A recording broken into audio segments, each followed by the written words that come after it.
ಪ್ರತಿನಿಧಿಗಳನ್ನು ಸಹ ಈ ಕಾರ್ಯಕ್ರಮಕ್ಕೆ ಸ್ವಾಗತಿಸ್ತಾ ಇದ್ದೀನಿ. ಈ ಸಂಸ್ಥೆಯ ಮುನ್ನಡೆಸುವಂಥ ಪ್ರಿನ್ಸಿಪಾಲ್ರುಗಳು ಈ ನ್ಯೂ ಎಜುಕೇಷನ್ ಪಾಲಿಸಿ ಕಾರ್ಯಕ್ರಮಕ್ಕಾಗಿ ಬಂದಿದ್ದಾರೆ. ಆ ಪ್ರಿನ್ಸಿಪಾಲ್ರುಗಳನ್ನು ಸಹ ಮತ್ತು ನಿರ್ದೇಶಕರುಗಳನ್ನು ಸಹ ಈ ಕಾರ್ಯಕ್ರಮಕ್ಕೆ ಸ್ವಾಗತಿಸ್ತಾ ಇದ್ದೀನಿ. ನನ್ನ ಶಿಕ್ಷಣ ಕ್ಷೇತ್ರದಲ್ಲಿ ಸೇವೆ ಅನೇಕ ಉಪನ್ಯಾಸಕರು ಸಹ ಈ ಕಾರ್ಯಕ್ರಮದಲ್ಲಿ ಪಾಲ್ಗೊಂಡಿದ್ದೀರಿ, ಆಹ್ವಾನಿತರು ಪಾಲ್ಗೊಂಡಿದ್ದೀರಿ. ತಮ್ಮೆಲ್ಲರನ್ನ ಈ ಕಾರ್ಯಕ್ರಮಕ್ಕೆ ಹೃತ್ಪೂರ್ವಕವಾಗಿ ಸ್ವಾಗತಿಸ್ತೇನೆ.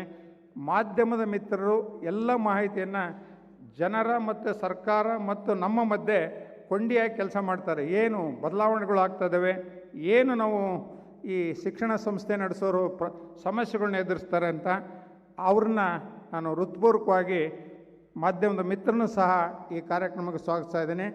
ನಮ್ಮ ವಿಶೇಷ ತಾಂತ್ರಿಕ ವಿದ್ಯಾಲಯದ ರಿಜಿಸ್ಟ್ರಾರ್ ಡಾಕ್ಟರ್ ದೇಶಪಾಂಡೆಯವರು ಸಹ ಈ ಕಾರ್ಯಕ್ರಮದಲ್ಲಿ ಉಪಸ್ಥಿತರಿದ್ದಾರೆ.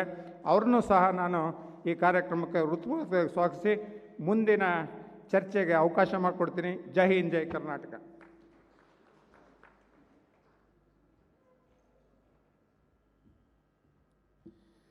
ಇದು ಕುಪೇಕದ ಸಭೆ. ನಾನು ಎಲ್ಲ ಸದಸ್ಯರಲ್ಲಿ ಒಂದು ಮನವಿಯನ್ನು ಮಾಡ್ಕೊಳ್ಳೋದು ಏನಂತ ಹೇಳಿದ್ರೆ, ಯಾಕೆಂದರೆ ನಾನು ಕಾಲೇಜ್ ಶುರು ಮಾಡಿ ಬರೀ 10 ವರ್ಷ ಆಗಿರೋದು ಅಷ್ಟೇ, 10-12 ವರ್ಷ ಆಗಿದೆ. ಆದರೆ ಯಾವುದೇ ಒಂದು ಆರ್ಗನೈಸೇಷನ್ ನಡಿಬೇಕು ಅಂತ ಹೇಳಿದ್ರೆ ಅದಕ್ಕೆ ಸೇರಿರುವಂಥ ಸದಸ್ಯರು ಸಂಪೂರ್ಣವಾಗಿ ಸಹಕಾರವನ್ನು ಕೊಟ್ಟರೆ ಮಾತ್ರ ಒಂದು ಆರ್ಗನೈಸೇಷನ್ ನಡೀಲಿಕ್ಕೆ ಸಾಧ್ಯ. ಕೆಲವು ಸಲ ನಮಗೂ ಅನಿಸುತ್ತೆ, ಯಾಕೆ ನಾನು ಅಂತ ಇದ್ದೆ, ಏನು ಕುಪೇಕದವ್ರು ಏನು ಮಾಡಲ್ಲ ಅಂಥೇಳಿ. ನನಗೆ ಅರ್ಥ ಯಾವಾಗಾಯಿತು ಅಂತ ಹೇಳಿದ್ರೆ, ನಾನು ಏನು ಮಾಡಬೇಕಾದ್ರೂ ಹೊರಟಾಗ ಯಾರೂ ಅದಕ್ಕೇನು ಸಪೋರ್ಟೇ ಮಾಡಲಿಲ್ದಾಗ ನನಗೆ ಗೊತ್ತಾಯ್ತು ಯಾಕೆ ಯಾರು ಏನು ಮಾಡೋದಿಲ್ಲ ಅಂತ ಹೇಳಿಬಿಟ್ಟು. ಯಾವತ್ತೂ ಒಂದು ಸಂಸ್ಥೆಗೆ ನಾವು ಒನ್ವೇ ಆಗಿರಬಾರ್ದು. ನಾವು ಎರಡು ವೇ ಇದ್ದಾಗ ಮಾತ್ರ ಸಮಸ್ಯೆ ನಡೀಲಿಕ್ಕೆ ಸಾಧ್ಯ. ಇಲ್ಲದೇ ಇದ್ದರೆ ಎಲ್ಲರಿಗೂ ಸಮಸ್ಯೆ ಇದೆ. ಎಲ್ಲರೂ ಒಗ್ಗೂಡಿದಾಗ ಆ ಸಮಸ್ಯೆಗೆ ಪರಿಹಾರವನ್ನು ನಾವು ಕಂಡುಹಿಡಿಬೋದು. Each problem is having its own ಸೊಲ್ಯೂಷನ್ನ ಥರ. ಪಾಂಡುರಂಗ ಶೆಟ್ಟಿ ಅಥವಾ ನಾನು ಯಾವಾಗ ಋಷಭೇಂದ್ರಪ್ಪನವ್ರಿಗೆ ಹೇಳ್ತಾ ಇದ್ದೆ, ಪೀತಾಮಹರು ನಮ್ಮ ಕುಪೇಕಕ್ಕೆ ಅಂತ ಹೇಳಿಬಿಟ್ಟು, ಯಾವುದೇ ಡಾಟಾ ಕೇಳಬೇಕಾದ್ರೆ ಅವ್ರಿಗೆ ಫೋನ್ ಮಾಡಿದ್ರೆ ನಮಗೆಲ್ಲದನ್ನು ಅವರು ಒದಗಿಸ್ತಾ ಇರ್ತಾರೆ. ನಾನು ಈ ಕುಪೇಕದ ಎಲ್ಲ ನೋಡ್ಕೊಂಡು ಬಂದಿದ್ದಾಗ ಇದು ಎಲ್ಲೋ ಎಲ್ಲರಿಗೂ ಬೇಕು, ಅದು ಯಾರಿಗೂ ಬೇಡ ಥರ ಈ ಸಂಸ್ಥೆ ಇದೆ. ಅದರ ಪರಿಹಾರವನ್ನು ಎಲ್ಲ ಕಾಲೇಜಿನವರಿಗೂ ಪರಿಹಾರ ಆದಾಗ ಅವರವರ ಮಟ್ಟಿಗೆ ಅವರವರು ಅದನ್ನು ಸಾಲ್ವ್ ಮಾಡ್ತಾಯಿದ್ರು. ಆದರೆ ಕಲೆಕ್ಟಿವ್ ಆಗಿ ಆ ಸೊಲ್ಯೂಷನ್ನಿಗೆ, ಒಂದು ಪ್ರಾಬ್ಲಮಿಗೆ ಸೊಲ್ಯೂಷನ್ ಆಗುತ್ತಾ ಅನ್ನೋದು. ಆದರೆ ನನ್ನ ಕಾಲೇಜಿಗೆ ನನಗೆ ಪ್ರಾಬ್ಲಮ್ ಆದಾಗ ನನಗನ್ನಿಸ್ತು, ಈ ಪ್ರಾಬ್ಲಮ್ಮು, ಈ ಸಮಸ್ಯೆ ಎಲ್ಲ ಕಾಲೇಜುಗಳಲ್ಲಿ ಇರುತ್ತೆ. ಈ ಕಾಲೇಜಿಗೆ ಇರೋಂಥ ಪ್ರಾಬ್ಲಮ್ಗಳಿಗೆ ಯಾಕೆ ನಾನು ಸೊಲ್ಯೂಷನ್ನ ಹುಡುಕಬಾರ್ದು ಅಂತ ಹೇಳಿಬಿಟ್ಟು. ಅವಾಗ ಪ್ರಥಮ ಬಾರಿಗೆ ನಾನು ಉನ್ನತ ಶಿಕ್ಷಣ ಸಚಿವರನ್ನ ಭೇಟಿ ಮಾಡಿದಾಗ ಅವ್ರು ನನಗೆ ಹೇಳಿದ್ರು, ಈ ರೀತಿ ಪ್ರಾಬ್ಲಮ್ ಇದೆ ಅನ್ಬೇಕಾದ್ರೆ. ಆಗ ನನಗನ್ನಿಸ್ತು, ಈ ಸೊಲ್ಯೂಷನ್ ಹುಡುಕಬೇಕು ಅಂತ ಹೇಳಿದಾಗ ಚಂದ್ರಶೇಖರ್ ರಾಜು ಅವ್ರ ಹತ್ರ ಮಾತಾಡಿದೆ ನಾನು, ಕುಪೇಕದವ್ರ ಹತ್ರ. ಸರ್, ಈ ರೀತಿ ಪ್ರಾಬ್ಲಮ್ ಇದೆ, ನಾವೇನಾದರೂ ಸೊಲ್ಯೂಷನ್ ಮಾಡೋಣ ಅಂತ ಹೇಳಿಬಿಟ್ಟು. ಅವರು ಅದೇ ಮಾತು ಹೇಳಿದ್ರು. ನಾವು ಕುಪೇಕ ಮೀಟಿಂಗ್ ಮಾಡಿದಾಗ ಎಷ್ಟೋ ಸಲ ನಾವು ಮೀಟಿಂಗನ್ನ ಅಡ್ಜರ್ನ್ ಮಾಡಬೇಕಾಗುತ್ತೆ. ಯಾಕೆ ಅಂತೇಳಿದ್ರೆ 2 ಸಂಖ್ಯೆ ಮೇಲೆ ಯಾರು ಬರೋದೇ ಇಲ್ಲ, ನಾವೇನು ಮಾಡಲಿಕ್ಕಾಗುತ್ತೆ ಅಂಥೇಳಿ. ಹಿರಿಯ ನಮ್ಮ ಪಾಂಡುರಂಗ ಶೆಟ್ಟರನ್ನು ಕೇಳಿದಾಗಲೂ ಅವರು ಅದೇ ಹೇಳ್ತಾಯಿದ್ರು. ಆಯಿತು ಅಂಥೇಳಿ ಈ ಸಮಸ್ಯೆಗೆ ಪರಿಹಾರವನ್ನು ಹುಡುಕಬೇಕಾಗಬೇಕು ಅಂಥೇಳಿ ನಾನೇ ಸುಮಾರು ಒಂದು 20-25 ಕಾಲೇಜಿನ ಮ್ಯಾನೇಜ್ಮೆಂಟ್ ಅವ್ರ ಜೊತೆ ಎಲ್ಲ ಮಾತಾಡಿದಾಗ ಎಲ್ಲರಿಗೂ ಪ್ರಾಬ್ಲಮ್ ಇದೆ ಅಂತ ಅರ್ಥ ಆಯಿತು. ನಂತರ ಯಾರನ್ನು ಹುಡುಕಬೇಕು, ಯಾರಾದರೂ ಬೇಕಲ್ಲ. ಸರ್ಕಾರ ಒಂದು ಸಂಸ್ಥೆಯಲ್ಲಿ ಇದೆ ಅನ್ಬೇಕಾದ್ರೆ ಪ್ರಪ್ರಥಮವಾಗಿ ನನಗೆ ನೆನಪು ಬಂದಿದ್ದು ಗಣೇಶ್ ಕಾರ್ಣಿಕರು. ಯಾಕೆಂದರೆ ಒಬ್ಬ ಶಿಕ್ಷಣ ತಜ್ಞರಾಗಿದ್ದರು, ವಿಧಾನ ಪರಿಷತ್ತಿನ ಸದಸ್ಯರಾಗಿದ್ದರು, ಸರ್ಕಾರದಲ್ಲಿ ತನ್ನದೇ ಆದ ಒಂದು ಛಾಪನ್ನು ಅವ್ರು ಮೂಡಿಸ್ಕೊಂಡಿದ್ರು. ನಾನು ಅವರನ್ನು ಕೇಳ್ಕೊಂಡಾಗ ಅವರು ಅದೇ ಹೇಳಿದ್ರು. ಅವ್ರು ಭಾಳ ಚೆನ್ನಾಗಿ ಹೇಳಿದ್ರು. ಅವರು ನನ್ನ ಎದುರಿಗೆ ಒಂದು ಮ್ಯಾನೇಜ್ಮೆಂಟ್ ಅವ್ರಿಗೆ ಫೋನ್ ಮಾಡಿದ್ರು. ಅವ್ರಿಗೆ ಪಾಪ ಮ್ಯಾನೇಜ್ಮೆಂಟ್ ಅವ್ರಿಗೆ ಆ ಪ್ರಾಬ್ಲಮೇ ಗೊತ್ತಿರಲಿಲ್ಲ. ನಾನು ಹೇಳಿದೆ, ಸರ್ ಈ ಪ್ರಾಬ್ಲಮ್ ಇದೆ ಅವರಿಗೂ ಅಂತ ಹೇಳಿದಾಗ ಮತ್ತೆ ಹೇಳಿದ್ರು, ಇಲ್ಲ ನಮಗೆ ಈ ಪ್ರಾಬ್ಲಮ್ ಇದೆ ಅಂತ ಹೇಳಿಬಿಟ್ಟು. ಆದರೆ ಸರ್ಕಾರ, ಉನ್ನತ ಶಿಕ್ಷಣ ಸಚಿವರಿಗೆ ಗೊತ್ತಿರ್ಬೋದು. ಉನ್ನತ ಶಿಕ್ಷಣ ಸಚಿವರು ಹೇಳ್ತಾಯಿದ್ರು, ಸರ್ ಇದೇನಾದರೂ ಕೈ ಹಾಕಿದ್ರೆ ಜೇನಿನ ಗೂಡಿಗೆ ನಾನು ಕೈ ಹಾಕಿದಾಗ ಆಗುತ್ತೆ, ತಾವು ಮುಖ್ಯಮಂತ್ರಿಗಳ ಹತ್ರ ಮಾತಾಡಬೇಕು ಅಂತ ಒಂದು ಮಾತನ್ನು ಸಹ ಹೇಳಿದ್ರು. ಮುಖ್ಯಮಂತ್ರಿ ಹತ್ರ ಮಾತಾಡಬೇಕಾದ್ರೆ ಯಾರನ್ನು ನೀನು ಹುಡುಕಬೇಕು? ಒಂದು ನನ್ನ ಊರಿನವರು, ನಮ್ಮ ಗೊತ್ತಿದ್ದವರು ಅಂತ ಇದ್ದರು. ಉಮಾದೇವಿ ಮೇಡಮ್ ಅವ್ರನ್ನ ಕೇಳಿಕೊಂಡೆ. ಅವರು ಹೇಳಿದ್ರು, ಕಾಲೇಜ್ ನಡೆಸ್ತಾ ಇದ್ದೀನಿ ಭಂಡಾರಿ ಅವರೇ, ಆದರೂ ನನಗೂ ಕಾಲೇಜ್ ಬಗ್ಗೆ ಏನೂ ಗೊತ್ತಿಲ್ಲ ಅಂತ ಹೇಳಿದ್ರು. ನಾನು ಅವ್ರಿಗೆ ಹೇಳಿದೆ, ಮೇಡಮ್ ಒಂದು ದಿವಸ ನನಗೊಂದು 2 ಗಂಟೆ ಸಮಯವನ್ನು ಕೊಡಿ, ಕಾಲೇಜ್ ಅಂದ್ರೇನು, ಸಮಸ್ಯೆಗಳೇನು ಅಂತೇಳಿ ನಿಮಗೆ ಕೂಲಂಕುಷವಾಗಿ ನಾನು ಹೇಳ್ತೀನಿ ಅಂತ ಹೇಳಿ ಅವರಿಗೊಂದು PPT ಪ್ರೆಸೆಂಟೇಷನ್ ಮಾಡಿ ಅವ್ರಿಗೆ ಹೇಳಿದೆ, ಇಷ್ಟೆಲ್ಲ ಸಮಸ್ಯೆಗಳಿದೆ ಮೇಡಮ್ ಕಾಲೇಜಲ್ಲಿ, ಇದಕ್ಕೆ ನಾವೊಂದು ಪರಿಹಾರ ಹುಡುಕೋಣ ಅಂತ ಹೇಳಿಬಿಟ್ಟು. ಪಾಪ ಮೇಡಮ್ ಅವರು ಬಹುಶಃ ಯಾರು ಆಗುತ್ತಿತ್ತೋ ಇಲ್ಲೋ ನನಗೆ ಗೊತ್ತಿಲ್ಲ. ನಾವು ಈ ಪರಿಹಾರಕ್ಕೆ ಒಂದು ಹುಡುಕಿ ಈ ರೀತಿಗೆ ನಾವು ಬಂದಿದ್ದೀವಿ ಇವತ್ತಿಗೆ. ಇವತ್ತು ಕನ್ಸೆಷನ್ ಅಗ್ರಿಮೆಂಟು ಬಹುಶಃ ನಿಮಗೆ ಅನುಭವ ಆಗಿದೆಯೋ ಇಲ್ಲೋ ನನಗೆ ಗೊತ್ತಿಲ್ಲ. ನಾವು ಯಾರ ಮುಂದೆ ಹೋಗಬೇಕಾದ್ರೆ ಹಿಂಗೆ ಕೈ ಕಟ್ಟಿ ಹೋಗುವಂಥ ಪರಿಸ್ಥಿತಿಗೆ ನಾವು ಬಂದುಬಿಟ್ಟಿದ್ವಿ ನಾವು ಮ್ಯಾನೇಜ್ಮೆಂಟ್ ಅವರು. ಒಂದು ಮೂಮೆಂಟಲ್ಲಿ ನನಗೂ ಅನಿಸಿತ್ತು, ನನಗೆ ಯಾಕಪ್ಪ ಇದು ಬೇಕಿತ್ತು, ನಾನು ಯಾಕೆ ಜನರ ಮುಂದೆ ಹೋಗಿ ಯಾರ್ಯಾರೋ ಅಧಿಕಾರಿಗಳ ಮುಂದೆ ಅಥವಾ ಇನ್ನೊಬ್ಬರ ಮುಂದೆ ಕೈ ಕಟ್ಟೋಬೇಕಂತ ನನಗೆ ಯಾಕೆ ಬೇಕಿತ್ತು ಅನ್ನೋ ಭಾವನೆ ನನ್ನಲ್ಲೂ ಬಂದಿತ್ತು. ಕೊನೆಯದಕ್ಕೆಲ್ಲದಕ್ಕೂ ಸಾಧ್ಯವಾದಷ್ಟು ಮಟ್ಟಿಗೆ ನಾವೆಲ್ಲರೂ ನೆನಪು ಮಾಡ್ಕೊಳ್ಬೇಕಾಗಿರೋದು ನನ್ನ ಗುರುಗಳು VTVನ ವೈಸ್ ಚಾನ್ಸಲರ್ ಅಂತ ಕರೆಸಿದ್ದಪ್ಪನವ್ರನ್ನ. ಯಾಕೆಂತೇಳಿದ್ರೆ ಅದನ್ನು ನಾನು ನೆಕ್ಸ್ಟ್ ನನ್ನ ಮಿನಿಸ್ಟ್ರಿ ಇರಬೇಕಾದ್ರೆ ಅದನ್ನು ನಾನು PPT ಮಾಡಲಿಕ್ಕೆ ಅಲ್ಲಿ ಹೇಳ್ತೀನಿ. ಯಾರನ್ನ ಈ ಪರಿಹಾರ ಕಂಡುಹುಡುಕಬೇಕಂತೇಳಿದ್ರೆ ಬೆಕ್ಕಿಗೆ ಗಂಟೆ ಕಟ್ಟೋರು ಯಾರು? ಎಲ್ಲರೂ ಹೇಳ್ತಾ ಇದ್ದಾರೆ, ಅಯ್ಯೋ ಫೀಸ್ ಜಾಸ್ತಿ ಮಾಡಿಬಿಟ್ರೆ ಆ ರೀತಿ ಆಗುತ್ತೆ ಈ ರೀತಿ ಆಗುತ್ತೆ ಅಂತ ಹೇಳಿಬಿಟ್ಟು. ಕೊನೆಗೆ ನಾವು ಗಂಟೆ ವೈಸ್ ಚಾನ್ಸಲರ್ಗೆ ಕಟ್ಟೋಣ ಅಂತ ತೀರ್ಮಾನ ಮಾಡಿ ಅವ್ರ ಕುತ್ತಿಗೆ ಕಟ್ಬಿಟ್ವಿ. ಕಟ್ಟಿ ಒಂದು ಕಮಿಟಿನ ಮಾಡಿದ್ವಿ. ಬಟ್ ಆ ಕಮಿಟಿಯಲ್ಲಿ ಕಾರ್ಣಿಕ್ ಸಾಹೇಬರು ಸುಮಾರು ಜನ ಅಧಿಕಾರಿಗಳನ್ನು, ಇಲ್ಲದ್ರೆ ಏನಾಗ್ತಾ ಇತ್ತು, ಮ್ಯಾನೇಜ್ಮೆಂಟ್ ಹೇಳಿದ್ರೆ ಅಧಿಕಾರಿಗಳು ಒಪ್ತಿರಲಿಲ್ಲ, ಅಧಿಕಾರಿಗಳಿದ್ದ ಮಂತ್ರಿಯವರು ಒಪ್ತಿರಲಿಲ್ಲ, ನಾವೆಲ್ಲೂ ಟ್ರ್ಯಾಂಗಲಲ್ಲಿ ಇದ್ಕೊಂಡು ಒಂದಕ್ಕೊಂದು ನಾವು ಜೋಡಣೆನೇ ಆಗ್ತಿರಲಿಲ್ಲ. ಅದರ ಪ್ರಪ್ರಥಮ ಬಾರಿಗೆ ವೈಸ್ ಚಾನ್ಸಲರ್ ಅವರ ನೇತೃತ್ವದಲ್ಲಿ ಒಂದು ಕಮಿಟಿನ ರಚನೆ ಮಾಡಿ ಸುಮಾರು 7 ಸಭೆಗಳನ್ನು ನಾವು ಮಾಡಿದ್ವಿ. ವರ್ಚುವಲ್ ಮೀಟಿಂಗ್ ಮಾಡಿದ್ವಿ, ಅವ್ರ ಹತ್ರ ಕಂಪ್ಲೀಟ್ ಡಾಟಾಗಳನ್ನು ಅವ್ರಿಗೆ ಕೊಟ್ವಿ. ಮತ್ತೆ 2 ಸಲ ನಾವು ಬೆಳಗಾವಿಗೆ ಹೋದ್ವಿ. ಯಾಕಂತ ಹೇಳಿದ್ರೆ ಈ ವರದಿನ ನೋಡಿದ ಮೇಲೆ ಯಾರಾದರೂ ಒಪ್ಪಲೇಬೇಕಲ್ಲ, ಹೇಗೆ ಮಾಡಿದ್ರು ಅಂತ ಹೇಳಿಬಿಟ್ಟು ಆ ವರದಿನ ಒಪ್ಪಿಸಿ ಇವತ್ತು ಈ ಸ್ಥಿತಿಗೆ ಬಂದಿದ್ದೀವಿ. ಇದಕ್ಕೆ ತಾವೆಲ್ಲರೂ ಗಣೇಶ್ ಕಾರ್ಣಿಕ್ ಸಾಹೇಬರಿಗೆ ಮತ್ತು ನಮ್ಮ ವೈಸ್ ಚಾನ್ಸಲರ್ ಸಾಹೇಬರಿಗೆ, ಅರುಣಾದೇವಿ ಅವ್ರ ಮೇಡಮ್ಗೆ ಹಾಗೂ ಇವ್ರಿಗೆಲ್ರಿಗೂ ತಾವೆಲ್ಲರೂ ಒಂದು ಕ್ಲ್ಯಾಪನ್ನು ಹೊಡೆದು ಅವರಿಗೆ ಒಂದು ಸಂಪೂರ್ಣ ನಮ್ಮ ಧನ್ಯವಾದಗಳನ್ನ ತಿಳಿಸ್ಬೇಕು ಅಂತೇಳಿ ನಾನು ನಿಮ್ಮಲ್ಲಿ ಕೇಳ್ಕೊಳ್ತಾ ಇದ್ದೀನಿ. ಈಗ 3:30 ಗಂಟೆಗೆ ನಾವು ಮಂತ್ರಿಗಳು ಬಂದಾಗ, ಉನ್ನತ ಶಿಕ್ಷಣ ಸಚಿವರು ಬಂದಾಗ NEP ಬಗ್ಗೆ ಮತ್ತು ನಮ್ಮ ಸಮಸ್ಯೆಗಳ ಬಗ್ಗೆ ನಾನು ಈಗಾಗಲೇ ನಮ್ಮ ವೈಸ್ ಚಾನ್ಸಲರ್ ಸಾಹೇಬ್ರ ಹತ್ರ ಹೇಳಿದ್ದೀನಿ. ನಮ್ಮ ಸಮಸ್ಯೆಗಳನ್ನು, ಯಾಕಂತೇಳಿ ನಾವು ಮೀಟಿಂಗ್ ಕಾರ್ಡ್ ಮಾಡಬೇಕು ಅಂತ ಹೇಳಿದಾಗ ನನಗೆ ಮಂತ್ರಿ ಅವರು ಹೇಳಿದ್ರು, ನೀವು ಬರೀ ಒಂದು ಪೇಪರು ಪೆನ್ ಇಟ್ಕೊಂಡು ಬರೋದಲ್ಲ ಸರ್, ನಮಗೆ ಏನು ಸಮಸ್ಯೆಗಳು ಅನ್ನೋದ್ರ ಬಗ್ಗೆ ಒಂದು ಸಂಪೂರ್ಣ ಚಿತ್ರಣವನ್ನು ಕೊಡಿ ಅಂತ ನಮ್ಮ ಹತ್ರ ಅವ್ರು ಕೇಳಿದ್ದಾರೆ. ಅದಕ್ಕೂ ನಾವು ರೆಡಿ ಮಾಡ್ಕೊಂಡಿದ್ದೀವಿ. ಮತ್ತು NEP ಬಗ್ಗೆ ನಮ್ದು ಏನು ಬೇಕು ಅನ್ನೋದ್ರ ಬಗ್ಗೆನೂ ನಾವು ರೆಡಿ ಮಾಡ್ಕೊಂಡಿದ್ದೀವಿ. ಇದೆರಡನ್ನ ಮಿನಿಸ್ಟ್ರುಗಳು ಮತ್ತು ಮುಖ್ಯಮಂತ್ರಿಗಳು ಬಂದಾಗ ನಾವು ಕಾರ್ಯಕ್ರಮವನ್ನು ಮಾಡ್ತೀವಿ.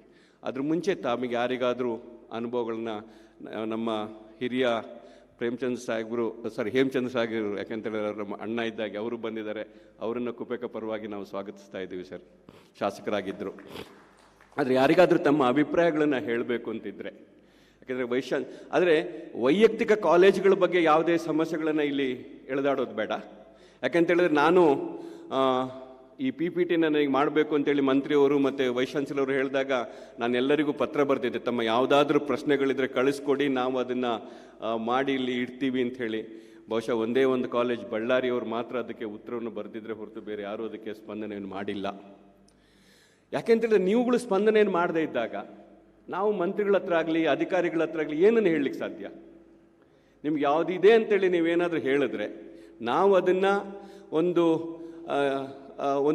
ಒಂದು ಸಿಸ್ಟಮೆಟಿಕಲ್ಲಿ ತಂದು ಅದನ್ನು ಅವ್ರ ಮುಂದೆ ನಾವು ಇಡ್ಬೋದು. ಇಂಥ ಸಮಸ್ಯೆಗಳು ನಮಗಿದೆ, ನಾವು ಯಾವುದಕ್ಕೆ ಪರಿಹಾರ ಹುಡುಕ್ಬೋದು ಅಂತ ಹೇಳಿ.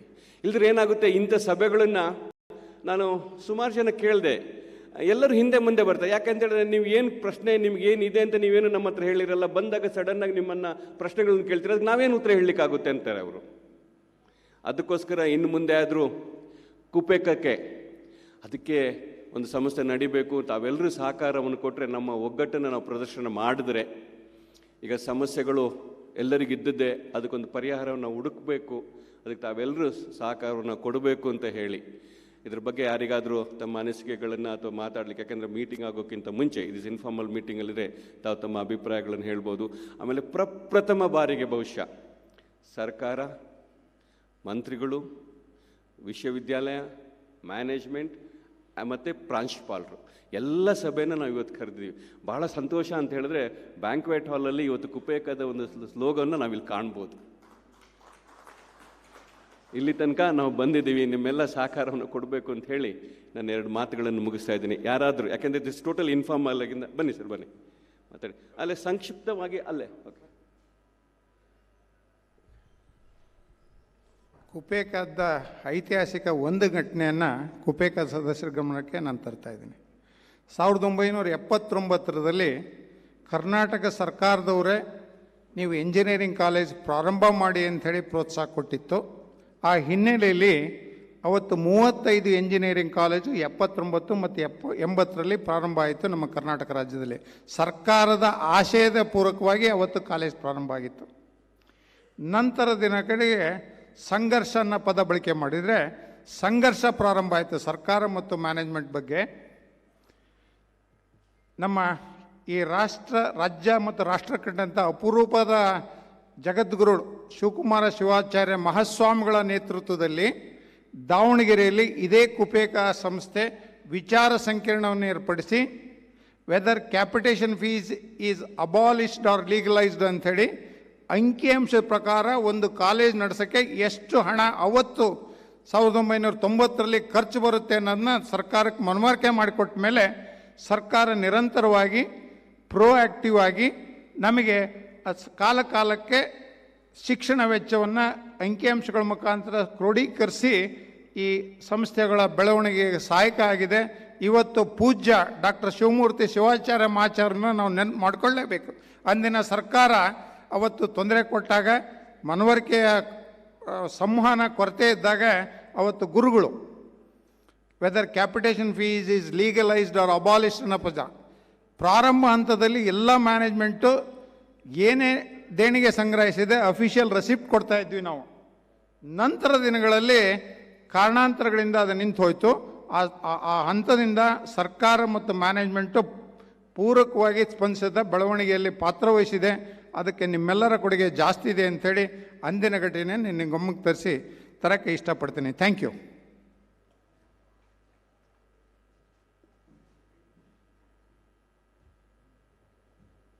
ಎಲ್ಲರಿಗೂ ನಮಸ್ಕಾರ. ನಾನು ಸುಬ್ಬಯ್ಯ ಅಂತೇಳಿ ಕೂರ್ಗ್ ಇನ್ಸ್ಟಿಟ್ಯೂಟ್ ಆಫ್ ಟೆಕ್ನಾಲಜಿ ಪೊನ್ನಂಪೇಟೆಯಿಂದ ರೆಪ್ರೆಸೆಂಟ್ ಮಾಡ್ತಾಯಿದ್ದೀನಿ. ಪಾಂಡುರಂಗ ಶೆಟ್ಟಿ ಅವರೇ, ಸ್ಟೇಜ್ನಲ್ಲಿ ಕುಳಿತಂಥ ಹಿರಿಯರೇ ಹಾಗೂ ವೈಸ್ ಚಾನ್ಸಲರ್ ಅವರೇ, ಎಲ್ಲ ಹಿರಿಯರೇ, ಮೊದಲು ಹಿಂದೆ ಇದೇ ಥರ ವಿಟಿನವರು ಗವರ್ನರ್ ಬಂದಾಗ ಕರೆದಿದ್ರು ಒಂದು ಸಭೆಯಲ್ಲಿ. ಅಲ್ಲಿ ನಾನು ರೆಪ್ರೆಸೆಂಟ್ ಮಾಡ್ತಾ ರೂರಲ್ ಕಾಲೇಜ್ದು ಏನು ರೂರಲ್ ಕಾಲೇಜ್ ಪ್ರಾಬ್ಲಮ್ ಅಂದರೆ ಇಂಟೇಕ್ ಕಮ್ಮಿ ಆಗುತ್ತೆ ನಮಗೆ. ಯಾಕೆಂದರೆ ಎಲ್ಲ ಬೆಂಗಳೂರಿನಲ್ಲೆಲ್ಲ ಮುಗಿದ ಮೇಲೆ 50,000 ಸೀಟ್ಸ್ ಮುಗಿದ ಮೇಲೆ ನಮಗೆ ಬರುತ್ತೆ ಸೀಟ್ಸು. ಇದನ್ನು ಏನಕ್ಕಾಗ್ತಾಯಿದೆ, ಇಲ್ಲಿ ಡೂಮ್ಡ್ ಯೂನಿವರ್ಸಿಟೀಸ್ನವರು ತುಂಬ ಸೀಟ್ಸ್ ತೊಗೊಂಡ್ಬಿಡ್ತಾರೆ. ಬೆಳಗ್ಗೆ ಅನೌನ್ಸ್ ಮಾಡಿದಾಗ ವೆಬ್ಸೈಟ್ನಲ್ಲಿ ಯಾವುದಾದ್ರು ಒಂದು ಕಾಂಬಿನೇಷನ್ಗೆ ಬರೀ 400 ಸೀಟ್ ಇರುತ್ತೆ. ರಾತ್ರಿ ಆಗೋರಿಗೆ 800 ಸೀಟ್ ಆಗೋಗಿರುತ್ತೆ ಅವ್ರಿಗಿಂತ. ಇದರಿಂದ ಏನಾಗುತ್ತೆ, ಎಲ್ಲ ಇಲ್ಲೇ ಮಕ್ಕಳು, ಅದು ಅಲ್ಲೇ 75,000 ಹೇಳ್ತಾರೆ.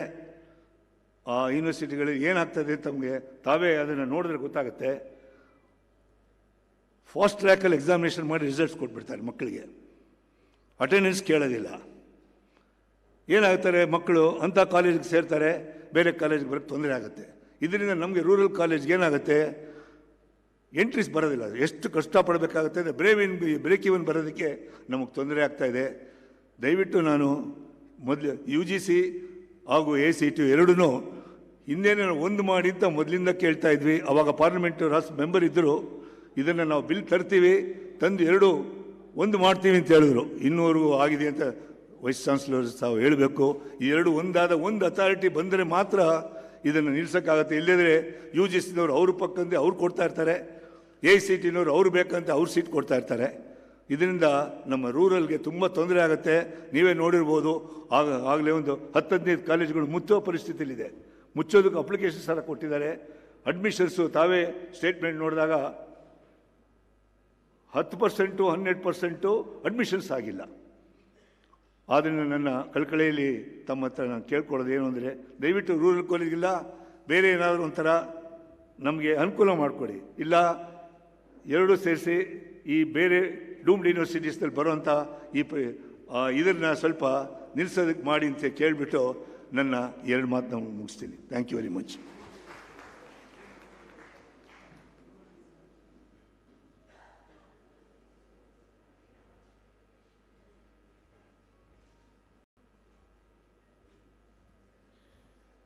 ಬೇರೆ ಯಾರಾದರೂ ಸಲಹೆಗಳನ್ನು, ಯಾಕೆಂದರೆ ಮಂತ್ರಿ ಬನ್ನಿ come.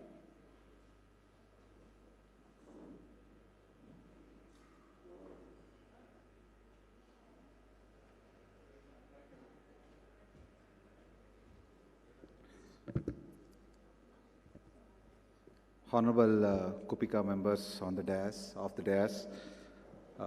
management, representatives of various educational institutions, reputed educational institutions, and all the principals who are assembled here. I am YJ Prithviraj Bhupal, Trustee and Honorable Secretary of Ballari Institute of Technology and Management. My grandmother was a founder, Srimati Baswarajeshwari, former Union Minister, Women and Child Development. In fact, I come from a college which is located in the Hyderabad, Karnataka region.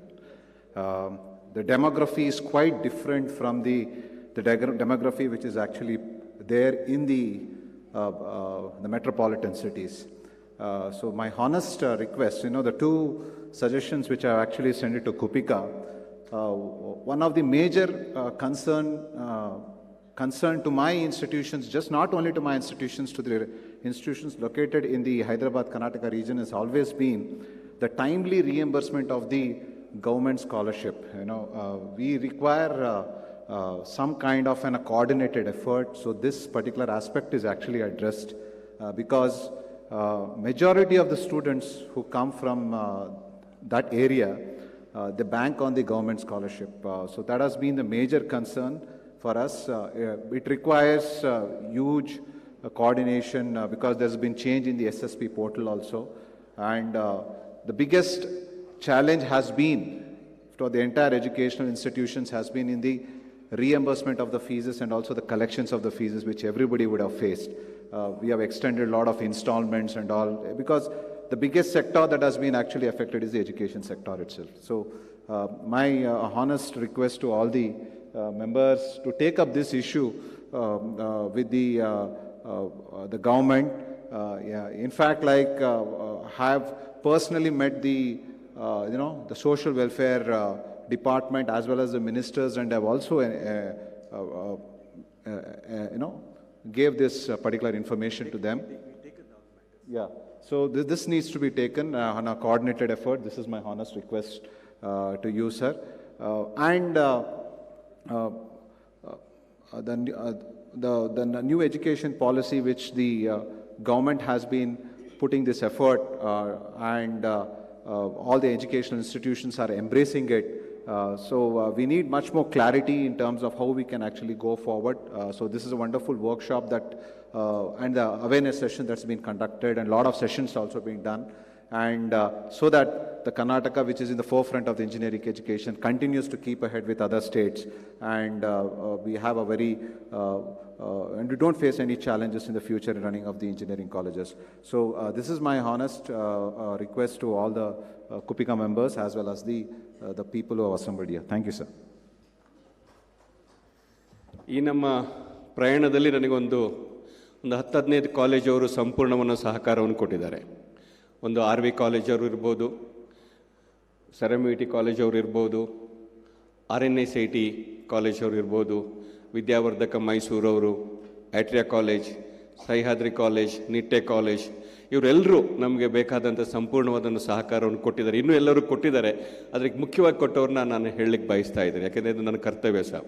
ಈಗ ನಾನು Uma madam ಅವ್ರ ಹತ್ರ 1-2 ನಿಮಿಷ ತಮ್ಮ ಅನುಭವಗಳನ್ನು ಹಂಚ್ಕೊಳ್ಳಿ ಅಂತೇಳಿ ನನ್ನ ಕಾರ್ಣಿಕ್ ಸಾಹೇಬರು ಮಾತಾಡಬೇಕಾಗಿ ಕೇಳ್ಕೊಳ್ತಾ ಇದ್ದೀನಿ ಸರ್. ನಿಮ್ಮ advice.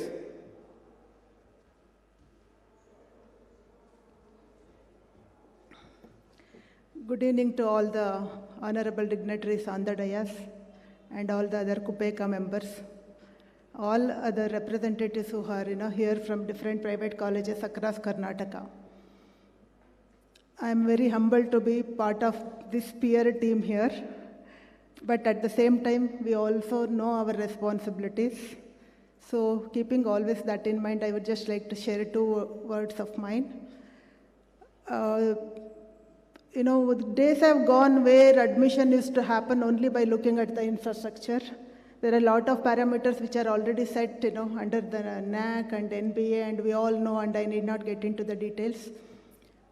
But we have much more responsibilities when it comes to the, managing of our own colleges. Yes, certain norms are already there under NBA and NAC, but the responsibility should come within the heart, not to satisfy NBA or not to satisfy NAC.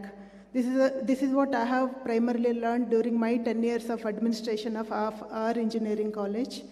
So if we have that right intention, we can definitely serve to the students of any region of our state. So let us all remember this primary responsibility. And when it comes to KUPECA, we need to set our agenda right, and we need to focus on the general issues of all the colleges. So keeping that in mind, we would request, we seek your suggestions also to whatever the issues you all commonly face can be, let us start communicating each other, because there is, as Dr. Manjunath Bhandari was saying, there is always a one-way communication to a lot of mails which are being sent to by KUPECA. So let us all start getting into this kind of common working towards common purpose, and each meeting should be finally fruitful. It is not that we just keep on talking about something in the air and once we go back and forget about it. So let us just focus on these core areas. And when it comes to today's agenda, NEP, impact, NEPs, whatever the changes required towards the technical education, with theory, lot of theory we all have already heard of. We need to now, it's right time for us to focus on the micro plan and whatever the support required from KUPECA in this regard. So let us all talk about this micro plan. Otherwise, lot of theory is already available on the website, and there are so many talks happening already. So now it's high time for us to focus on our own individual colleges, the action plan and the changes which are required to face the NEP 2020. After 34 years, long time, there is a big transformation which has happened in the education sector. Like any other sector, stagnant is not good. Right, everyone needs a change year after year, year after year. But when it comes to education policy, after 34 years, finally major changes have happened. I'm sure the primary most intention behind this NEP, especially from technical education point of view, is to reduce the gap between academia and corporate sector, which we have been talking over years and years. But since we were just talking, now I think government is forcing us to reduce this gap by implementing NEP 2020. So let us just focus on this micro plan and let us know the support required from KUPECA in this regard. With this humble request, I just extend Dasara festival wishes to all the KUPECA members who are here. Thank you.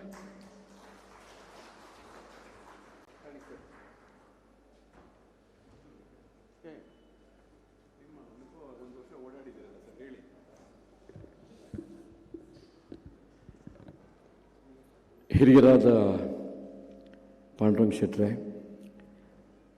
ಸನ್ಮಾನ್ಯ ಚಂದ್ರಶೇಖರ್ ರಾಜು ಅವರೇ, ಉಮಾದೇವಿಯವರೇ ಮತ್ತು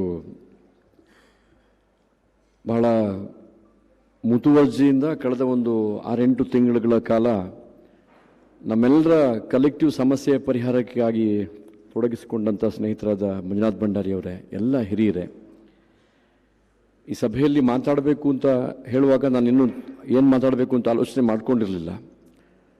but a thought came to my mind with the national education policy being implemented in the entire country. It shall be our endeavor to individually excel and collectively grow.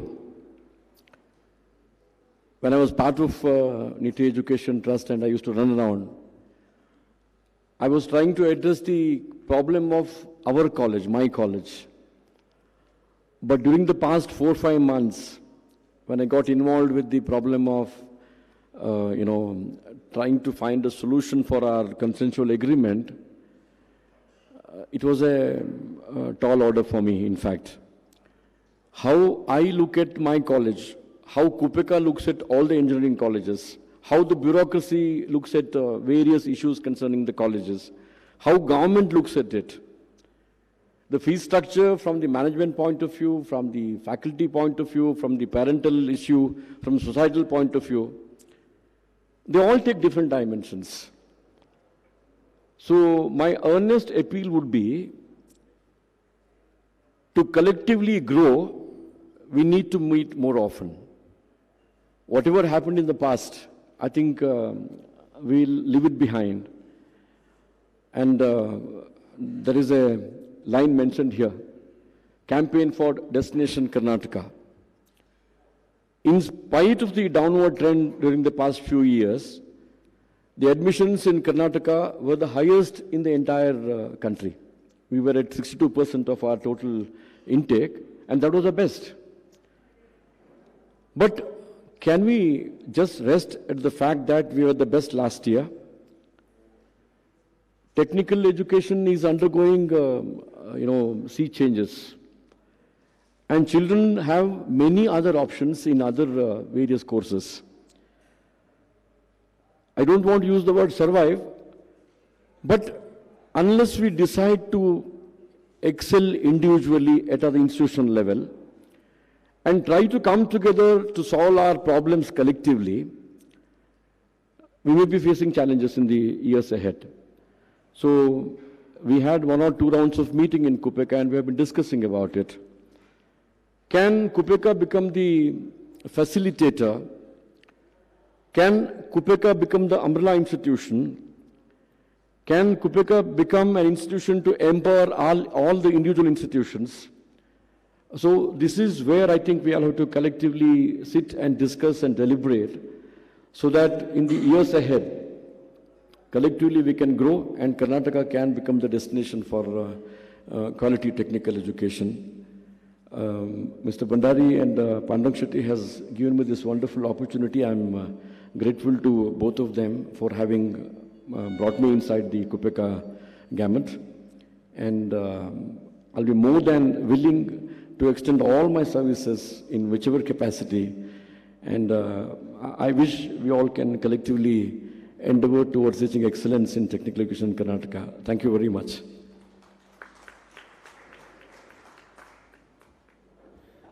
ಉನ್ನತ ಶಿಕ್ಷಣ ಸಚಿವರು ಇನ್ನು ಕೆಲವೇ ನಿಮಿಷಗಳಲ್ಲಿ ಬರಲಿಕ್ಕಿದ್ದಾರೆ. ಅದಕ್ಕಿಂತ ಮುಂಚೆ ತಮ್ಮ ಅನಿಸಿಕೆಗಳನ್ನು ಯಾರಾದರೂ ಹೇಳಬೇಕು ಅಂತ ಇದ್ದರೆ, ಯಾಕೆಂತೇಳಿದ್ರೆ ಈ ಮೀಟಿಂಗ್ನ ಅದೇ ರೀತಿ ನಾವು ಕಂಟಿನ್ಯೂ ಮಾಡ್ತಾ ಇದ್ದೀವಿ. ಯಾರಾದ್ರೂ ಅನಿಸಿಕೆಗಳನ್ನ ಹೇಳ್ಬೋದು ಅಂದರೆ ಖಂಡಿತವಾಗಿ ಇಲ್ಲಿ ಬಂದು ಹೇಳ್ಬೋದು.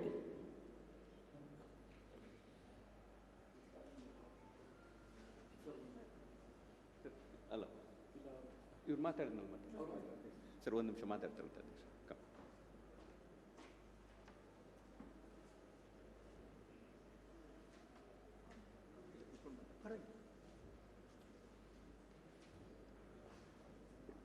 Dear friends and invitees, first of all, I should express my sincere thanks to Mr. Bandari and the others who formed the technical committee and worked a proposal to be placed before the university as well as before the government, and we were successful in convincing the government that government should not ignore the requests as they were doing earlier. Finally, they have agreed to consider a 10% increase from next year. This year being a COVID year, from next year, the fee increase will be there and we should feel happy towards that. One great thing which has happened after the constitution of this technical committee, we have learned a great deal of things what we were not knowing, and because of the various factors involved. First of all, our members, even when we put all sincere efforts to come and participate and tell us before we sign the consensual agreement every year, hardly anybody took interest. It is not that we did not invite all of you. We did call for you. And finally, when we took a stand, members were not prepared to consider. Even most of them went to the government saying that we do not want fee increase. And such a situation, even today it exists. People have been telephoning to me, we don't need this kind of increase in fees. Well, that is a matter of debate, that's a matter of their right to express what they want, because unfortunately they have not been able to attract the students in most of those colleges. Well, this is now, as Mr. Bhandari and Mr. Kulkarni have said, we should have more interactions and more to learn the difficulties. Now, with the implementation of the NEP, only about a few colleges have given consent to put it into practice because of the shortness of the notice and also the time required for creating the required infrastructure. Well, that is a matter which is left to each of the individual colleges, and also that aspect of various problems which the colleges are confronted with will also have to go in line with for considering the implementation of this program.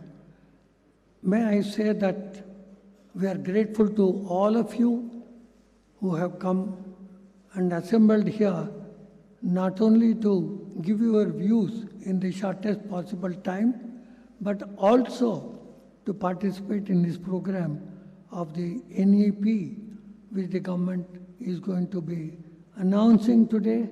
And our government is the first one to implement, and let's congratulate for the March, the first step, the first time in India for implementing this program of our Prime Minister Modi ji. And let's wish our government and the university, which has taken necessary steps for the grand implementation of this, and we have to learn many aspects after it is put into practice, and many things may have to be changed.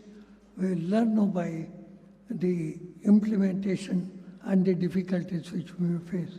Thank you very much, the technical team members, for your efforts. We have got the fruits, and thank you for all the members who have participated in this program, and also whenever we wanted, you have furnished the information and statistics for putting up such proposals before the government. Thank you so much.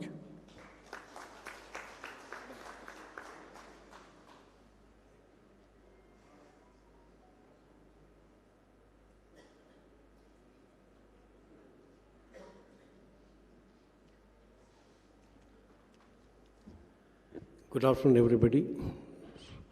ವೇದಿಕೆ ಮೇಲಿರುವ ಗಣ್ಯರೇ ಹಾಗೂ ವೇದಿಕೆ ಮುಂದೆ ಇರತಕ್ಕಂಥ ಗುರು ಹಿರಿಯರೇ ಹಾಗೂ ನನ್ನ ಸಹಪಾಠಿಗಳೇ, ನಾನು ಮಹಾರಾಜ ತಾಂತ್ರಿಕ ಮಹಾವಿದ್ಯಾಲಯ ಮೈಸೂರಿನಿಂದ ರೆಪ್ರೆಸೆಂಟ್ ಮಾಡ್ತಾಯಿದ್ದೀನಿ.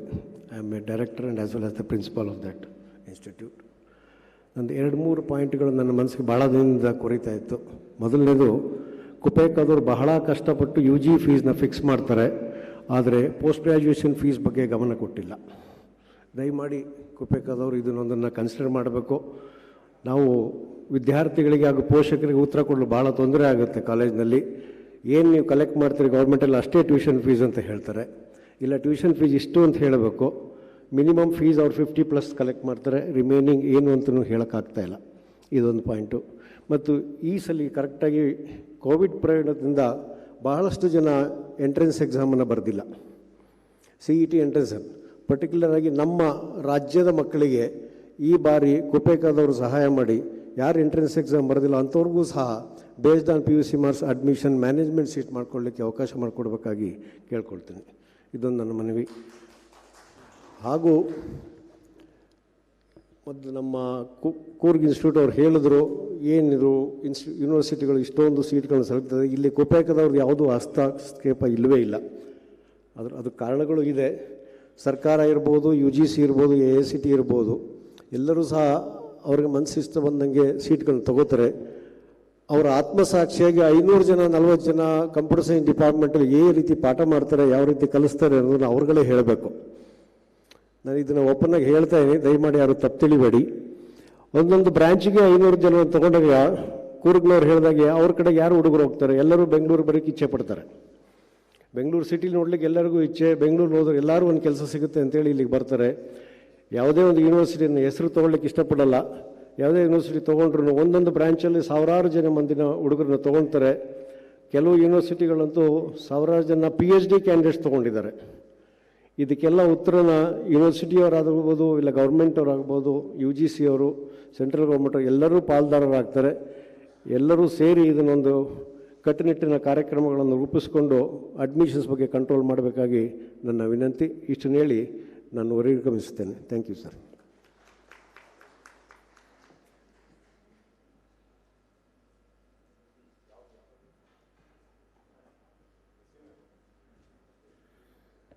ಉನ್ನತ ಶಿಕ್ಷಣ ಸಚಿವರು ಬರ್ತಾ ಇದ್ದಾರೆ. ಮೀಡಿಯಾದವರು ಅವರನ್ನು ನಿಲ್ಲಿಸ್ಕೊಂಡಾಗ ಕಾಣ್ತಾ ಇದೆ. ಅವ್ರು ಬಂದಾಗ ತಾವೆಲ್ಲರೂ ಅವ್ರನ್ನ ಸ್ವಾಗತ ಮಾಡಬೇಕು ಅಂಥೇಳಿ ತಮ್ಮಲ್ಲಿ ಮನವಿಯನ್ನು ಮಾಡ್ಕೊಳ್ತಾ ಇದ್ದೀನಿ. ಈಗ ಅವ್ರು ಬಂದ ಕೂಡಲೇ ಡೈರೆಕ್ಟಾಗಿ ನಾವು ಇದು ಇಟ್ಬಿಡಿ ಸರ್, ಟೇಬಲ್ ಇಟ್ಬಿಡಿ ಸರ್. ನೀವು ಅಲ್ಲೇ ಕೂತ್ಕೊಳ್ಳಿ ಸರ್, ನೀವು ಈ ಕಡೆ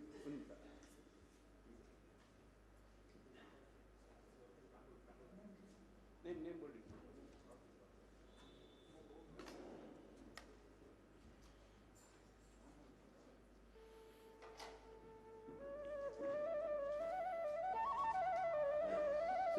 sir.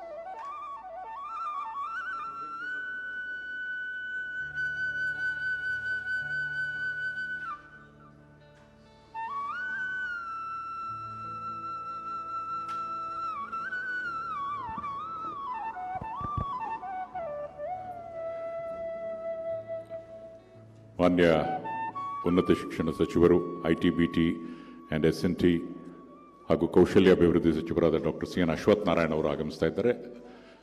Hearty welcome to the honourable minister.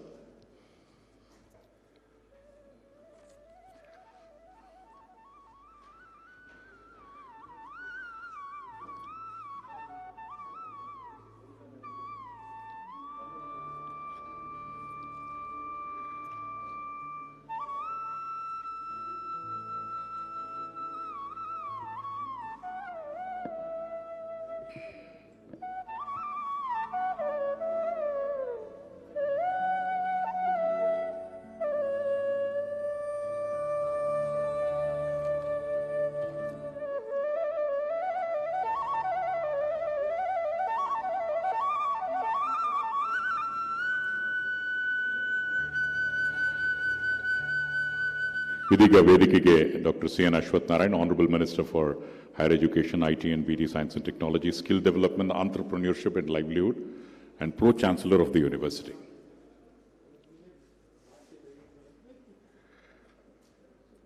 Again, we have an expert panel prior to the start of the inaugural session. Shri G. Kumar Naik, Additional Chief Secretary, Department of Higher Education, I think he's going to join us in a few moments. Shri Pradeep P. is also going to join us in a few moments. He's already there. ಹಾಗೆ professor Thimmegowda, vice chairman Karnataka state higher education council.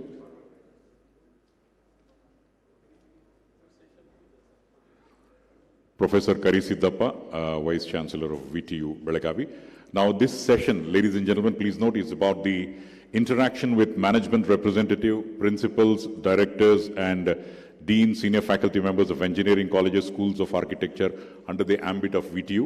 There was a sort of a rehearsal prior to the panel discussion, so I think all of you are totally geared up. Yav riti ee ondu panel discussion participate abeku anta. But we have a moderator for this session, the registrar of VTU Belagavi, Professor A.S. Deshpande. So in the interest of time, I would straight away hand over the session to Professor Deshpande to take us through this session 1.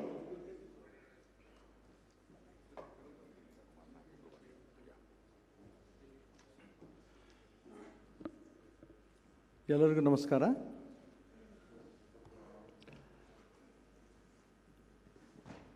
Honorable Minister for Higher Education, Dr. C.N. Ashwathnarayan sir, Professor Kari Siddappa, Honorable Vice Chancellor of VTU. We also have with us Sri Pradeep, the Commissioner for Collegiate and Technical Education, and Sri Pandurang Shetty from QPECA. Of course, shortly we will be joined by a couple of other panel members, Professor Timmegowda, the Vice Chairman of Karnataka State Higher Education Council, and our Honorable Additional Chief Secretary, Sri Kumar Naik also will be joining.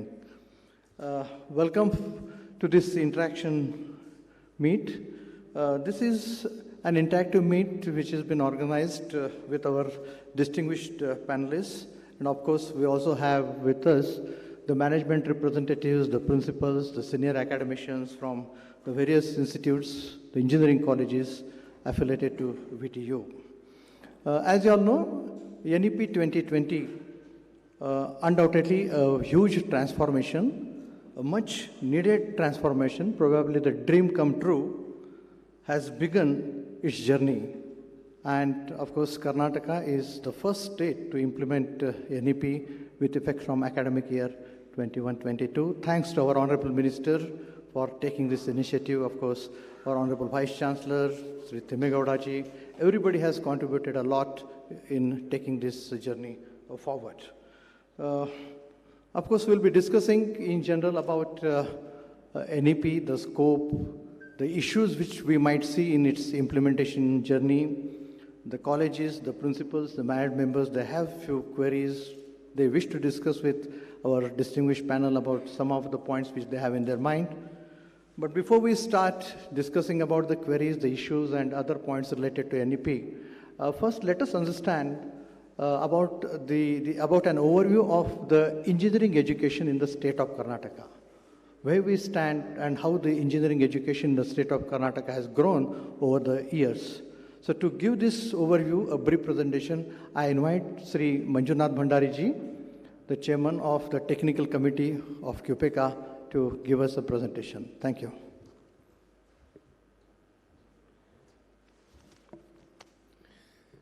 Thank you, sir. ಕಳೆದ ಕನ್ಸೆನ್ಷಿಯಲ್ ಅಗ್ರಿಮೆಂಟ್ನ ಸಭೆಯಲ್ಲಿ ಉನ್ನತ ಶಿಕ್ಷಣ ಸಚಿವರು ನನಗೊಂದು ಆದೇಶವನ್ನು ಕೊಟ್ಟಿದ್ದರು. ಇನ್ನು ಸಭೆಗಳಲ್ಲಿ ನೀವುಗಳು ನಮಗೆ ಕರೆಕ್ಟಾಗಿ PPT ಪ್ರೆಸೆಂಟೇಷನ್ ಪ್ರಕಾರ ನನಗೆ ಹೇಳಬೇಕು, ನೀವು ಪೆನ್ನು ಪೇಪರ್ ಇಟ್ಕೊಂಡು ಬಂದು ಅಥವಾ ಏನು ಪ್ರಿಪೇರ್ ಆಗದೆ ಬಂದು ಸುಮ್ಮನೆ ಕ್ವಶನ್ ಕೇಳೋದಲ್ಲ ಅಂತ ಹೇಳಿಬಿಟ್ಟು, ಅದಕ್ಕೆ ಸರ್ ತಮ್ಮ ಆದೇಶದ ಪ್ರಕಾರ current status of engineering college ಬಗ್ಗೆ ಒಂದು 10 ನಿಮಿಷಗಳ ಕಾಲ ಒಂದು ಪ್ರೆಸೆಂಟೇಷನ್.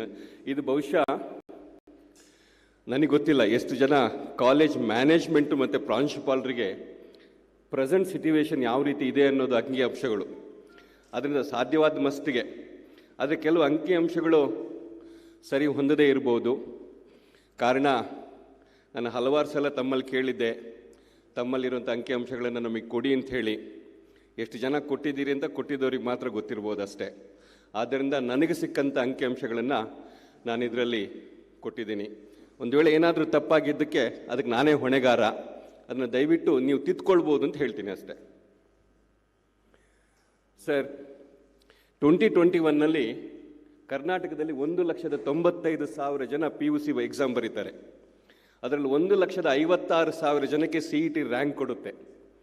ನಮ್ಮಲ್ಲಿ 95,000ರಿಂದ 1 ಲಕ್ಷ ಇಂಜಿನಿಯರಿಂಗ್ ಕಾಲೇಜಲ್ಲಿ ಸೀಟ್ ಇದೆ. CET ಸೀಟ್ ಅವೈಲೇಬಲ್ ನಾವು ಸರೆಂಡರ್ ಮಾಡಿರೋದು ಅಥವಾ CETಗೆ ಕೊಡುವಂಥ ಸೀಟ್ ಸೇರಿದ್ರೆ ಸುಮಾರು 65,000 ಸೀಟ್ ಇದೆ. SNQ ಕೋಟಾ, ಸೂಪರ್ ನ್ಯೂಮರಿ ಕೋಟಾ ಅಂತ ಹೇಳಿಬಿಟ್ಟು ಸೆಂಟ್ರಲ್ ಗೌರ್ಮೆಂಟ್ ಅವರು ಒಂದು 5% ಸೀಟ್ ಅಂತೇಳಿ 5,000 ಸೀಟನ್ನು ನಾವು ಕೊಡ್ತಾ ಇದ್ದೀವಿ. VTU ಅಲ್ಲಿ ಯಾಕೆಂತೇಳಿದ್ರೆ ಯಾರೇ ಪ್ರೈವೇಟ್ ಯೂನಿವರ್ಸಿಟಿಯವ್ರನ್ನ ಬಿಟ್ಟು ಬೇರೆ ಯಾವೇ ಕೋಟದಲ್ಲಿ ಅವ್ರು ಬಂದರೂ ಅವ್ರ ಯೂನಿವರ್ಸಿಟಿಯಲ್ಲಿ ಅವರ ಹೆಸರನ್ನ ನೋಂದಾಯಿಸ್ಕೋಬೇಕಾಗುತ್ತೆ. ಸುಮಾರು 57-58,000 ಜನ CET ಅಡ್ಮಿಷನ್ ಆಗಿರ್ತಾರೆ. ಪ್ರೈವೇಟ್ ಯೂನಿವರ್ಸಿಟಿಗೆ CET ಮ್ಯಾನೇಜ್ಮೆಂಟಿಂದ CETಯಿಂದ ಬಂದಿರೋರು ಒಂದು 13,000 ಜನ. ಒಟ್ಟು 71,000 ಜನ ಇಂಜಿನಿಯರಿಂಗನ್ನು ಕರ್ನಾಟಕದಲ್ಲಿ ಈಗ ಹೋದ ವರ್ಷ ಓದಿದ್ದಾರೆ. ಸುಮಾರು 84,000 ಜನ ಅದರ್ ದೆನ್ ಇಂಜಿನಿಯರಿಂಗನ್ನು ಆಪ್ಟ್ ಮಾಡ್ತಾ ಇದ್ದಾರೆ. ಯಾಕೆಂತೇಳಿದ್ರೆ ಉನ್ನತ ಶಿಕ್ಷಣ ಸಚಿವರು ನನ್ನ ಹತ್ರ ಹೇಳ್ತಾ ಇದ್ರು, ನೀವು ಯಾಕೆ ಕರ್ನಾಟಕದನ್ನು ಬ್ರ್ಯಾಂಡ್ ಮಾಡಬಾರ್ದು ಬೇರೆ ರಾಜ್ಯದಲ್ಲಿ ಅಂತ ಹೇಳಿ. ನಾನು ಅವ್ರಿಗೆ ಹೇಳ್ತಾ ಇರೋದು, ಸರ್ ಬೇರೆ ರಾಜ್ಯಕ್ಕಿಂತ ಬೇರೆ ಡಿಸ್ಟಿಕ್ಗಳಲ್ಲಿ, ಯಾಕಂದರೆ 84,000 seat other then engineering opt ಮಾಡ್ತಾ ಇದ್ದಾರೆ. ಎರಡನೇದು ಸರ್, ಗೌರ್ಮೆಂಟ್ ಕಾಲೇಜ್ 17 ಇದೆ, ಪ್ರೈವೇಟ್ ಕಾಲೇಜ್ ಸುಮಾರು 200 ಇದೆ. ಒಟ್ಟು 217 ಕಾಲೇಜು, ಪ್ರೈವೇಟ್ ಯೂನಿವರ್ಸಿಟಿ 16 ಇದೆ. ಟೋಟಲಿ 54,000 ಅಂದರೆ ಒಟ್ಟಿಗೆ ಸೇರಿದ್ರೆ ಅಷ್ಟು ಬರ್ತಾ ಇದೆ ಸರ್. 17 ಇಂಜಿನಿಯರಿಂಗ್ ಗೌರ್ಮೆಂಟ್ ಕಾಲೇಜಿಂದ ಅಂತೇಳಿದ್ರೆ ಪ್ರೈವೇಟ್ ಕಾಲೇಜಿನ ಕಾಂಟ್ರಿಬ್ಯೂಷನ್ ಏನು ಅಂತ ಹೇಳಿಬಿಟ್ಟು, ಯಾಕೆಂದರೆ NEPಗೆ ನಾವು ಹೋಗೋ ಸಂದರ್ಭದಲ್ಲಿ ನಾವು ಏನು ನಿಮಗೆ ಪ್ರೈವೇಟ್ ಕಾಲೇಜಿಗೆ, ಯಾಕೆಂದರೆ ಸರ್ಕಾರ ನಮಗೆ ಸಹಕಾರವನ್ನು ಕೊಡಲೇಬೇಕಾಗುತ್ತೆ, ನಾವು ಸರ್ಕಾರಕ್ಕೆ ಏನು ಮಾಡ್ತಾ ಇದ್ದೀವಿ ಅಂತ ಹೇಳಿಬಿಟ್ಟು ಸರ್. ಒಟ್ಟು 200 ಇಂಜಿನಿಯರಿಂಗ್ ಕಾಲೇಜಿಂದ ಪ್ರತಿ ವರ್ಷ 60,000-70,000 ಇಂಜಿನಿಯರ್ಸು ಇಲ್ಲಿ ಬರ್ತಾ ಇದ್ದಾರೆ sir. This the major contribution to the country state. ಸುಮಾರು 1,00,000 ಜನಕ್ಕೆ ನಾವು ಎಂಪ್ಲಾಯ್ಮೆಂಟನ್ನು ಕೊಡ್ತಾ ಇದ್ದೀವಿ ಸರ್. ನಿಮಗೆ ಗೊತ್ತಿದೆ 79ನಲ್ಲಿ ಸೆಲ್ಫ್ ಫೈನಾನ್ಸಿಂಗ್ ಬಂದಿರೋಂಥದ್ದು. ಇವತ್ತೇನಾದರೂ ಕರ್ನಾಟಕಕ್ಕೆ ಒಂದು ಹೆಸರು ಬಂದಿದೆ ಅಂತ ಹೇಳಿದ್ರೆ ಅದಕ್ಕೆ ಮುಖ್ಯ ಕಾರಣ ಇಂಜಿನಿಯರಿಂಗ್ ಕಾಲೇಜಸ್. ಸುಮಾರು 30 ವರ್ಷಗಳ ಕಾಲ ಎಷ್ಟೋ ಲಕ್ಷ ಜನನ್ನ ನಾವು ಇಂಜಿನಿಯರ್ಸನ್ನ ಮಾಡಿದ್ದೀವಿ ಸರ್, ಅಲ್ವಾ ಸರ್? ಇದು CET ಪ್ರಕಾರ ನಮಗೆ ಸಿಕ್ಕಿರುವಂಥ ಮಾಹಿತಿಗಳು ಸರ್. CET ಮತ್ತು ಅದರ್ ಪ್ರೊಫೆಷನಲ್ಸ್ಗೆ ಎಷ್ಟು ಜನ ಹೋಗ್ತಾ ಇದ್ದಾರೆ ಅಂತೇಳಿ ಕಳೆದ 6 ವರ್ಷದಲ್ಲಿ VTU ಅಲ್ಲಿ ರಿಜಿಸ್ಟರ್ ಆಗಿರುವಂಥದ್ದು ನೋಡಿ. 15-16ರಲ್ಲಿ ನಾವು 70,000 ಜನ ಹುಡುಗರು ರಿಜಿಸ್ಟರ್ ಆಗಿದ್ದರು. ಈಗ ಡೌನ್ ಟೌನ್ ಅಂತೇಳಿದ್ರೆ ಇಂಜಿನಿಯರಿಂಗನ್ನು ಆಪ್ಟ್ ಮಾಡ್ತಾ ಇರೋದು ಹುಡುಗರು ಜಾಸ್ತಿ ಆದಷ್ಟು ಮತ್ತೆ ಆಪ್ಟ್ ಮಾಡ್ತಾ ಇರೋರು ಕಮ್ಮಿ ಆಗ್ತಾ ಇದೆ ಅನ್ನೋದ್ರಲ್ಲಿ ಇದರಲ್ಲಿ ಗೊತ್ತಾಗ್ತಾ ಇದೆ ಸರ್. ನೆಕ್ಸ್ಟ್ ಸರ್, ನಾವು ಫೀಸ್ ಇನ್ಕ್ರೀಸ್ ಮಾಡ್ಲಿಕ್ಕೆ ಹೋದಾಗ ನೀವು ಹೇಳ್ತಾ ಇರ್ತೀರಾ ಫೀಸ್ ಬಗ್ಗೆ ನೀವು ಜಾಸ್ತಿ ಮಾಡಬೇಕು ಅಂತ ಹೇಳಿ. ನಾನು ಒಂದು ಮಾತನ್ನ ಆ್ಯಕ್ಚುಲಿ ಯಾಕೆಂತೇಳಿದ್ರೆ ಫೀಸ್ ಜಾಸ್ತಿ ಮಾಡೋದಂತ ಒಂದು ಮಿತ್ ಥರ ಆಗ್ಬಿಟ್ಟಿದೆ ಎಲ್ಲರಿಗೂ ಸರ್. ಈ 1,50,000 ಜನ ಏನು ಓದ್ತಾರಲ್ಲ ಸರ್, ಅದರಲ್ಲಿ ಏನಾದರೂ ಒಂದು 10,000 ಜನ ಏನಾದರೂ 50,000ಗಿಂತ ಕಮ್ಮಿ ಕಟ್ಟಿರ್ಬೋದೇನೋ ಫೀಸು. ಉಳಿದವ್ರದ್ದು ಯಾವುದೇ ಕಾಲೇಜಿಗೆ ನೀವು ತಗೊಂಡಾಗ ಸರ್ ಮಿನಿಮಮ್ ಫೀಸ್ PUC 50,000ದಿಂದ 75,000. ಅದು ಬಿಟ್ಟ ಮೇಲೆ ಅವ್ರದ್ದು CET ಕೋಚಿಂಗ್ ಬೇರೆ, ನೀಟ್ ಕೋಚಿಂಗ್ ಬೇರೆ, JEE ಬೇರೆ, ಅದೆಲ್ಲ ಸೇರಿದ್ರೆ 2-2.5 ಲಕ್ಷ ರೂಪಾಯಿ ಒಂದು ವರ್ಷಕ್ಕೆ PUC ಮಕ್ಕಳು PUC ಓದ್ತಾರೆ. ಅವ್ರಿಗೆ ಇಂಜಿನಿಯರಿಂಗ್ ಬರಬೇಕಾದ್ರೆ ಅವ್ರಿಗೆ ಫೀಸ್ ಜಾಸ್ತಿ ಆಗುತ್ತೆ, ಆಯಿತಾ sir? Next sir, background of the ಕಾಮೆಡ್ಗೆ ಇದ್ರ ಬಗ್ಗೆ ತಮಗೆ ಗೊತ್ತಿದೆ. ಯಾಕೆಂದರೆ ಸುಪ್ರೀಂ ಕೋರ್ಟ್ ಜಡ್ಜ್ಮೆಂಟ್ ಪ್ರಕಾರ ಸಿಂಗಲ್ ಫೀಸ್ ಬರುತ್ತೆ. 2006ಅಲ್ಲಿ government enacted the act number 8ಅಲ್ಲಿ ಒಂದು ಅಡ್ಮಿಷನ್ ಪ್ರೋಸೆಸ್ಸು ಮತ್ತು ಫೀಸ್ ಸ್ಟ್ರಕ್ಚರ್ನ ತರ್ತಾರೆ. ಆವಾಗ ಮುಂಚೆ ಇದ್ದದ್ದನ್ನು ಒಂದು ಡೆಂಟಲ್ ಮತ್ತು ಮೆಡಿಕಲ್ ಕಾಲೇಜವರು KPCF ಮತ್ತೊಂದು ಕುಪೇಕ ಅಂತೇಳಿ ಇಂಜಿನಿಯರಿಂಗ್ ಕಾಲೇಜವರು ಸ್ಟಾರ್ಟ್ ಮಾಡ್ತೀವಿ ಸರ್. ಸೀಟ್ ಶೇರಿಂಗು ಸರ್, ಇದು ಶೀಟ್ ಶೇರಿಂಗ್ ಏನಿತ್ತು ಅಂತ ಹೇಳಿದ್ರೆ 45%, 30% ಮತ್ತು 25%. ಈ 2006ಅಲ್ಲಿ ಕನ್ಸೆಷನಲ್ ಅಗ್ರಿಮೆಂಟ್ ಮಾಡಬೇಕಾದ್ರೆ ಕಾಲೇಜುಗಳು ಕಮ್ಮಿ ಇತ್ತು, ಸೀಟ್ಗಳು ಕಮ್ಮಿ ಇತ್ತು, ಹುಡುಗರು ಜಾಸ್ತಿ ಇದ್ದರು. ಆದರೆ ಇವತ್ತು ಉಲ್ಟಾ ಆಗಿದೆ ಸರ್. ಇವತ್ತು ಕಾಲೇಜುಗಳು ಜಾಸ್ತಿ ಆಗಿದೆ, ಸೀಟ್ಗಳು ಜಾಸ್ತಿ ಆಗಿದೆ, ಹುಡುಗರು ಕಮ್ಮಿ ಆಗ್ತಾ ಬಂದೆ. ಹುಡುಗರು ಕಮ್ಮಿ ಆಗಿಲ್ಲ, ಯಾಕಂದರೆ ಸೀಟ್ಗಳು ಜಾಸ್ತಿ ಆಗಿರೋದ್ರಿಂದ. ಸೊ ಈಗ ಆವಾಗ ಏನು ನೀವು ಕುಪ್ಪೆಗೆ ಅಗ್ರಿಮೆಂಟ್ ಮಾಡ್ಕೊಳ್ತಾ ಇದ್ವಿ, ಅದು ಎವರೇಜ್ ಫೀಸ್ ನಡೀತಾ ಇತ್ತು ಸರ್. ಯಾಕೆಂದರೆ ಪ್ರದೀಪ್ ಸರ್ ಮೊನ್ನೆ ನಮಗೆ ಮೀಟಿಂಗಲ್ಲಿ ಹೇಳಿದ್ರು, ಸರ್ ನೀವು ಇದೆಲ್ಲ ಈ ಫೀಸು ತಗೊಳ್ತಾ ಇದ್ದೀರಾ ಅಂತ ಹೇಳ್ಬಿಟ್ಟು, ಅದಕ್ಕೆ ಕಂಪ್ಲೀಟ್ ಸ್ಟ್ಯಾಟಿಕ್ಸನ್ನು ಅವ್ರಿಗೆ ಕೊಡ್ತಾ ಇರೋದು ಸರ್. ಇದನ್ನು ಈಗ ಎವರೇಜ್ ಫೀಸು ಅಂತ ಹೇಳಿದ್ರೆ ಹುಡುಗರು ಡಿಪೆಂಡ್ ಅಪಾನ್ ಆಗಿರೋದು ಬರೀ CET ಫೀಸಿಗೋಸ್ಕರ ಸರ್. ಸರ್ ಇದು ಸರ್ 2012 and 13ನಲ್ಲಿ ಒಂದು ಸಿಂಗಲ್ ಕನ್ಸೆಷನಲ್ ಅಗ್ರಿಮೆಂಟ್ ಆಗುತ್ತೆ. Medical college, dental college, engineering college ಒಂದೇ ಅಗ್ರಿಮೆಂಟು. ಆವಾಗ 33,000 ಇಂಜಿನಿಯರಿಂಗ್ ಫೀಸ್ ಇರುತ್ತೆ, 33-38, ಮೆಡಿಕಲ್ 38,000 ಇರುತ್ತೆ, ಡೆಂಟಲ್ 27 ಇರುತ್ತೆ. ಆದರೆ ಸರ್ 2021ರಲ್ಲಿ ನಾವು 58,000ಕ್ಕೆ ಬರ್ತೀವಿ, ಅವರು 1,28,000ಕ್ಕೆ ಹೋಗ್ತಾರೆ. ಡೆಂಟಲ್ ಅವರು 80 ಹೋಗಿದ್ದು ತಪ್ಪು ಅಂತ ನಾನು ಹೇಳಲ್ಲ, ಏನಣ್ಣ ಅದಕ್ಕೆ. ಆದರೆ ಅವರಿಗೆ ಸ್ಕಿಲ್ ಮತ್ತು ಅದರ್ ಫೀಸನ್ನ ಕೊಟ್ಟರೆ ಸರ್, ನಾವು ಈಗ ನೀವು ಕೊಟ್ಟಿದ್ದೀರ ಮೊನ್ನೆ, thanks, very grateful to you. ಇಲ್ದೇ ನಾವು 58,000, ಅವ್ರು 1,73,000. This is the difference. ಅವರ ಅಗ್ರಿಮೆಂಟ್ ಪ್ರಕಾರ ಅವ್ರಿಗೆ 15ರಿಂದ 25% ಪ್ರತಿ ವರ್ಷ ಇನ್ಕ್ರಿಮೆಂಟ್ ಕೊಟ್ಟಿದ್ದಾರೆ. ಮತ್ತು ಅದರ್ ಫೀಸ್ 15,000 ಇನ್ಕ್ಲೂಡಿವ್ 30,000 ಸ್ಕಿಲ್ ಲ್ಯಾಬಿಗೆ ಕೊಟ್ಟಿದ್ದಾರೆ ಸರ್. ಸರ್, ಇದು ಸಿಂಗಲ್ ಕನ್ಸೆನ್ಷಿಯಲ್ ಅಗ್ರಿಮೆಂಟಲ್ಲಿ ಆಗಿರುವಂಥದ್ದು 12 and 13 ಸರ್. ಇದು ಲೇಟೆಸ್ಟ್ ಅವ್ರದ್ದು ಮೆಡಿಕಲ್ ಕಾಲೇಜ್ ಅವ್ರದ್ದು ಡೆಂಟಲ್ ಅಗ್ರಿಮೆಂಟಲ್ಲಿ ಅವ್ರದ್ದು ಟ್ಯೂಷನ್ ಫೀಸು ಮತ್ತು ಇದನ್ನು ಅವರು ಕನ್ಸೆನ್ಷಿಯಲ್ ಅಗ್ರಿಮೆಂಟಲ್ಲೇ ತೋರಿಸಿದ್ದಾರೆ ಸರ್ ಅದನ್ನು. ಸರ್, ಇದು ಫೀಸ್ ಸ್ಟ್ರಕ್ಚರು ಮತ್ತು ಪ್ರೆಸೆಂಟ್ ಸಿನೋರಿಯೋ ನಾನು ಹೇಳಿದಾಗೆ ಈಗ ನಮ್ಮದು 58 ಮತ್ತು 65,000 ಇದೆ. ಆವಾಗ ನಾನು ಹೇಳಿಲ್ವ ಸರ್, ಯಾಕೆ ನಮಗೆ 2006ರಲ್ಲಿ ನಾವು ಕನ್ಸೆನ್ಷಿಯಲ್ ಅಗ್ರಿಮೆಂಟ್ಗಳೆಲ್ಲ ಮಾಡ್ಕೊಂಡಾಗ ಏನಾಗಿತ್ತು ಅಂತ ಹೇಳಿದಾಗ, ಸೀಟ್ ಕಮ್ಮಿ ಇತ್ತು, ಹುಡುಗರು ಜಾಸ್ತಿ ಇದ್ದರು, ಹೊರಗಡೆ ರಾಜ್ಯದಿಂದ ನಮ್ಮಲ್ಲಿ ಬರ್ತಾ ಇದ್ರು. ಈಗ ಪ್ರತಿ ರಾಜ್ಯದಲ್ಲಿ ಪ್ರತಿ ಜಿಲ್ಲೆಗಳಲ್ಲಿ ಇವತ್ತಲ್ಲಿ ಇಂಜಿನಿಯರಿಂಗ್ ಕಾಲೇಜ್ ಸ್ಟಾರ್ಟ್ ಆಗಿದೆ. ಆವಾಗ ಮಾಡಿದ್ದೇನಂತ ಹೇಳಿದ್ರೆ ಕಾಮೆಡ್ಗೆ ಮತ್ತು ಮ್ಯಾನೇಜ್ಮೆಂಟು ಹೊರಗಡೆ ಸ್ಟೇಟ್ ಅವ್ರಿಗೆ, ಕಾಮೆಡ್ಗೆ ಕಂಪ್ಲೀಟ್ ಔಟ್ ಆಫ್ ಕರ್ನಾಟಕ ಅಂತ ಇತ್ತು. ಈಗ ಯಾವುದೇ ಕರ್ನಾಟಕ ಸ್ಟೂಡೆಂಟ್, ಯಾಕೆಂದರೆ ಅಲ್ಲಿ ಕಾಲೇಜುಗಳು ಜಾಸ್ತಿ ಇರೋದ್ರಿಂದ ಇಲ್ಲಿಗೆ ಯಾರೂ ಬರ್ತಾ ಇಲ್ಲ ಸರ್. ನೆಕ್ಸ್ಟು ಸರ್, ಲಾಸ್ಟ್ 5 ಇಯರ್ಸಲ್ಲಿ ಸರ್ ಬರೀ ಈಗ 6 ವರ್ಷಕ್ಕೆ ನಮಗೆ 2 ಸಲ ಫೀಸ್ ರೈಸ್ ಆಗಿದೆ 6 ವರ್ಷದಲ್ಲಿ ಸರ್. ಇನ್ನೊಂದು ಫೀಸ್ ರೈಸ್ ಮಾಡಿದಾಗ ಸರ್ ಎಲ್ಲರೂ ಕ್ವಶನ್ ಆಗಲಿ, ಇಲ್ಲ ಫೀಸ್ ರೈಸ್ ಆಗುತ್ತೆ ಸರ್. ನಂದು ಒಂದು ಕ್ವಶನ್ ಅಂತ ಹೇಳಿದ್ರೆ, ಗೌರ್ಮೆಂಟಲ್ಲಿ 17 ಇಂಜಿನಿಯರಿಂಗ್ ಕಾಲೇಜ್ ಇದೆ ಸರ್, 4,564 ಇಂಟೇಕ್ ಇದೆ. ಅದರಲ್ಲಿ 2,600 ಅಲರ್ಟ್ ಆದರೆ 2,330 ಅಂತ ಹೇಳಿದ್ರೆ ಅಲ್ಲಿ ಬರೀ ನೀವು ಫೀಸ್ ತಗೊಳ್ಳೋದು ಬರೀ 19,000 ರೂಪಾಯಿ. ಬಟ್ ಸ್ಟಿಲ್ ಅಲ್ಲ 100% ಅಡ್ಮಿಷನ್ ಆಗೋದಿಲ್ಲ. ಈಗ ಯಾಕೆ ಅಂತ ಹೇಳಿದ್ರೆ, ಒಂದು ವೇಳೆ ಫೀಸ್ ಜಾಸ್ತಿ ಆಗುತ್ತೆ ಅಂತ ಅವರು ಅಡ್ಮಿಟ್ ಆಗಬೇಕಾಗಿತ್ತಲ್ಲ ಗೌರ್ಮೆಂಟ್ ಕಾಲೇಜ್ಗಳಲ್ಲಿ, ಅದನ್ನು ಆಗೋದಿಲ್ಲ ಸರ್. ಸರ್, ಕಾಮೆಡ್ಕೆಯನ್ನು ನೀವು ತಗೊಂಡಾಗ ಸರ್, ಕಾಮೆಡ್ಕೆಯಲ್ಲಿ ನಾವು 174 ಜನ ಮೆಂಬರ್ ಇದ್ದೀವಿ ಸರ್. 83 ಕಾಲೇಜವರು ಕಾಮೆಡ್ ಕಡೆ ತಲೆನೇ ಹಾಕೋದಿಲ್ಲ ಅವರು. 100% they surrender to the CET sir. ಖಾಲಿ ಒಂದೇ ಒಂದು ಕಾಲೇಜು ಕಳೆದ ಸಲ ಎಬೋ 90% ಅಡ್ಮಿಷನ್ ಆಗುತ್ತೆ ಸರ್. ಸುಮಾರು 33 ಕಾಲೇಜ್ ಲೆಸ್ ದೆನ್ 10% ಅಡ್ಮಿಷನ್. ಕೆಲವು ಕಾಲೇಜಲ್ಲಿ 1-2 ಅಡ್ಮಿಷನ್ ಆಗಿದೆ ಸರ್.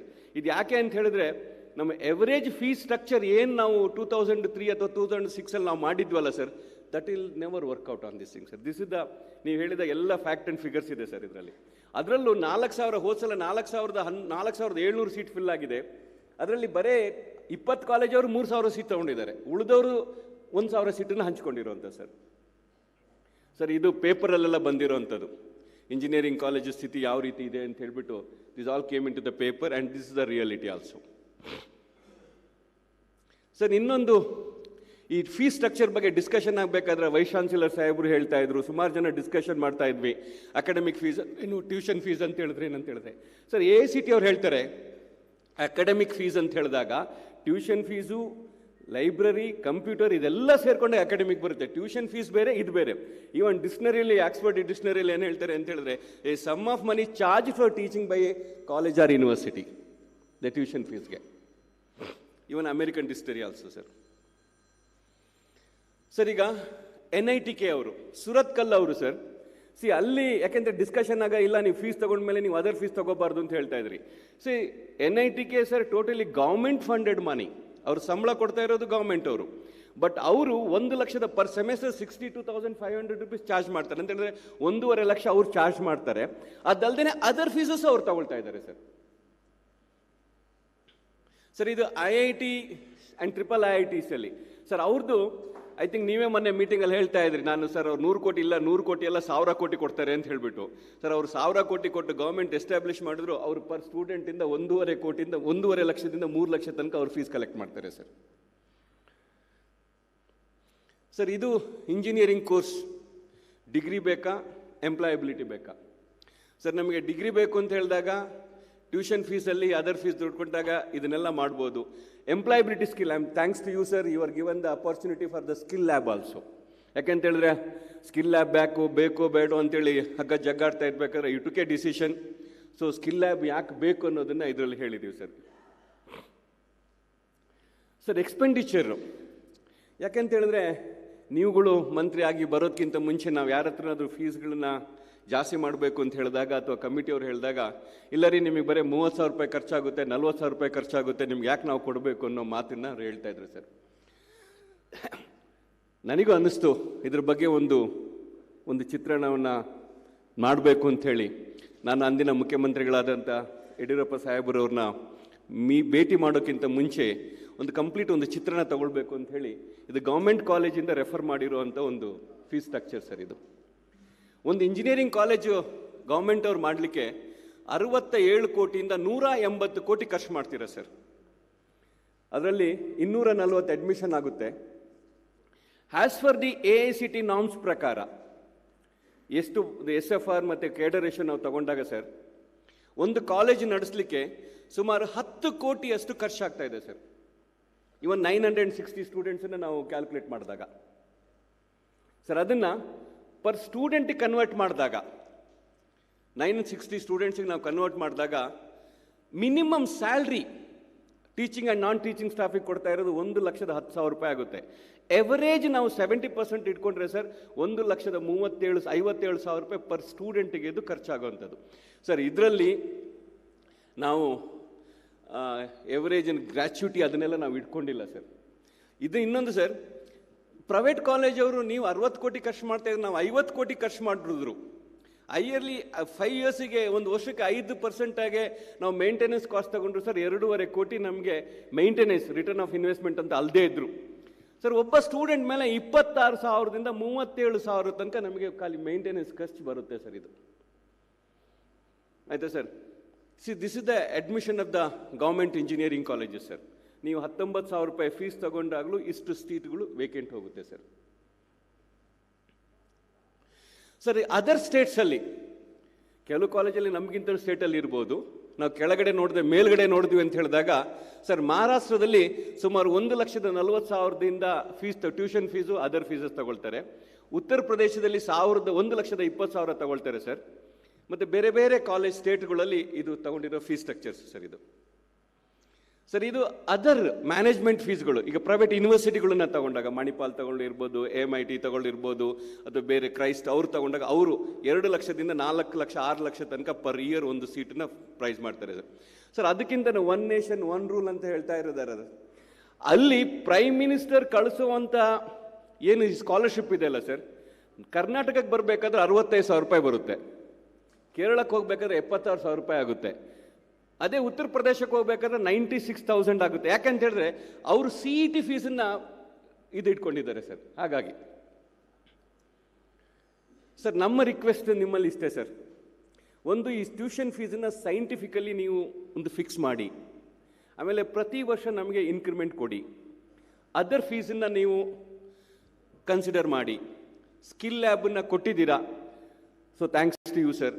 ಮತ್ತು ಆಪ್ಷನಲ್ ಫೀಸ್ಗಳಿಗೆ ಒಂದೊಂದು ಕಾಲೇಜಿಗೆ ನಮಗೆ ಒಂದು ಫ್ಲೆಕ್ಸಿಬಿಲಿಟಿನ ಕೊಡಿ ಅಂತ ನಾನು ಕೇಳ್ತಾ ಇರೋ ಸರ್. ನಾವು ಸರ್ ಯಾಕೆ ನಾವು ಜಸ್ಟಿಫಿಕೇಶನ್ ಕೇಳ್ತಾ ಇದ್ವಿ ಅಂತ ಹೇಳಿದಾಗ sir, this are the justification. ಒಂದು ಕಡೆ IIT ಅವ್ರು ಎಷ್ಟು ತಗೊಳ್ತಾರೆ, ಉತ್ತರ ಪ್ರದೇಶವರು ತಗೊಳ್ತಾರೆ. ಇನ್ನೊಂದು ಕಡೆ ಸರ್ ನಮ್ಮದು ಪ್ರತಿ ವರ್ಷ AICT ನಾರ್ಮ್ಸ್ ಪ್ರಕಾರ 3% ಸ್ಯಾಲ್ರಿ ಇನ್ಕ್ರೀಸ್ ಆಗಲೇಬೇಕು ಸರ್. ಅದಲ್ಲದೆ DA ಕೊಡಬೇಕು ಅಂತ ಹೇಳಿದಾಗ DA ಇನ್ಕ್ರೀಸ್ ಆಗ್ತಾ ಇರುತ್ತೆ. ಬಾಕಿ ಅದರ್ ಎಕ್ಸ್ಪೆಂಡಿಚರ್ಸ್ ಎಲ್ಲ ಇದಾಗ್ತಾ ಇದೆ. ಪ್ರೆಸೆಂಟ್ ಫೀಸ್ ನಿಮಗೆ ಗೊತ್ತಿದೆ, ಯಾಕೆಂತೇಳಿದ್ರೆ 99% ಟುಡೇ ಸಿಟಿಗಳು ಸರ್, ಈಗ ಬ್ಯಾಂಗ್ಳೂರು ಬಿಟ್ಟರೆ ಬೇರೆ ಎಲ್ಲರೂ ನಾವು ನಂಬ್ಕೊಂಡಿರೋದು CET ಫೀಸಲ್ಲಿ. ಸರ್, ಜಸ್ಟಿಫಿಕೇಶನ್ ನಾವು NBAಗೆ ನಾವು ದುಡ್ಡು ಕಟ್ಟಬೇಕು, VTU ಅವರಿಗೆ ಕಟ್ಟಬೇಕು, AICT ಕಟ್ಟಬೇಕು, ಮೀಡಿಯಾಗೆ ಖರ್ಚು ಮಾಡಬೇಕು sir. This all will cost minimum 1 ಲಕ್ಷದಿಂದ 2 ಲಕ್ಷ ರೂಪಾಯಿಗೆ ಇದು ಎವರೇಜ್ ಖರ್ಚು ಬರೋವಂಥದ್ದು. ಈಗ ಆಟೋನಮಸ್ಸಿಗೆ ಹೋದರೆ ಬೇರೆಯೇ ಕಟ್ಟಬೇಕು, VTU ಅವ್ರು ನಮಗೆ ಬಿಡೋದಿಲ್ಲ. ಫೈನ್ ಅಫಿಲಿಯೇಷನ್ಗೆ ಹೋದರೆ ಅವ್ರಿಗೆ ಕಟ್ಟಬೇಕು, ಪರ್ಮನೆಂಟ್ ಅಫಿಲಿಯೇಷನ್ಗೆ. This all include sir. ಇದೆಲ್ಲ ಇನ್ಕ್ಲೂಡ್ ಆಗಿ ಈಗ NACಗೆ ಹೋಗಬೇಕು, NBAಗೆ ಹೋಗಬೇಕು, ನಮ್ಮ ಫೆಸಿಲಿಟೀಸನ್ನು ಅಪ್ಗ್ರೇಡ್ ಮಾಡಬೇಕು, ಇದೆಲ್ಲ ಇದೆ ಸರ್. ದಿಸ್ ಆಲ್ ಇನ್ಕ್ಲೂಡ್ ಅಲ್ಲ ಸರ್. ಈಗ NEPಗೆ ಹೋಗಬೇಕು ಅಂತ ಹೇಳಿದಾಗ ನಮ್ಮ ಸ್ಟ್ಯಾಂಡರ್ಡನ್ನು ನಾವು ರೈಸ್ ಮಾಡಬೇಕು, ನಾವು ಮೇಲೆತ್ತಬೇಕು ಅಂತೇಳಿ ವಿ ವಾಂಟ್ ಟು ಇನ್ವೆಸ್ಟ್. ನಾವು ಎಲ್ಲಿಂದ ಇನ್ವೆಸ್ಟ್ ಮಾಡಲಿಕ್ಕಾಗುತ್ತೆ ಸರ್? ಇದನ್ನೆಲ್ಲ ಕಾಸ್ಟನ್ನು ಖರ್ಚು ಮಾಡಿದ್ರೆ again minimum per student around 20,000 to 30,000 rupees expenditures ಬರುತ್ತೆ ಸರ್. ಸರ್, ನೀವು ಪ್ರತಿ ಸಲ ನಮ್ಗೆ ಎಲ್ಲರೂ ಕೇಳ್ತಾ ಇದ್ರು, ನಿಮ್ಗೆ 20,000 ತಗೊಳ್ಳೋಕ್ಕೆ ಅಧಿಕಾರ ಕೊಟ್ಟಿದ್ದಾರೆ sir. There is only goodwill. 2012 and 13 ನಾವು ಡಿಸ್ಕಷನ್ ಮಾಡಬೇಕಾದ್ರೆ ಒಂದು ಗುಡ್ ವಿಲ್ ಅಲ್ಲ ನಾವು ಅದನ್ನು ಕನ್ಸೆನ್ಷಿಯಲ್ ಅಗ್ರಿಮೆಂಟಲ್ಲಿ ಅದು ಯಾರು ತಪ್ಪು ಮಾಡಿದ್ದಾರೆ, ಯಾರು ರೈಟ್ ಮಾಡಿದ್ದಾರೆ ಅಂತ ಅದು ಇನ್ಕ್ಲೂಡ್ ಆಗಲಿಲ್ಲ ಸರ್. ಅದು ಪೇಪರಲ್ಲಿ ಬಂದಿರೋದು ಆ ಟೈಮಲ್ಲಿ. ಸರ್ ಇದು ಬರದೆ ನಮ್ಗೆ ಯಾವ ರೀತಿ ಆಮೇಲೆ ಒನ್ ಮ್ಯಾನ್ ಕಮಿಟಿ ಅವರು ಇದನ್ನು ಹೈಲೈಟ್ ಮಾಡ್ತಾರೆ. ಅವರು ಇದಕ್ಕೆ ಏನು ಮಾಡಿದ್ದಾರೆ ಅಂದರೆ ಸರ್, ನೋಡಿ ಈಗ ಅವತ್ತು ಪ್ರೂಫ್ ನೋಡಿ ಸರ್, ಇದನ್ನು ಪ್ರಿನ್ಸಿಪಲ್ ಸೆಕ್ರೆಟರಿ ಅವ್ರು ಲೆಟ್ರ್ ಬರ್ತಿದ್ದಾರೆ, ನೀವು ಯಾವ ಅದರ್ ಫೀಸನ್ನು ತಗೊಂಡ್ರು ಅದನ್ನು ವೆಬ್ಸೈಟಲ್ಲಿ ಕೊಡಬೇಕು, DTಗೆ ಕೊಡಬೇಕು ಅಂತೇಳಿ ಸರ್. ಆಮೇಲೆ this is the official letter for all the colleges ಬಂದ್ಬಿಟ್ಟು ಈ ರೀತಿಯ ಅನೆಕ್ಷಸ್ನ ಕೊಟ್ಟಿದ್ದಾರೆ, ನೀವು ಈ ರೀತಿ ನೀವು ಫಿಲ್ ಮಾಡಿ ಇದನ್ನು ಗೌರ್ಮೆಂಟಿಗೆ ಸಬ್ಮಿಟ್ ಮಾಡಿ ಅಂತ ಹೇಳ್ಬಿಟ್ಟು. ಸೊ ನಾವೇನು ಮಾಡ್ತಾ ಇದ್ವಿ ಸರ್, ಈ ರೀತಿ ಸಬ್ಮಿಟ್ ಮಾಡ್ತಾ ಇದ್ವಿ. ಬಟ್ ಯಾವಾಗ ಇದು ಒನ್ ಮ್ಯಾನ್ ಕಮಿಟಿ ಚೇರ್ಮನ್ಗೆ ಹತ್ರ ಹೋದಾಗ ಅವ್ರು ಹೇಳ್ತಾಯಿದ್ರು ಇದೆಲ್ಲ ನನಗೆ ಸಂಬಂಧ ಇಲ್ಲ, ನಿಮ್ಮ ಕನ್ಸೆನ್ಷಿಯಲ್ ಅಗ್ರಿಮೆಂಟಲ್ಲಿ ಇದೆಯೋ ಇಲ್ವೋ ಅಂತ ಹೇಳ್ಬಿಟ್ಟು. ಸೊ ಅದಕ್ಕೋಸ್ಕರ ನಾನು ನಿಮ್ಮ ಹತ್ರ ಬಂದಿದ್ದು. Thanks to you sir, but you solved many hurdles. ಯಾಕೆಂತೇಳಿ ನಾನು ಅವಾಗ ಹೇಳ್ತಾ ಇದ್ದೆ, ನಮ್ಮ ಪರಿಸ್ಥಿತಿ ಹೇಗಾಗಿತ್ತು ಅಂತ ಹೇಳಿದ್ರೆ 100-200 ಕೋಟಿ ಸಾಲ ಮಾಡಿ ಯಾರ ಮುಂದೆ ಹೋಗಿ ಹಿಂಗೆ ಕೈ ಕಟ್ಟಿ ತಲೆ ತೆಗಿಸ್ಬೇಕಾಗಿತ್ತು ಸರ್. ಒಂದು ಮೂಮೆಂಟಲ್ಲಿ ನನಗೆ ಅನಿಸ್ಬಿಡ್ತಾ ಇತ್ತು, ಈಗ ನಾನೇ ನಿಮ್ಮ ಹತ್ರ ಹೇಳಿದೆ ಸರ್, ಕಾಲೇಜ್ ನಿಮಗೆ ಬರ್ಕೊಟ್ಬಿಡ್ತೀನಿ ತೊಗೊಂಬಿಡಿ ಸರ್ ಅಂತ ಹೇಳ್ಬಿಟ್ಟೆ. ಯಾಕೆಂತ ಹೇಳಿದ್ರೆ sir, just a humiliation for us. ನಾವು 200 ಕೋಟಿ 50 ಕೋಟಿ 100 ಕೋಟಿ ಸಾಲ ಮಾಡಿ ಕಾಲೇಜ್ ಕಟ್ತಾ ಇರ್ತೀವಿ, ನಾವು ಹೋಗ್ಬಿಟ್ಟು ಸರ್ 20,000 10,000 ರೂಪಾಯಿ ಏನು ಸರ್ ಭಿಕ್ಷೆ ಬೇಡ್ದಂಗೆ ಅವ್ರ ಹತ್ರ ಹೇಳೋದು, ಆ ಪೇರೆಂಟ್ಸ್ಗಳು ನಮ್ಮ ಹತ್ರ ಕೇಳೋದು, ಈ ಕಡೆ ಮೀಡಿಯಾದವ್ರು ಕೇಳೋದು, ಇವ್ರು ಇನ್ನೊಬ್ರು ಕೇಳೋದು, ಎಲ್ಲರಿಗೆ ಯಾರಿಗಂತ ಉತ್ತರ ಕೊಡೋದು ನಾವುಗಳು. ಅವ್ರಿಗೇನು ಪೇಪರಲ್ಲಿ ಬಂದಿತ್ತು ಇದು ನೋಡಿ ಅಂತ ಹೇಳಲಿಕ್ಕೆ ಆಗ್ತಾ ಇತ್ತಾ? ಇದಕ್ಕೆಲ್ಲದು ಆಗದೆ ನೀವೊಂದು ಪರಿಹಾರ ಕೊಟ್ಟಿದ್ದೀರಾ ಅನ್ನೋದೇ ನಮಗೊಂದು ಸಂತೋಷ sir. Sir next skill hub. Of course ಇದನ್ನು ನೀವು ಕೊಟ್ಟಿದ್ದೀರಿ, ಯಾಕೆಂತ ಹೇಳಿದ್ರೆ ಲಾಸ್ಟ್ ಟೈಮ್ ಮಾಡಿದ್ದು ಇದು, ಯಾಕೆ ಸ್ಕಿಲ್ ಲ್ಯಾಬ್ ಬೇಕು, ಇಂಡಸ್ಟ್ರಿ ಹಬ್ ಬೇಕು ಅಂತ ಹೇಳಿಬಿಟ್ಟು. Sir this all came into the paper. 95% ಇಂಜಿನಿಯರ್ಗಳಿಗೆ ಕೋಡ್ ಬರೀಲಿಕ್ಕೆ ಬರೋದಿಲ್ಲ. Only 7% of the engineer students are employable. Sir I don't know this right or wrong, whatever the press cutting I try to give to you sir.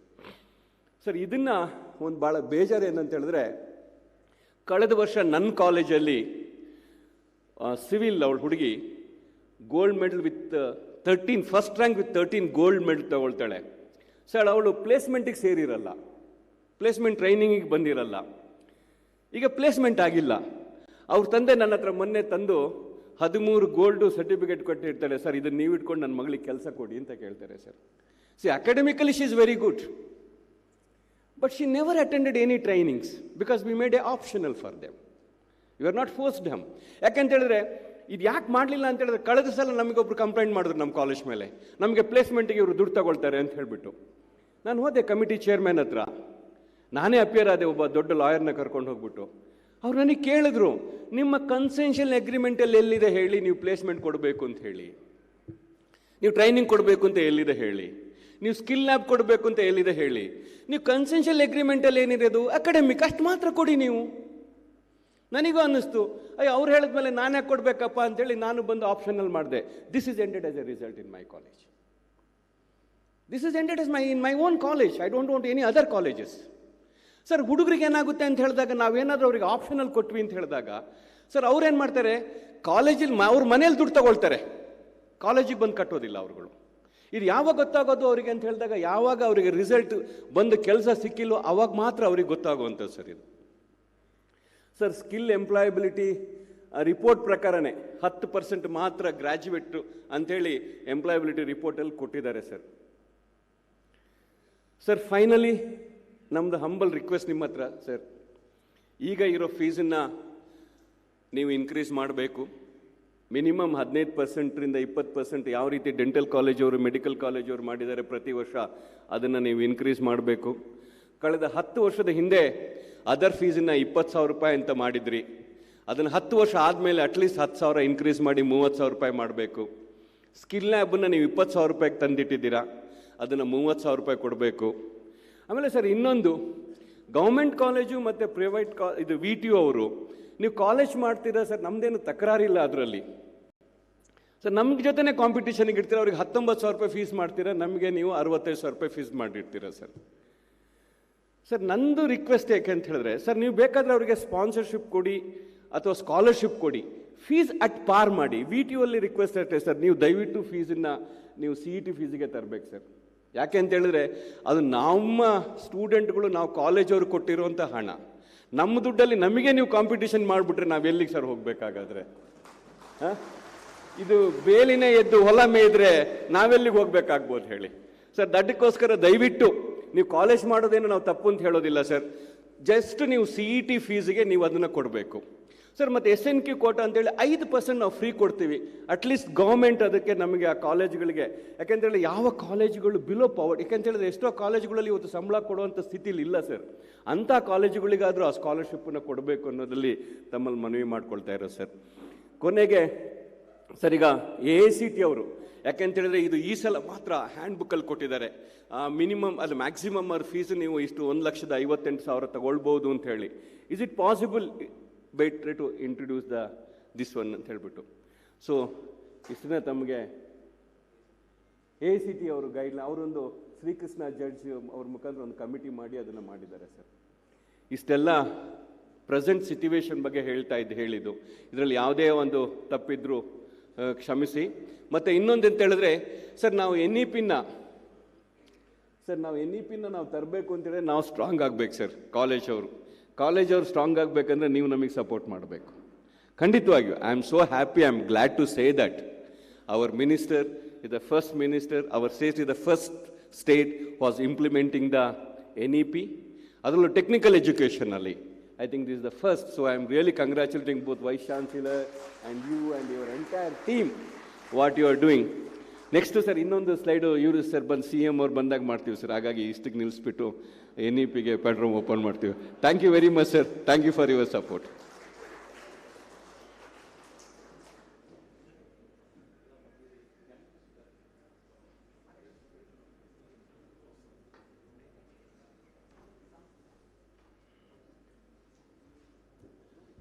ಧನ್ಯವಾದಗಳು Bhandari sir ಅವರೇ.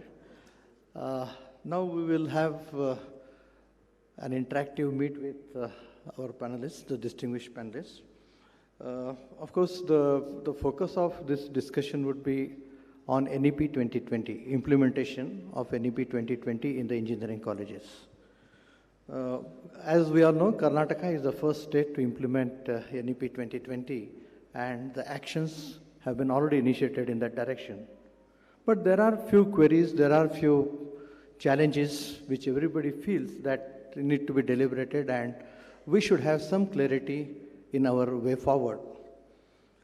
Of course, sometimes we feel that we need little more discussion with the stakeholders, the management, the students, the teachers. We need to prepare the teachers in the right way. Maybe the teachers training colleges with the right kind of modules need to be designed. Also, it has been mentioned in certain places that the kind of GDP expenditure that's being made available for education, that should increase. One thing we have seen over the years is that something which is always constant is the change. Change is the constant entity which we see all through.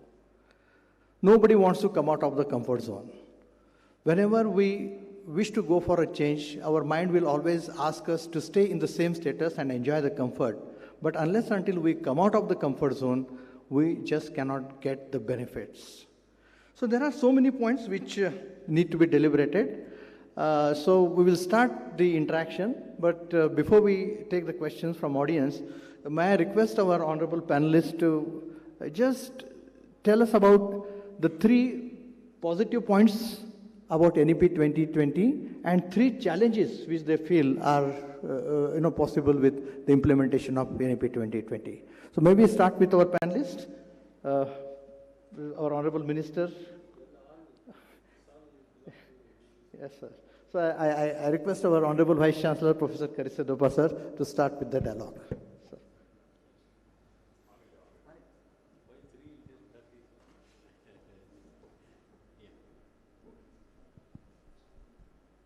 Elrigu namaskara. With the permission of the honorable minister on the chair, you all know it is going to be very flexible student-centric education. And we are going to align with the national policy in technical education, and also we will be aligning with the newer technologies. And the other advantage is, as you look at the way in which the whole globe has progressed, the getting information or knowledge was only school and classroom. Now, knowledge comes from multi-directions. And therefore, NEP is there for making our youngsters, the present young generation, globally recognized and standard citizens, global citizens. Those are the three. The challenges are many, but very important challenges we face at the university or college level is about the mindset. As my Honorable Registrar was pointing out, we need to change. So for that, one is we need to create a learning environment in all campuses. I do not mean air-conditioned rooms and etc. It's learning environment. Maybe during my PPT I'll enlighten on that. The second one is a very committed group of teachers. And the third one is the supporting activities we carry out. Honorable Sir, during the morning session, while awarding the prizes for various national NSS groups, was mentioning about an education system wherein everything is integrated. There are no extracurricular activities or co-curricular activities now onwards. Everything is credited, everything is part of the curriculum. So therefore, we need to have a very capable learning environment, committed teachers, and also student-centric teachers, who go to them. And it's not only the classroom interventions which are very important now. They must be mentors. They must be coaches. So it's not only classroom interventions we are talking about. And an excellent supportive system we need to develop in all our education system. So these are the three challenges we have. And if we are able to do it, I think Karnataka can be the destination for technical education in Karnataka, in technical education. That is, I think these are the three advantages or the points to be remembered while implementing. And whatever with the directions of Government of Karnataka we are doing, it is only a first iteration. We have taken only first step. There is long way to go to improve our education system. So it requires mutual respect. That is one thing which we all should remember. Yeah, thank you. If you have questions, straight away you can go for discussion. Honorable Sir wants to hear from you. Yes. Pass on mic. Yeah. Kelutte sir, ನಿಮ್ಮ voice ಕೇಳುತ್ತೆ. Rushpedrappa, former principal of Shamnur. And he is there in this. I represent Bapuji Educational Association. For the last 60 years, I am in the technical education services. My question is, the Vice Chancellor has made campuses should have a learning environment. Knowingly or unknowingly, whoever is want to join engineering colleges or any colleges, it is the parents' pressure by which they are joining the colleges. It is my experience, it is very difficult to have an environment of learning because parents are forcing the boy to join the college. Therefore, the boy should opt on his own. So therefore, the minimum eligibility earlier in the AICT Act 1986, the eligibility requirement was 60. Since the number of engineering colleges was started, it has came down to 45. So therefore, this thought should be to be considered today or at a later date. So here is a good destination. Karnataka is a good coin. So Government of Karnataka has made a very good beginning. So in 1982 itself, in the whole country, the computer science course were introduced in the Karnataka. Thereby we are Silicon Valley. Therefore, this issue to be debated, the eligibility requirement should be suitably considered. Suitability considered, then only learning environment is possible in the campuses. This is my opinion.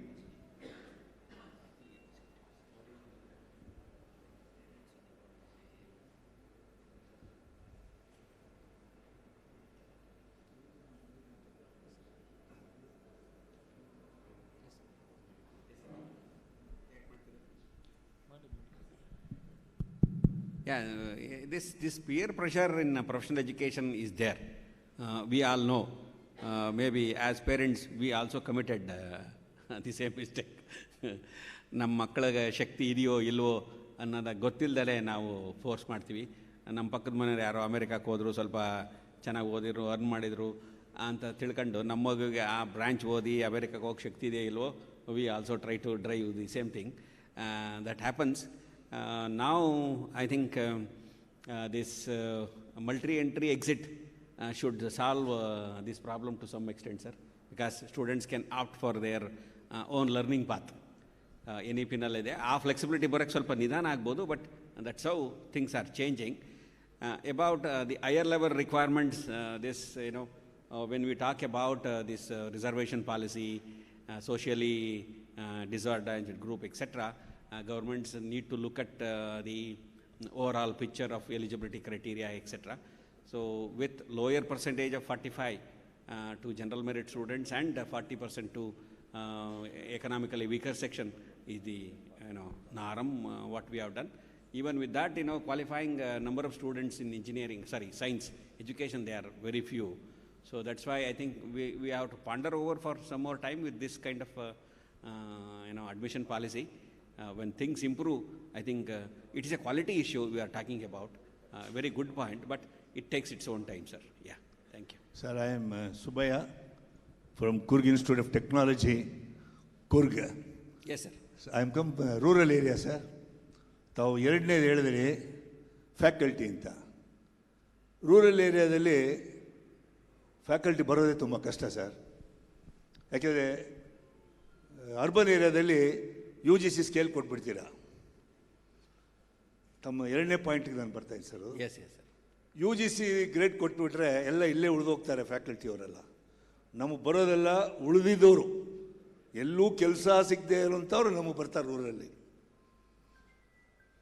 ತುಂಬ ಕಷ್ಟ ಆಗುತ್ತೆ sir ರೂರಲ್ಲಿ ನಾವು ಇದು ಮಾಡಬೇಕಾದ್ರೆ. ಇದಕ್ಕೆ ಸರ್ಕಾರದವರು ತಾವು ಏನಾದರೂ ಒಂದು ರೂರಲ್ಗೆ ಏನಾದರೂ ಒಂಥರ ಸಬ್ಸಿಡಿ ಥರನೋ ಅಥವಾ ಫ್ಯಾಕಲ್ಟಿಗೆ ಏನಾದರೂ ಒಂದು ಕೊಟ್ಟರೆ ನಮ್ಮ ಎರಡನೇ ಪಾಯಿಂಟು ನಮ್ಗೆ NEP-ಗೆ ಅನುಕೂಲ. ಮೊದಲನೇದು ವಾತಾವರಣ ಶಾಂತಿನಿಕೇತನ ಥರ ಇದೆ ನಮ್ಮ ಊರುಗಳಲ್ಲಿ, ಚೆನ್ನಾಗಿ ಎಲ್ಲದಕ್ಕೂ ಅನುಕೂಲಗಳಿದೆ.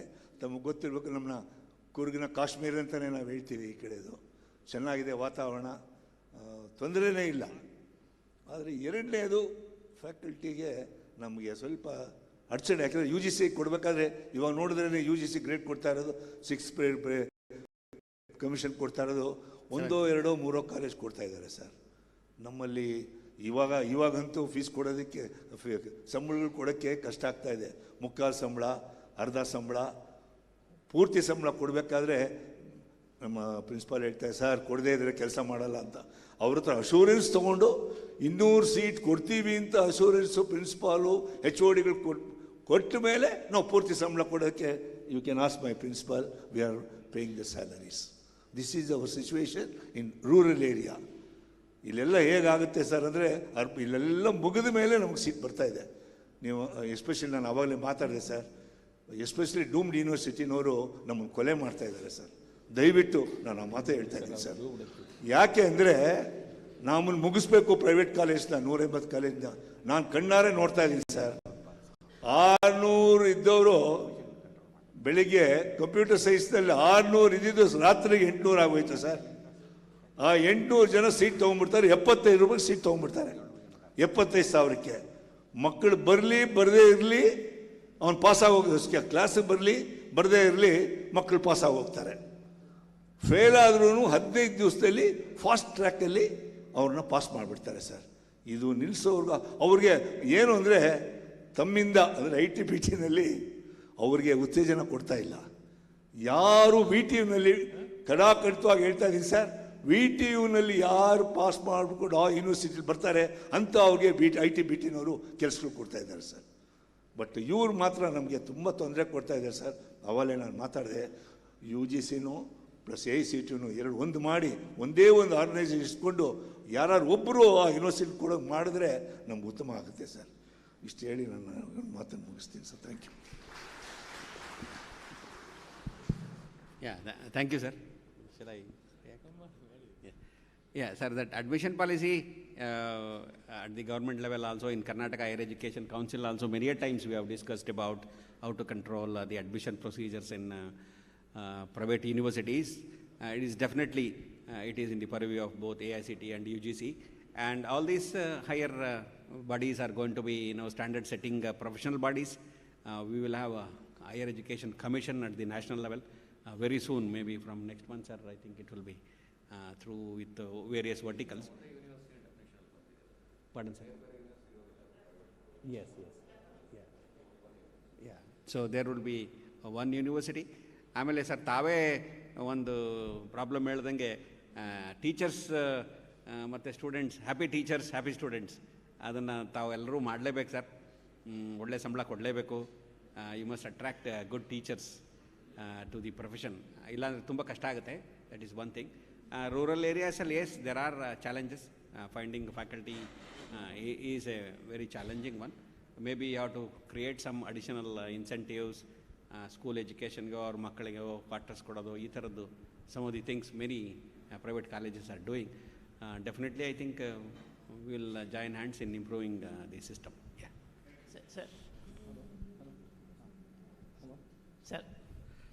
Sir, ಇದರಲ್ಲಿ I just want to add one more thing. One question, sir. Sir, yes, sir. Here, one question. Sir, there is one small point I want to add here, sir. In the deliberations of NEP 2020, it has been mentioned that at present we have 800 universities and 40,000 institutes of higher learning. The whole number is going to come down to 15,000 by the time NEP comes to some stable status. It means the quality accreditation, establishing your brand irrespective of your place, attracting the best students, that is going to be the mantra. So we will have to prepare on those lines. Those constraints will always be there, but how we overcome the constraints, build the brand, build the quality, and stay in the market would be most crucial. I think we all need to work in that direction.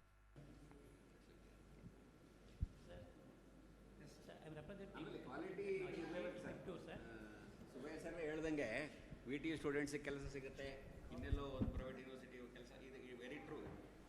In one of the article I read in Maharashtra, I don't name the universities, some private universities. There were about 240 students who appeared for the software job in the placement activities. They could find only 7 students. So the quality matters. Definitely quality matters, and it takes some time. ಸುಬ್ಬಯ್ಯನವರು ಸ್ವಲ್ಪ ಈಗ 20-25 ವರ್ಷ ಆಯ್ತೇನೋ ಅವ್ರ college ಅಲ್ವಾ sir? I think it was 20 years. Yes, ಚೆಲುವೇಗೌಡರು principal ಆಗಿ ಶುರು ಮಾಡಿದ college. I remember it had its own name and fame. ಅವಾಗೆಲ್ಲ ಅಡ್ಮಿಷನ್ ಚೆನ್ನಾಗಿತ್ತು ಸರ್. ಸ್ವಲ್ಪ ನೀವು ಇಂಟ್ರಾಸ್ಪೆಕ್ಟ್ ಮಾಡ್ಕೊಳ್ಳಿ sir. Why the admissions have come down? There are an number of reasons. ಒಂದೇ ಅಲ್ಲ. ಆಮೇಲೆ overall still you are best in the country sir. In terms of total number of admissions, Karnataka best in the country. Last year 53,000 ನಮ್ಮ CET ಮೂಲಕ ಏನಾಯಿತು, 53 ಅನ್ನರ್ average. ಇಲ್ಲ sir, we are better than sir. We are number 1 in India, 40%. So we are still good. But ಈಗ with the support of the government and Karnataka university, I think we can take a step forward. Maybe we can change the dynamics of admissions, everything with the implementation of NEP. It may take some little time. You have to be a little cautious. And some of the emerging areas you have to embrace and start newer programs. One analysis ಆಗಬೇಕು sir college ಲೆವೆಲಲ್ಲಿ about the admission procedure. I think every year you have to look into the dynamics of admissions. Yeah.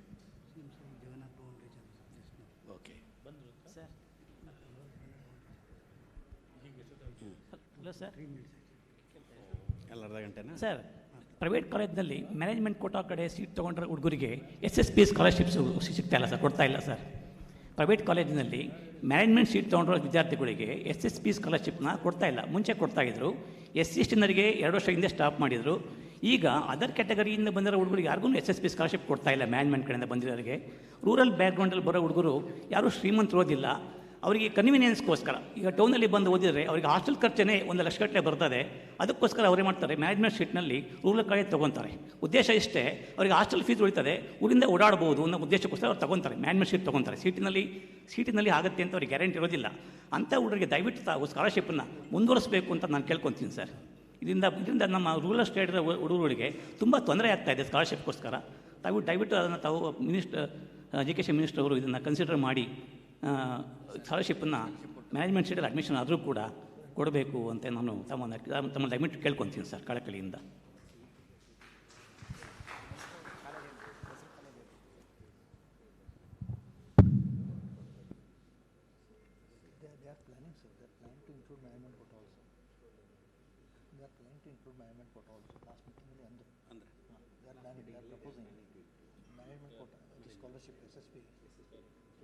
ಸ್ಟೂಡೆಂಟ್ಸ್ಗೆ scholarship ಪೋರ್ಟಲಲ್ಲಿ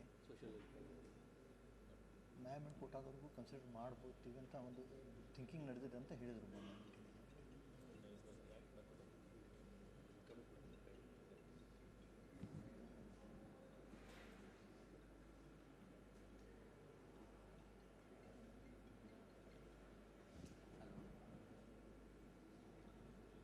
Any other query related to NEP 2020 with reference to the implementation of NEP 2020? Yes. As far as SSP question is concerned, we will certainly take it with the government. There are some difficulties, but those are getting sorted out, including the one which was indicated. That point is also being thought of. Yeah. One critical issue is their new educational policy. There is a free migration from one institute to another institution, from one state to another state. There we had a rigid system in which we are all working. We are assured of the revenue every year. The moment this is implemented in the new education policy, we are not sure of the revenue that we are going to derive from each institution, whether it's a government or a private. Because in the new education policy, freedom is given to a student to migrate from one institute to another. There should be a clarity to be evolved by a committee to address this issue. This is my submission. Sir, the institute also must plan for attracting the best students.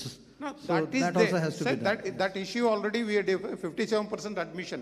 Now added to that, this is another grave situation under the new education policy. I am bringing to the policy makers this to be addressed. That's all my concern.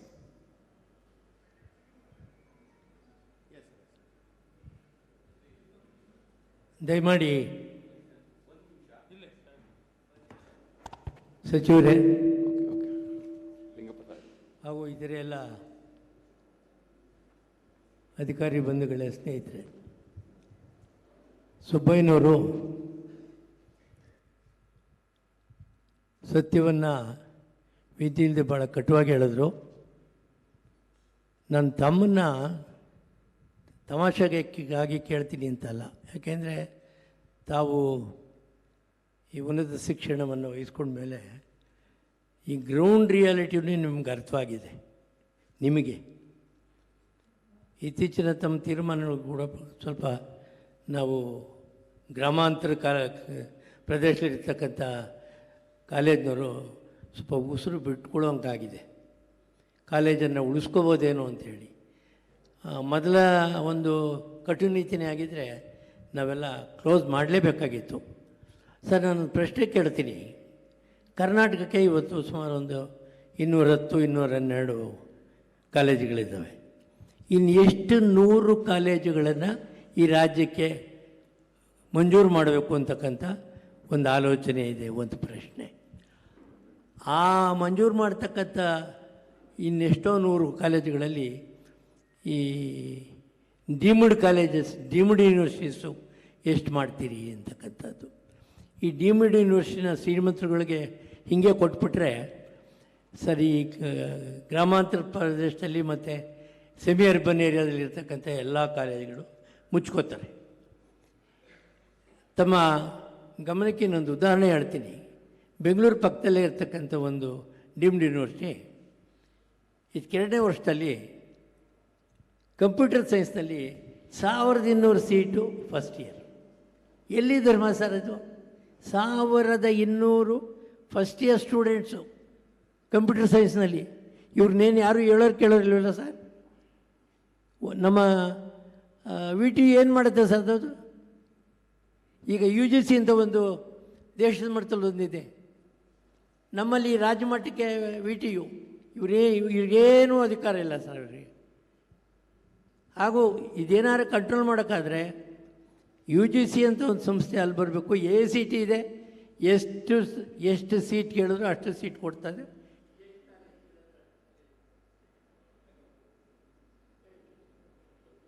ಅದು battery ಖಾಲಿ ಆಯ್ತು ನೋಡಪ್ಪ. Hand hello, ಎಷ್ಟು college ಬೇಕು, ಎಷ್ಟು seat ಬೇಕು, ಎಷ್ಟಕ್ಕೆಲ್ಲ ಅನುಮತಿ ಕೊಡ್ತದೆ. ಹೀಗೆ ಆದರೆ ಮುಂದಿನ ದಿನಗಳಲ್ಲಿ ಸಿರಿವಂತರ ಹಿಡಿತದಲ್ಲಿರ್ತಕ್ಕಂಥ ಡೀಮ್ಡ್ ಯೂನಿವರ್ಸಿಟಿಗಳು ಮಾತ್ರ ಸರ್ವೈವ್ ಆಗ್ತವೆ. ಉಳಿದ ಕಾಲೇಜುಗಳನ್ನೆಲ್ಲ ಮುಚ್ಚಿಕೊಂಡು ಬೇರೆ ಏನಾದ್ರು ನಾವು ಮಾರ್ಗವನ್ನು ಹುಡ್ಕೋಬೇಕಾಗ್ತದೆ. ಆದರೆ ನಾನು ನಿಮ್ಮನ್ನು ಹೊಗಳಿದ್ದೀನಿ ಅಂತಲ್ಲ, ಈಗಿನ ಉನ್ನತ ಶಿಕ್ಷಣ ಸಚಿವರಿಗೆ ಮೊದಲು ಹೇಳೋದಕ್ಕೆ ಗ್ರೌಂಡ್ ರಿಯಾಲಿಟಿ ನಿಮ್ಗೆ ಅರ್ಥವಾಗಿದೆ. ತಾವಿನ್ನೂ 1 ವರ್ಷ ಕಾಲ ಇರೋದ್ರಿಂದ ಅಷ್ಟರಲ್ಲಿ ಈ ಶ್ರೀಮಂತ ಕುಳುಗಳನ್ನ ಒಂದು ಸ್ವಲ್ಪ ಕಂಟ್ರೋಲ್ ಮಾಡಿ ನೀವು ಅವ್ರಿಗೆ ಸೀಟ್ ಕೊಡಿ, DBD ಯೂನಿವರ್ಸಿಟಿ ಮಾಡಿಕೊಡಿ, ಸೀಟ್ ಕಂಟ್ರೋಲ್ ಮಾಡಿರಿ ಅವರಿಗೆ. ಅವರೇನು ದೊಡ್ಡಪ್ಪನ ಮಕ್ಕಳಲ್ಲ, ತಾವೇನು ಚಿಕ್ಕಪ್ಪನ ಮಕ್ಕಳಲ್ಲ. ನಮಗೂ ಕೂಡ ಈ ತಾಂತ್ರಿಕ ವಿದ್ಯಾಲಯಗಳನ್ನು ನಡೆಸಬೇಕು, ಒಳ್ಳೆಯ ರಿಸಲ್ಟ್ ತರಿಸ್ಬೇಕು, ಒಳ್ಳೆಯ ವಿದ್ಯಾರ್ಥಿಗಳನ್ನ ಉತ್ಪತ್ತಿ ಮಾಡಬೇಕು ಅಂತ ಕಾಳಜಿ ಇದೆ. ಆದರೆ ಈ ಒಂದೇ ಒಂದು ಕಂಪ್ಯೂಟರ್ ಸೈನ್ಸ್ಗೆ 1200 ಸೀಟು ಅಂತಂತಂದರೆ ಯಾವ ಧರ್ಮ ಸರ್? 1200 ಸೀಟ್ಗೆ 60 ಕಾಲೇಜುಗಳು ಕೊಡ್ಬೋದು ನೋಡಿ ಆ ಸೀಟ್ಗಳನ್ನ. ಅದಕ್ಕೆ ಇದ್ರ ಬಗ್ಗೆ ತಾವು ಭಾಳ ತೀವ್ರವಾಗಿ ಆಲೋಚನೆ ಮಾಡಬೇಕು. ಅವರು ನಾವು ಬೇರೆ ಅಲ್ಲದೆ ಇದ್ದಂಗೆ ಸಮಾನವಾದಂಥ ರೀತಿ ಇವಾಗೆಲ್ಲ ಪಂಕ್ತಿ ಮಾಡಿಕೊಟ್ಟಿರ್ತಿದ್ದೀರಿ. ಈ ಡೀಮ್ಡ್ ಯೂನಿವರ್ಸಿಟಿಗೆ 3 ಪಟ್ಟು ಊಟ, ನಮಗೆಲ್ಲ 1 ಪಟ್ಟು ಊಟ ಕೊಡುವಂಥ ನೀತಿ ಅಲ್ಲಿ ಇಲ್ಲ, ಸರ್ಕಾರದಲ್ಲ ಅದು. ಅದಕ್ಕೆ ಇದ್ರ ಬಗ್ಗೆ ಭಾಳ ತಾವು ಸೀರಿಯಸ್ಸಾಗಿ ಯೋಚನೆ ಮಾಡಿ ಅವ್ರನ್ನ ಕಂಟ್ರೋಲ್ ಮಾಡಿದ್ರೆ ಈಗಿರ್ತಕ್ಕಂಥ ಇರೋಷ್ಟು ಕಾಲೇಜುಗಳು ಎಲ್ಲ ಬದುಕೋತವೆ ಸರ್. ಇಲ್ಲ ಅಂದರೆ ಪ್ರತಿ ವರ್ಷ ಮುಂದಿನ ವರ್ಷಗಳಲ್ಲಿ ಸಾಯೋವಂಥ ಕಾಲಗಳನ್ನೇ ಹೆಚ್ಚಿಗೆ ನೋಡಬೇಕಾಗ್ತದೆ. Thank you. ಲಿಂಗಪ್ಪ ಸಾಹೇಬ್ರೆ, ಲಿಂಗಪ್ಪ ಅವರೇ, ಸರ್ ಮಿನಿಸ್ಟ್ರನ್ನ ಹೊಗಳೋದಲ್ಲ, ಹೊಗಳಲೇಬೇಕು. ಯಾಕಂತೇಳಿದ್ರೆ 10 ವರ್ಷಗಳಿಗಿಂದ ಏನು ನಮ್ಮ ಪ್ರಾಬ್ಲಮ್ ಇತ್ತು ಅದನ್ನೆಲ್ಲ ಸಾಲ್ವ್ ಮಾಡಿಕೊಟ್ಟಿದ್ದಾರೆ. ಸರ್, ಈಗ ಉನ್ನತ ಶಿಕ್ಷಣ ಸಚಿವರ ಒಂದು ಅನುಮತಿಯ ಮೇರೆಗೆ ಕಳೆದ 1 ವರ್ಷಗಳಿಂದ ಕನ್ಸೆನ್ಷಿಯಲ್ ಅಗ್ರಿಮೆಂಟಿಗೆ ನಾವು ಭಾಳಷ್ಟು ಮಾಡಬೇಕು ಅಂತ ಹೇಳಿದಾಗ ಅವರು ಕಳೆದ ವರ್ಷ ನಾನು ಅವ್ರನ್ನ ಭೇಟಿ ಮಾಡಿದಾಗ ಹೇಳಿದರು, ನಾನು 1 ವರ್ಷದಲ್ಲಿ ಈ ಪ್ರಾಬ್ಲಮನ್ನು ಮುಂದಿನ ಕನ್ಸೆನ್ಷಿಯಲ್ ಅಗ್ರಿಮೆಂಟಲ್ಲಿ ಸಾಧ್ಯವಾದಷ್ಟು ಇದಕ್ಕೆ ಹರ್ಡಲ್ಸನ್ನು ನಾನು ಪರಿಹಾರ ಮಾಡಿಕೊಡ್ತೇನೆ, ಆದರೆ ಅದರ ರೀತಿ ನಿಯಮಗಳಲ್ಲಿ ನಾನು ಮಾಡಿಕೊಡ್ತೇನೆ ಅಂತ ಹೇಳಿದರು. ಅದ್ರ ಪ್ರಕಾರ ಆ ಕನ್ಸೆನ್ಷಿಯಲ್ ಅಗ್ರಿಮೆಂಟ್ಗೆ ನಮಗೆ ಹಲವಾರು ಜನರು ನನಗೆ ಸಂಪೂರ್ಣ ಸಹಕಾರವನ್ನು ಕೊಟ್ಟಿದ್ದಾರೆ. ಅವರಿಗೆ ಕುಪೇಕ ವತಿಯಿಂದ ಅವ್ರನ್ನ ಗೌರವಿಸಿ ಅಂತ ಹೇಳಿದ್ರೆ ಅವರಿಗಿಂದ ಅಕ್ನಾಲೇಜ್ಮೆಂಟ್ ಮಾಡೋದು ನಮ್ಮೆಲ್ಲರ ಕರ್ತವ್ಯವಾಗಿದೆ. ಅದಕ್ಕೋಸ್ಕರ ನಾನು ಉನ್ನತ ಶಿಕ್ಷಣ ಸಚಿವರ ಹತ್ರ ಮನವಿ ಮಾಡ್ಕೊಳ್ತಾ ಇದ್ದೀನಿ, ನಮ್ಮ ಪರವಾಗಿ ನೀವು ಅವರಿಗೆ ಅಪ್ರಿಸಿಯೇಷನ್ನ ಕೊಡಬೇಕು ಅಂತೇಳಿ ಕೇಳ್ಕೊಳ್ತಾ ಇದ್ದೀನಿ ಸರ್. ಪ್ರಪ್ರಥಮವಾಗಿ ನನ್ನ ಗುರುಗಳು, ಅದೇ ರೀತಿ ನಮ್ಮ VTUನ ವೈಸ್ ಚಾನ್ಸಲರ್ ಆದ ಕರಿಸಿದ್ದಪ್ಪ ಅವ್ರಿಗೆ ಉನ್ನತ ಶಿಕ್ಷಣ ಸಚಿವರು ಕುಪೇಕ ಪರವಾಗಿ ಒಂದು ಮೊಮೆಂಟೋವನ್ನು ಕೊಡಬೇಕು ಕೇಳ್ಕೊಳ್ತೇನೆ. ನೀವು ಅದಕ್ಕೆ ನೀವೇ ಕೊಡಿ ಅಂತ ಹೇಳಿ.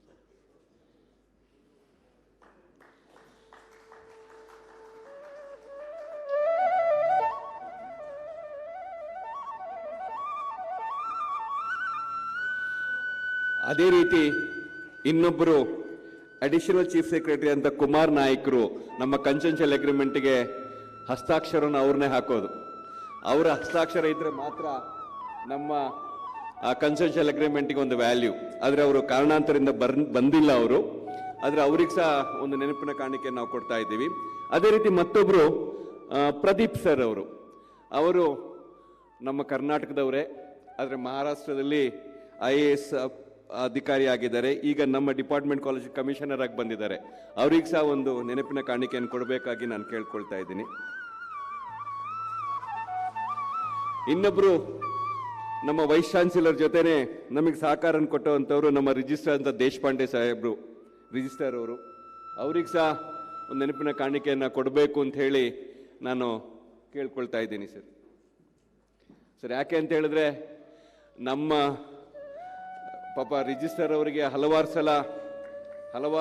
ಸಮಯ ಗೊತ್ತು ಇಲ್ಲದೆ ಟೈಮಲ್ಲಿ ಅವರಿಂದ ನಾವು ಏನಾದರೂ ಒಂದು ಸಬ್ಮಿಟ್ ಮಾಡಬೇಕು ಅಂತ ಹೇಳಿದ್ರೆ ಸಂಪೂರ್ಣವಾದ ಡಾಟಾನ ಅವ್ರ ಹತ್ರ ತಗೊಳ್ತಾ ಇದ್ವಿ. ಅದೇ ರೀತಿ ಎಲ್ಲ ನಮ್ಮ VTU ಡಿಪಾರ್ಟ್ಮೆಂಟಿನ ಆಯ್ತು sir, thank you very much sir, thank you. ಅದೇ VTU ಇನ್ನ ಅಧಿಕಾರಿ ವರ್ಗದವ್ರು ಇರ್ಬೋದು, ಡಿಪಾರ್ಟ್ಮೆಂಟ್ನವರು ಇರ್ಬೋದು, ಡೆಪ್ಯೂಟಿ ಸೆಕ್ರೆಟರಿ ಇರ್ಬೋದು ಅಥವಾ ಅಂಡರ್ ಸೆಕ್ರೆಟರಿ ಇರ್ಬೋದು, ಇವರೆಲ್ಲರೂ ನಮಗೆ ಸಹಕಾರವನ್ನು ಕೊಟ್ಟಿದ್ದಾರೆ. ಅವರೆಲ್ಲರನ್ನ ನೆನಪು ಮಾಡ್ಕೊಳ್ತಾ ಇದ್ದೀನಿ ಸರ್. You can continue. ಅದನ್ನ ಆಮೇಲೆ ಹೇಳ್ತೀವಿ ಸರ್, CM ಬರಲಿ. ಎಸ್, ನಾವು ಈಗ ಯಾಕೆಂದಲ್ಲ, ನಾನು ಯಾವಾಗಲೂ ಸಚಿವರನ್ನ ಮೀಟ್ ಮಾಡಿದಾಗ ಸಚಿವರು ಒಂದೇ ಹೇಳ್ತಾ ಇದ್ರು, ನೋಡಿ ನೀವು ಒಳ್ಳೆಯ ಕ್ವಾಲಿಟಿ ಎಜುಕೇಷನ್ನ ನೀವು ಕೊಡ್ತೀರಿ ಅಥವಾ ನಿಮ್ಮ ಕಾಲೇಜುಗಳಲ್ಲಿ ಯಾವ ರೀತಿಯ ಕಾರ್ಯಕ್ರಮಗಳನ್ನು ನೀವು ಹಾಕ್ಕೊಂಡಿದ್ದೀರಿ ಅಂತ ಹೇಳಿ ನೀವು ಎಷ್ಟು ಪಬ್ಲಿಸಿಟಿ ಮಾಡ್ತೀರಾ. ಪ್ರಪ್ರಥಮವಾಗಿ ನನಗೆ ಅವ್ರಿಗೆ ಒಂದೇ ಒಂದು ಕ್ವಶನ್ ಕೇಳಿದ್ದು ನಾನು ಅವ್ರನ್ನ ಭೇಟಿ ಮಾಡಿದಾಗ, ನೀವು ಕುಪೇಕದಿಂದ ಪ್ರಾಬ್ಲಮ್ಸ್ಗಳನ್ನ ನನಗೆ ಹೇಳ್ತಾ ಇದ್ದೀರಲ್ಲ, ಈ ಪ್ರಾಬ್ಲಮ್ಸ್ಗೆ ಸೊಲ್ಯೂಷನ್ಗಳನ್ನು ನನಗೆ ಕೊಡಿಯಲ್ಲ. ಅವ್ರು ಕೇಳಿರೋ ಮಾತು, ನೀವು ಕುಪೇಕದಿಂದ ನೀವೇನು ಮಾಡಿದ್ದೀರಾ, ಅಟ್ಲೀಸ್ಟ್ ಕರ್ನಾಟಕದಲ್ಲಿ ಇಷ್ಟು ಇಂಜಿನಿಯರಿಂಗ್ ಕಾಲೇಜ್ ಇದೆ ಅಂತೇಳಿ ನೀವು ಆಲ್ ಇಂಡಿಯಾ ಲೆವೆಲಲ್ಲಿ ಏನಾದರೂ ಕುಪೇಕದಿಂದ ನೀವು ಅಡ್ವರ್ಟೈಸ್ಮೆಂಟ್ ಮಾಡ್ತಾ ಇದ್ದೀರಾ, ಅಥವಾ ಕುಪೇಕ ಅನ್ನೋದನ್ನ ನೀವೆಲ್ಲಾದರೂ ಬ್ರ್ಯಾಂಡ್ ಮಾಡ್ತಾ ಇದ್ದೀರಾ, ನಿಮ್ಮಲ್ಲಿ ಎಂತೆಂಥ ಕಾಲೇಜ್ಗಳು ಅನ್ನೋದು ನೀವೇನಾದರೂ ಬ್ರ್ಯಾಂಡ್ ಮಾಡಿದ್ದೀರಾ, ಅದಕ್ಕೆ ನಿಮ್ಮ ಹತ್ರ ಯಾವ ಪ್ಲ್ಯಾನ್ ಇದೆ ಅಂತ ಕೇಳ್ಕೊಳ್ತಾ ಇದ್ರು. ನನಗೆ ಅವ್ರಿಗೆ ಹೇಳ್ತಾ ಇದ್ದೆ, ಸರ್ ನಾವೀಗ ಭಾಳ ಕಷ್ಟದಲ್ಲಿ ಇದ್ದೀವಿ ಸರ್, ಒಂದು ಸಲ ನಾವು ಇದನ್ನು ದಾಟಿಸಿ ಆಮೇಲೆ ಖಂಡಿತವಾಗಿ ಇದಕ್ಕೆ ತಾವು ಯಾವ ಆದೇಶವನ್ನು ಕೊಡ್ತೀರೋ ಅದ್ರ ಪ್ರಕಾರ ಮಾಡ್ತೀವಿ ಅನ್ನೋ ಭರವಸೆನ ಸರ್ ನಾನು ಕೊಟ್ಟಿದ್ದೀವಿ. ಆದರೆ ನಾನು ಕುಪೇಕ ಎಲ್ಲ ನಮ್ಮ ಮ್ಯಾನೇಜ್ಮೆಂಟ್ ಅವ್ರ ಹತ್ರ ನಾನು ಕೇಳ್ಕೊಳ್ಳೋದು ಇಷ್ಟೇ, ನಾವು ಯಾವಾಗಾದರೂ ನಿಮ್ಮನ್ನು ಸಭೆ ಕರೆದಾಗ ನೀವು ರೆಪ್ರೆಸೆಂಟೇಟಿವ್ನ ಕಳಿಸ್ಕೊಟ್ಬಿಡ್ತೀರಾ, ಅದು ಆಗಬಾರ್ದು. ಮ್ಯಾನೇಜ್ಮೆಂಟ್ ಅವರು ನೀವು ಬರಬೇಕು. ಯಾಕೆಂತೇಳಿದ್ರೆ ಪ್ರಾಂಶುಪಾಲರುಗಳು ಬಂದಾಗ ಅವರು ಎಷ್ಟು ನಿಮಗೆ ಹುದ್ದೆಗಳನ್ನು ಕೊಡ್ತಾರೆ ನಮಗೆ ಗೊತ್ತಿಲ್ಲ. ಆದರೆ ನಾನೇ ವೈಯಕ್ತಿಕವಾಗಿ ಎಷ್ಟೋ ಮ್ಯಾನೇಜ್ಮೆಂಟ್ ಅವರಿಗೆ ಫೋನ್ ಮಾಡಿ ನೀವು ಬರಬೇಕು ಅಂತ ಕೇಳಿದಾಗಲೂ ಇಲ್ಲ ಇವತ್ತು ಬರೋಕ್ಕಾಗಲ್ಲ, ನಾಳೆ ಬರೋಕ್ಕಾಗಲ್ಲ ಅಂತ ಹೇಳ್ತಿರ್ತಾರೆ. ಮ್ಯಾನೇಜ್ಮೆಂಟ್ ಅವರು ಕುಪೇಕದಿಂದ ಅವ್ರು ಹೇಳಿದಾಗ, ಯಾಕೆಂದರೆ ಉನ್ನತ ಶಿಕ್ಷಣ ಸಚಿವರು ನನ್ನ ಹತ್ರ ಪ್ರಶ್ನೆಗಳನ್ನು ಕೇಳಿದಾಗ ನನಗೆ ಯಾವುದೇ ರೀತಿಯ ಉತ್ತರ ಇರಲಿಲ್ಲ. ಅವ್ರು ಒಂದೇ ಹೇಳಿದ್ದು, ನೀವು ಯಾವ ಪೇಪರ್ಲ್ಲಿ ಅಡ್ವರ್ಟೈಸ್ಮೆಂಟ್ ಕೊಡ್ತಾ ಇದ್ದೀರಾ, ನಿಮ್ಮಲ್ಲಿ ಇಷ್ಟು ಸೀಟ್ ಇದೆ, ನಿಮ್ಮಲ್ಲಿ ಇಂಥ ಜಾಗದಲ್ಲಿ ಕಾಲೇಜ್ ಇದೆ, ನೀವು ಇಂಥ ಫೆಸಿಲಿಟೀಸ್ ಇದೆ, ನೀವು ಯಾವ ಡೆಸ್ಟಿನೇಷನ್ ಮಾಡಲಿಕ್ಕೆ ನೀವು ಅಡ್ವರ್ಟೈಸ್ಮೆಂಟ್ ಮಾಡ್ತಾ ಇದ್ದೀರಾ ಕುಪೇಕದಿಂದ ಅಂತ ಹೇಳಿ. ಸರ್ ನಾವು ಒಂದು ಅಡ್ವರ್ಟೈಸ್ಮೆಂಟ್ ಮಾಡಬೇಕು ಅಂತ ಹೇಳಿದ್ರೆ ನೀವೆಲ್ಲರೂ, ನಾನು ಹೇಳಿಲ್ವ ಒನ್ ವೇ ಕನೆಕ್ಷನ್ ಇರಬಾರ್ದು, ಡಬಲ್ ವೇ, 2 ವೇ ಇದ್ದಾಗ ಮಾತ್ರ ಅದು ಸಾಧ್ಯ ಆಗುತ್ತೆ. ನಾವು ಕಳೆದ 1 ವರ್ಷದಲ್ಲಿ ನಾನು ಓಡಾಡಿದಾಗ ಬರೀ ಒಂದು 10 ಕಾಲೇಜವರು ಮಾತ್ರ ನಮಗೆ ಬೆನ್ನೆಲುಬಾಗಿ ನಿಂತಂಥವ್ರು. ಇನ್ನು 190 ಜನ. ಇದೊಂದು ಸಣ್ಣ ಕತೆ ಇದೆ, ಹೇಗೆ ಅಂತ ಹೇಳಿದ್ರೆ ಊರಲ್ಲಿ ಒಂದ್ಸಲ ಹಾಲು ಬೇಕು, ದೇವರಿಗೆ ಅಭಿಷೇಕ ಮಾಡಲಿಕ್ಕೆ ಹಾಲು ಕಲೆಕ್ಟ್ ಮಾಡೋಣ ಅಂತ ಹೇಳ್ತಾರಂತೆ. ಎಲ್ಲರೂ ಏನು ಮಾಡ್ತಾರೆ, ಒಂದು ದೇವಸ್ಥಾನದಲ್ಲಿ ಒಂದು ಚೆಂಬಿಟ್ಟಿರ್ತಾರಂತೆ, ದೊಡ್ಡದು ಪಾತ್ರೆ. ಬಿಡು ನಾನು ಒಬ್ಬ ನೀರು ಹಾಕಿ, ಎಲ್ಲರೂ ಹಾಲು ಹಾಕಿರ್ತಾರಲ್ಲ, ನಾನು ಒಬ್ಬ ನೀರು ಹಾಕಿದ್ರೆ ಸಾಕು ಅಂತ ಹೇಳಿ ಎಲ್ಲರೂ ತಿಳ್ಕೊಂಡು ಬಂದು ನೀರು ಹಾಕ್ತಾರಂತೆ. ಬೆಳಗ್ಗೆ ನೋಡ್ಬೇಕಾದ್ರೆ ಅಲ್ಲಿ ಬಲೆ ನೀರಿತ್ತೆ ಹೊರತು ಹಾಲಿರಲಿಲ್ಲ ಅಂತೆ. ಹಾಗೆ ನಮ್ಮವರು, ಬಿಡು ನಾನೊಬ್ಬ ಹೋಗ್ಲಿದ್ರೆ ಏನಾಗುತ್ತೆ, ಕುಪೇಕ ನಡೆಯಲ್ವಾ, ಅಥವಾ ನಾನೇನಾದರೂ ಒಂದು ದುಡ್ಡು ಕೊಡದೇ ಇದ್ರೆ ಕುಪೇಕ ನಡೆಯಲ್ಲ ಅನ್ನೋ ಮನೋಭಾವವನ್ನು ನಾವು ಇಟ್ಕೊಳ್ಬಾರ್ದು. ನೀವು ಯಾಕೆಂತೇಳಿದ್ರೆ ನಾವು ಡೆಸ್ಟಿನೇಷನ್ ನಮ್ಮ ಯಾವ ರೀತಿ, ಈಗ ಅವ್ರು ಹೇಳಿದರೆ ನಮ್ಮ ಕರ್ನಾಟಕ ನೆಚ್ಚಿನ ತಾಣ ಡೆಸ್ಟಿನೇಷನ್ ಕರ್ನಾಟಕ ನಾವು ಮಾಡಬೇಕು ಅಂತ ಹೇಳಿದಾಗ ನೀವು ಸಹಕಾರವನ್ನು ಕೊಟ್ಟರೆ ಅವ್ರ ಜೊತೆ ನೋಡಿ, ಇವತ್ತು ಈ ಕಾರ್ಯಕ್ರಮವನ್ನು ನಾನು ಇದನ್ನು ಮುಖ್ಯಮಂತ್ರಿಗಳ ಮುಂದೆ ಹೇಳಬೇಕು ಅಂತ ಇದ್ದೆ. ನಾವು ಈ ಕಾರ್ಯಕ್ರಮವನ್ನು ಮಾತಾಡಲಿಕ್ಕೆ ಸರ್ ನಿಮ್ಮ ಜೊತೆ ಚರ್ಚೆ ಮಾಡಲಿಕ್ಕೆ ನನಗೆ ಬೇಕು, ನಮ್ಮ ಕುಪೇಕ ಮೆಂಬರ್ಸ್ ಅವ್ರು ಕೇಳ್ತೇನೆ ಅಂತ ಹೇಳ್ಬೇಕಾದ್ರೆ ಮಂತ್ರಿಗಳು ಒಂದೇ ಮಾತು ಹೇಳಿದ್ರು, ನಾನು ಯಾಕೆ ಮುಖ್ಯಮಂತ್ರಿನೇ ಕರ್ಕೊಂಡು ಬರ್ತೀನಲ್ಲ, ವೈಸ್ ಚಾನ್ಸಲರ್ನ ಕರೆಯೋಣಲ್ವಾ, NEPನ ಎಲ್ಲರೂ ಸೇರಿ ಓಪನ್ ಮಾಡೋಣ ಅಲ್ವಾ. ನಾನು ಹೇಳಿಲ್ವ ಅವಾಗ ಬ್ಯಾಂಕ್ವೆಟ್ ಹಾಲಲ್ಲಿ ಇವತ್ತು ನಮ್ಮ ಕುಪೇಕದ ಈ ಒಂದು ಎಂಬ್ಲಮ್ ಇಲ್ಲಿ ಬಂದಿದೆ ಅಂತ ಹೇಳಿದ್ರೆ ಉನ್ನತ ಶಿಕ್ಷಣ ಸಚಿವರ ಕಾರಣ ಇದಕ್ಕೆ ಅಲ್ವಾ. ಈಗ ನಾವೆಲ್ಲರೂ ಸಹಕಾರ ಕೊಡಬೇಕು ತಾನೆ. ಈಗ ಅವರು NEPನ ನಾನು ಮಾಡ್ತೀನಿ ಅಂತ ಹೊರಟಾಗ ನಾವು ಅದಕ್ಕೆ ಸಹಕಾರವನ್ನು ಕೊಡಬೇಕು. ಈಗ ಡೆಸ್ಟಿನೇಷನ್ ನಾವು ಮಾಡಬೇಕು ಅಂತ ಹೇಳಿದಾಗ ನೀವೆಲ್ಲರೂ ಸಹಕಾರವನ್ನು ಕೊಟ್ಟರೆ, ಈಗ ಒಂದು ಪೇಪರ್ ಅಡ್ವರ್ಟೈಸ್ಮೆಂಟ್ ಕೊಡಬೇಕು ಅಥವಾ ಕುಪೇಕನ್ನು ನಾವು ಹೈಲೈಟ್ ಮಾಡಬೇಕು, ನಮ್ಮಲ್ಲಿ ಇಷ್ಟು ಸೀಟ್ ಇದೆ, ನಮ್ಮಲ್ಲಿ ಇಂಥ ಬ್ರಾಂಚ್ ಇದೆ, ನೀವು ಬಂದಬೇಕು ಅಂತ ಹೇಳಿದಾಗ ನೀವುಗಳು ಅದಕ್ಕೆ ಸಹಕಾರವನ್ನು ಕೊಡಬೇಕು ಅಂತ ಹೇಳಿ. ಸರ್ ಮುಖ್ಯಮಂತ್ರಿಗಳು ಇನ್ನೊಂದು ಅರ್ಧ ಗಂಟೆಯಲ್ಲಿ ಬರ್ತಾರಂತೆ. ಸರ್ ನಾವು ಟೀ ಬ್ರೇಕ್ ಕೊಡೋಣ ಸರ್, ನೀವು ಕನ್ಕ್ಲೂಷನ್ ಬೇಕಾದರೆ ಮಾಡಿ ಸರ್, ಒಂದು ಟೀ ಬ್ರೇಕ್ ಕೊಟ್ಬಿಡೋಣ ಸರ್. ಯಾಕೆಂದರೆ ಶಂಕರ್ ಪ್ರಸಾದ್ ಅವರು ಅವಾಗಿಂದ ನೆನಪು ಮಾಡ್ತಾ ಇದ್ದಾರೆ sir.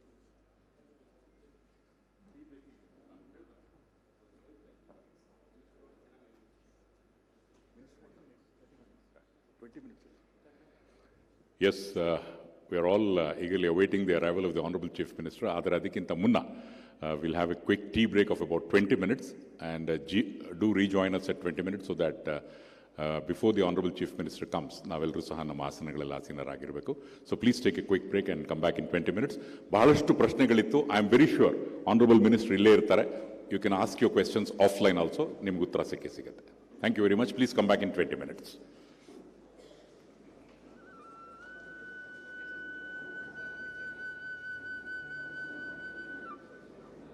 High tea would be served on the right of the stage. Please.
ಎಲ್ಲರಿಗೂ ಒಂದು ರಿಕ್ವೆಸ್ಟು, ಹೈ ಟಿ ಆದ ನಂತರ ಇಮಿಡಿಯೇಟ್ ಆಗಿ ತಿರುಗಿ ಬಂದರೆ ಮಿನಿಸ್ಟರ್ ಸರ್ ಜೊತೆಯಲ್ಲಿ you can still interact. He is ready to take few more questions.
I would request all the esteemed delegates, and also I would request our event friends, the volunteers, to kindly guide everyone back to the stage. The Honorable Chief Minister is expected any moment. ಸನ್ಮಾನ್ಯ ಮುಖ್ಯಮಂತ್ರಿಗಳು ಯಾವುದೇ ಕ್ಷಣದಲ್ಲಾದರೂ ಇಲ್ಲಿಗೆ ಆಗಮಿಸುವಂತಹ ನಿರೀಕ್ಷೆ ಇದೆ. ಆ ಕಾರಣದಿಂದ ದಯವಿಟ್ಟು ಎಲ್ಲರೂ ಕೂಡಲೇ ವಾಪಸ್ಸಾಗಬೇಕಾಗಿ ವಿನಂತಿ. ನಾವು 20 ಮಿನಿಟ್ಸ್ ಹೇಳಿದ್ವಿ, 20 ಮಿನಿಟ್ಸ್ ಆಗಿದೆ.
KVG College of Engineering Sulya, BITM Ballari, BLDA Engineering College Vijaypura, BKIT Bhalki Bidar District, Maharaja Institute of Technology Mysuru, ಹಾಗೂ SJCIT Chikballapura.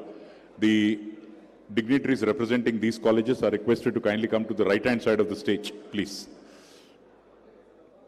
ದಯವಿಟ್ಟು ಈ ಸಂಸ್ಥೆಯ ಮುಖ್ಯಸ್ಥರು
ಸನ್ಮಾನ್ಯ ಮುಖ್ಯಮಂತ್ರಿಗಳಾದ ಶ್ರೀ ಬಸವರಾಜ ಬೊಮ್ಮಾಯಿ ಅವರನ್ನ ಮಾನ್ಯ ಡಾಕ್ಟರ್ ಸಿ ಎನ್ ಅಶ್ವತ್ಥನಾರಾಯಣ್ ಹಾಗೂ ಇಲಾಖೆ ಹಿರಿಯ ಅಧಿಕಾರಿಗಳು ಶ್ರೀ ಕುಮಾರ್ ನಾಯಕ್, ಶ್ರೀ ಪ್ರದೀಪ್ ಅವರೆಲ್ಲರೂ ಸಹ ಇದೀಗ ವೇದಿಕೆಗೆ ಕರೆತರ್ತಾ ಇದ್ದಾರೆ.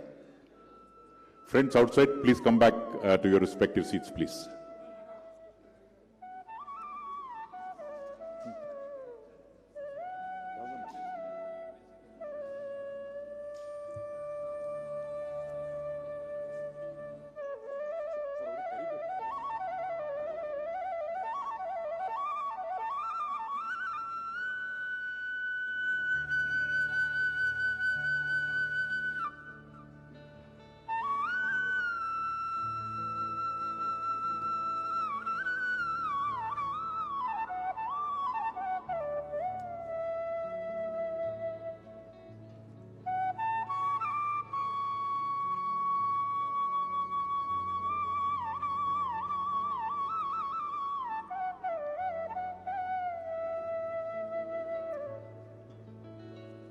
ಇದೀಗ ವೇದಿಕೆಗೆ ಸನ್ಮಾನ್ಯ ಮುಖ್ಯಮಂತ್ರಿಗಳು Shri Basavaraj Bommai, doctor C N Ashwathnarayan.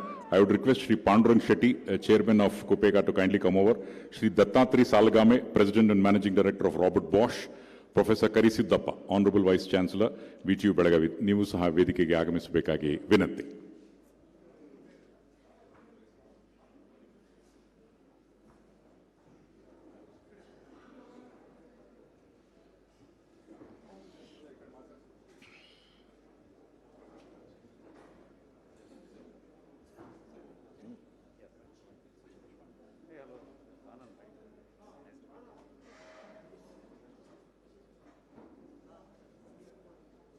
Shri Shashil Namoshi, member of the legislative council, ಸಹ ವೇದಿಕೆಗೆ ಆಗಮಿಸಬೇಕು.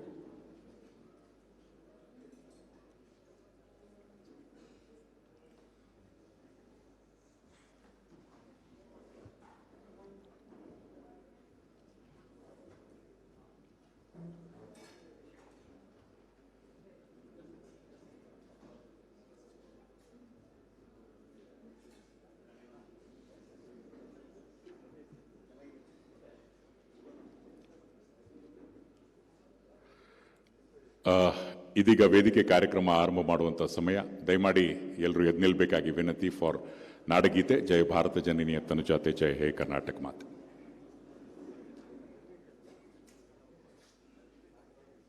ಜಯ ಭಾರತ ಜನನಿಯ ತನುಜಾತೆ, ಜಯ ಹೇ ಕರ್ನಾಟಕ ಮಾತೆ, ಜಯ ಸುಂದರ ನದಿ ವನಗಳ ನಾಡೆ, ಜಯ ಹೇ ರಸಋಷಿಗಳ ಭೂದೇವಿಯ ಮಕುಟದ ನವಮಣಿಯೇ, ಅಂಗದ ಚಂದ್ರದ ಹೊನ್ನಿನ ಗಣಿಯೇ, ರಾಘವ ಮಧುಸೂದನರವತರಿಸಿದ ಭಾರತ ಜನನಿಯ ತನುಜಾತೆ, ಜಯ ಭಾರತ ಜನನಿಯ ತನುಜಾತೆ, ಜಯ ಹೇ ಕರ್ನಾಟಕ ಮಾತೆ. ಜನನಿಯ ಜೋಗುಳ ವೇದದ ಘೋಷ, ಜನನಿಗೆ ಜೀವವು ನಿನ್ನಾವೇಶ, ಹಸುರಿನ ಗಿರಿಗಳ ಸಾಲೆ, ನಿನ್ನಯ ಕೊರಳಿನ ಮಾಲೆ, ಕವಿಯ ಪತಂಜಲ ಕೊಂಚಮತಿನನುತ ಭಾರತ ಜನನಿಯ ತನುಜಾತೆ, ಜಯ ಹೇ ಕರ್ನಾಟಕ ಮಾತೆ. ಶಂಕರ ರಾಮಾನುಜ ವಿದ್ಯಾರಣ್ಯ, ಬಸವೇಶ್ವರರಿನ ದಿವ್ಯಾರಣ್ಯ, ರಂಗ ಷಡಕ್ಷರಿ ಪುಂಜ, ಪಂಪಲ ಕುಣಿಪತಿ ಜನ್ಮ, ಭಕ್ತಿಗರುಳಿಸಿದ ಮಂಗಳ ಧಾಮ, ಕವಿಗೋಗಿಲೆಗಳ ಪುಣ್ಯ ರಾಮ, ನಾಗಕ ರಾಮಾನಂದ ಕವೀರರ ಭಾರತ ಜನನಿಯ ತನುಜಾತೆ, ಜಯ ಹೇ ಕರ್ನಾಟಕ ಮಾತೆ. ಭೈರಪ ಹೊಯ್ಸಳರಾಳಿದ ನಾಡೆ, ಕಲ್ಲಣ ಜಗಣರ ನೆಚ್ಚಿನ ಬೀಡೆ, ಕೃಷ್ಣ ಶರಾವತಿ ಕುಂಜ, ಕಾವೇರಿಯವರ ರಂಗ, ಚೈತನ್ಯ ಪರಮಹಂಸ ವಿವೇಕರ ಭಾರತ ಜನನಿಯ ತನುಜಾತೆ, ಜಯ ಹೇ ಕರ್ನಾಟಕ ಮಾತೆ. ಸರ್ವ ಜನಾಂಗದ ಶಾಂತಿಯ ತೋಟ, ರಸಿಕರ ಕಂಗಳ ಸೆಳೆಯುವ ನೋಟ, ಹಿಂದೂ ಕ್ರೈಸ್ತ ಮುಸಲ್ಮಾನ, ಪಾರಸಿಕ ಜೈನ ನೃತ್ಯಾನ, ಜನಜನ ಹೋಲುವ ಹೊರೆಗಳ ಧಾಮ, ಕಾಯಕ ವೈದಿಕರ ರಾಮ, ಕನ್ನಡ ನುಡಿ ಕುಣಿದಾಡುವ ದೇಹ,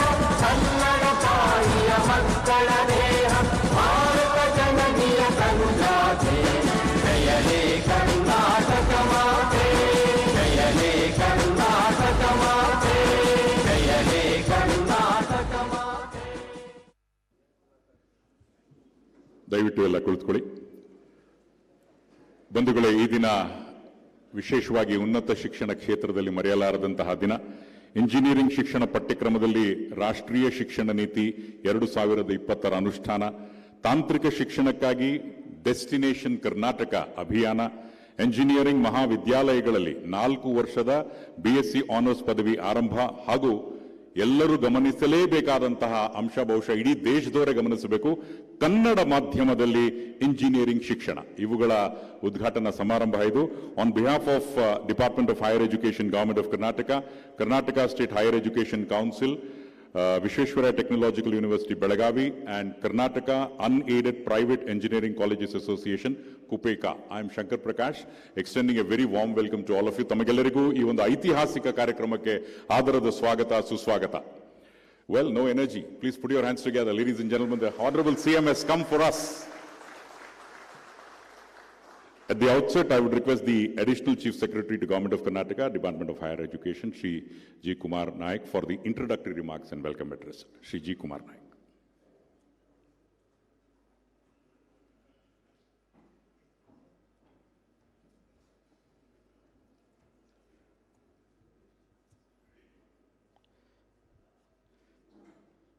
ಎಲ್ಲರಿಗೂ ನಮಸ್ಕಾರ.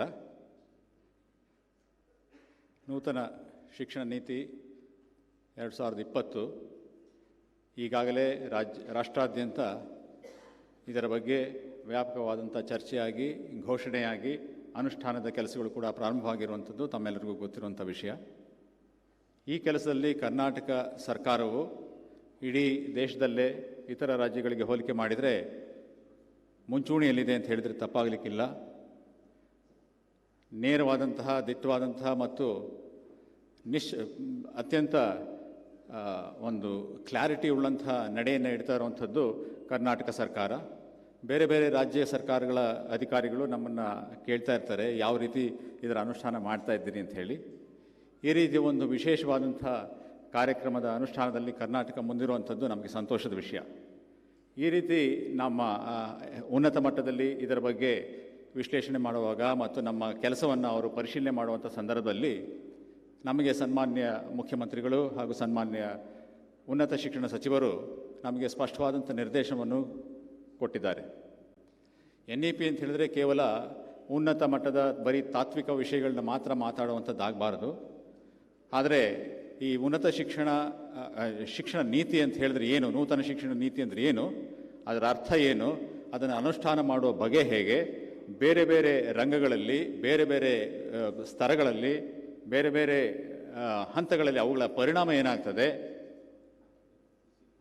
ಸಂಸ್ಥೆಗಳ ಮೇಲೆ ಏನು ಪರಿಣಾಮ, ವಿದ್ಯಾರ್ಥಿಗಳ ಮೇಲೆ ಏನು ಪರಿಣಾಮ, ಅದೇ ರೀತಿ ಶಿಕ್ಷಕರ ಮೇಲೆ ಏನು ಪರಿಣಾಮ, ಮತ್ತು ಶಿಕ್ಷಣ ಕೊಡ್ತಾ ಇರುವಂಥ ವಿಷಯದ ವಸ್ತುವಿನ ಮೇಲೆ ಯಾವ ರೀತಿಯ ಪರಿಣಾಮ, ಹೀಗೆ ಹಲವಾರು ವಿಷಯಗಳನ್ನ ನಾವು ವಿಸ್ತೃತವಾಗಿ ಚರ್ಚೆ ಮಾಡುವಂಥದ್ದು ಅವಶ್ಯಕತೆ ಇದೆ. ಕೇವಲ ಅಧಿಕಾರಿಗಳು ಮಾತ್ರ ಅಲ್ಲ, ವಿಶ್ವವಿದ್ಯಾಲಯಗಳ ಕುಲಪತಿಗಳು ಮಾತ್ರ, ಉಪಕುಲಪತಿಗಳು ಮಾತ್ರ ಅಲ್ಲ, ಉಳಿದಂಥ ಎಲ್ಲರೂ, ಈ ಶಿಕ್ಷಣ ರಂಗದಲ್ಲಿ ತೊಡಗಿಸ್ಕೊಂಡಿರುವಂಥ ಎಲ್ಲರೂ, ಶಿಕ್ಷಣ ತಜ್ಞರು, ಶಿಕ್ಷಕರು ಮತ್ತು ವಿದ್ಯಾರ್ಥಿಗಳು ಸಹ ಈ ನೂತನ ಶಿಕ್ಷಣ ನೀತಿಯನ್ನು ಅರಿತುಕೊಂಡು ಇದರ ಬಗ್ಗೆ ತಿಳುವಳಿಕೆಯನ್ನು ಪಡೆದುಕೊಂಡು ಇದನ್ನು ಹೆಚ್ಚು ಹೆಚ್ಚು ಪಸರಿಸುವಂತೆ ಮತ್ತು ಜನಾಭಿಪ್ರಾಯ ಮೂಡುವಂತೆ ಮಾಡುವಂಥ ಒಂದು ಜವಾಬ್ದಾರಿ ನಮ್ಮ ಮೇಲೆ ಇದೆ ಅನ್ನೋದನ್ನು ಅವರು ನಮಗೆ ಸ್ಪಷ್ಟವಾಗಿ ಹೇಳಿದರು. ಕಾರ್ಯಕ್ರಮಗಳನ್ನ ಯಾವ ರೀತಿ ಮಾಡ್ತೀವಿ ಅನ್ನೋದನ್ನು ಕೂಡ ನಾವು ನೋಡ್ತಿದ್ದೀವಿ ಅನ್ನೋದನ್ನು ನಮಗೆ ಮಾತನ್ನು ಅವ್ರು ಹೇಳಿದರು. ಆ ದೃಷ್ಟಿಯಿಂದ ಇವತ್ತಿನ ಒಂದು ಕಾರ್ಯಕ್ರಮ ಅತ್ಯಂತ ವಿಶೇಷವಾದ ಅಂತ ಹೇಳಿ ನಾನು ಭಾವಿಸ್ತಾ ಇದ್ದೀನಿ. ನಮ್ಮಲ್ಲಿರುವಂಥ ಹಲವಾರು ರಂಗಗಳಲ್ಲಿ ಇಂಜಿನಿಯರಿಂಗ್ ಶಿಕ್ಷಣವೂ ಕೂಡ ಬಹಳ ಮುಖ್ಯವಾದಂತು. ಇಡೀ ರಾಷ್ಟ್ರದಲ್ಲಿಯೇ, ಇಡೀ ರಾಷ್ಟ್ರವೇ ಕರ್ನಾಟಕದ ಕಡೆಗೆ ಶಿಕ್ಷಣಕ್ಕೆ ಮತ್ತು ಇಂಜಿನಿಯರಿಂಗ್ ಶಿಕ್ಷಣಕ್ಕೆ ಎದುರು ನೋಡ್ತದೆ ಅಂತ ಹೇಳಿದ್ರೆ ತಪ್ಪಾಗಲಿಕ್ಕಿಲ್ಲ. ಹಲವಾರು ಶಿಕ್ಷಣ ಸಂಸ್ಥೆಗಳು ಉನ್ನತ ಮಟ್ಟದ ಶಿಕ್ಷಣವನ್ನು ಕೊಡ್ತಾ ಇರುವಂಥದ್ದು, ರಾಷ್ಟ್ರಾದ್ಯಂತ ಹೆಚ್ಚು ಹೆಸರುವಾಸಿಯಾಗಿರುವಂಥದ್ದು ಇವೆಲ್ಲ ಎಲ್ಲಿದ್ದಾವೆ ಅಂತ ಕೇಳಿದರೆ ಎಲ್ಲರೂ ನೋಡುವಂಥದ್ದು, ಎಲ್ಲೂ ಬೆಟ್ಟು ಮಾಡುವಂಥದ್ದು ಕರ್ನಾಟಕದ ಕಡೆಗೇನೆ. ಅಂತಹ ಒಂದು ವಿಶೇಷವಾದಂಥ ಹೆಗ್ಗಳಿಕೆ ನಮ್ಮದಾಗಿದೆ. ಇನ್ನು ಈ ರೀತಿ ಇರುವಂಥ ಸಂದರ್ಭದಲ್ಲಿ ನಾವು ನೂತನ ಶಿಕ್ಷಣ ನೀತಿಯಲ್ಲಿ ಯಾವ ರೀತಿಯ ಬದಲಾವಣೆಗಳನ್ನ ನಾವು ತರ್ತಾ ಇದ್ದೀವಿ, ಯಾವ ರೀತಿಯ ಹೊಸತನವನ್ನು ನಾವು ಕಂಡುಕೊಳ್ಳಿಕ್ಕೆ ಪ್ರಯತ್ನ ಮಾಡ್ತಾ ಇದ್ದೀವಿ, ತನ್ಮೂಲಕ ಡೆಸ್ಟಿನೇಷನ್ ಕರ್ನಾಟಕವನ್ನು ಇನ್ನೂ ಹೆಚ್ಚು ಯಾವ ರೀತಿ ನಾವು ಬಲಪಡಿಸಿದ್ದೀವಿ ಅನ್ನೋದನ್ನು ನಾವು ಅರಿತುಕೊಳ್ಬೇಕಾಗುತ್ತೆ, ವಿಚಾರ ವಿಮರ್ಶೆ ಮಾಡಿಕೊಳ್ಬೇಕಾಗುತ್ತೆ. ಮತ್ತು ಮುಂದೆ ನಾವು ಈ ಮುಂಚೂಣಿಯ ಸ್ಥಾನವನ್ನು ಕಾಯ್ದುಕೊಳ್ಬೇಕು ಅಂತ ಹೇಳಿದರೆ ಯಾವ ರೀತಿ ನಾವು ಉದ್ಯಮಕ್ಕೆ ಅನುಕೂಲವಾಗುವಂಥ academia as well as industrialist ಅವ್ರ ನಡುವೆ ಯಾವ ರೀತಿ ಸಂಪರ್ಕ ಇರಬೇಕು ಮತ್ತು ತನ್ಮೂಲಕ ಯಾವ ರೀತಿ ನಾವು ಕಲಿಯೋ ವಸ್ತುವನ್ನು ಹೆಚ್ಚು ಪ್ರಸ್ತುತ ಮಾಡಬಹುದು ಅನ್ನೋದರ ಬಗ್ಗೆ ನಾವು ಗಮನ ಹರಿಸಬೇಕಾಗ್ತದೆ. ಈ ಎಲ್ಲ ವಿಷಯವನ್ನು ಇವತ್ತಿನ ದಿವಸ ನೀವು ದಿನಪೂರ್ತಿ ಚರ್ಚೆ ಮಾಡ್ಕೊಂಡಿದ್ದೀವಿ. ಮ್ಯಾನೇಜ್ಮೆಂಟ್ನವ್ರ ಜೊತೆ ಒಳ್ಳೆಯ ವಿಚಾರ ವಿಮರ್ಶೆ ಕೂಡ ಆಗಿದೆ. ಇವತ್ತಿನ ಒಂದು ವಿಶೇಷವಾದಂಥ ಕಾರ್ಯಾಗಾರಕ್ಕೆ ಸನ್ಮಾನ್ಯ ಮುಖ್ಯಮಂತ್ರಿಗಳು ನಮ್ಮ ಆಹ್ವಾನವನ್ನು ಮನ್ನಿಸಿ ತಮ್ಮೆಲ್ಲ ಹಲವಾರು ಕಾರ್ಯಕ್ರಮಗಳನ್ನು ಬದಿಗೊತ್ತಿ ನಮ್ಮ ಜೊತೆ ಇರಲಿಕ್ಕೆ ಅವರು ಒಪ್ಪಿ ಇವತ್ತಿನ ದಿವಸ ಕಾರ್ಯಕ್ರಮಕ್ಕೆ ಬಂದಿರುವಂಥದ್ದು ನಮ್ಮೆಲ್ಲರಿಗೂ ಬಹಳ ಸಂತೋಷವನ್ನು ತಂದುಕೊಟ್ಟಿರುವಂಥ ವಿಷಯ. ಅವರನ್ನು ಸಭೆಯಲ್ಲಿ ನೆರೆದಿರುವಂಥ ಎಲ್ಲ ಆತ್ಮೀಯ ಮಿತ್ರರ ಪರವಾಗಿ ಮತ್ತು ವೇದಿಕೆಯಲ್ಲಿರುವಂಥ ಇತರ ಗಣ್ಯರ ಪರವಾಗಿ ಹೃತ್ಪೂರ್ವಕವಾಗಿ ನಾನು ಸ್ವಾಗತ ಮಾಡ್ತಾ ಇದ್ದೇನೆ.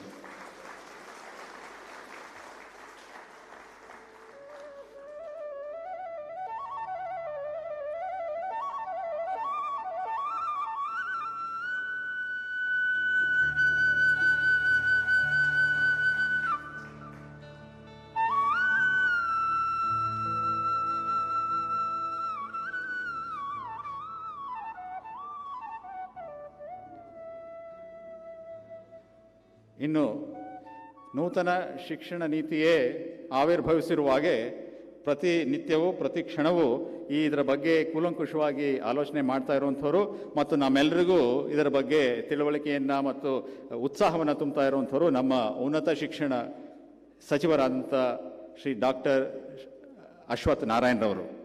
ನಮ್ಮ ಆತ್ಮೀಯ ಕರೆಗೆ ಅವರು ಮನ್ನಿಸಿ ಈ ಒಂದು ಕಾರ್ಯಕ್ರಮಕ್ಕೆ ಭಾಗವಹಿಸಲಿಕ್ಕೆ ಬಂದಿರುವಂಥದ್ದು ನಮ್ಮೆಲ್ಲರಿಗೆ ಸಂತೋಷದ ವಿಷಯ. ನಿಮ್ಮೆಲ್ಲರ ಪರವಾಗಿ ಅವ್ರನ್ನ ನಾನು ಈ ಸಭೆಗೆ ಹೃತ್ಪೂರ್ವಕವಾದಂತಹ ಸ್ವಾಗತವನ್ನು ಕೋರ್ತಾ ಇದ್ದೇನೆ.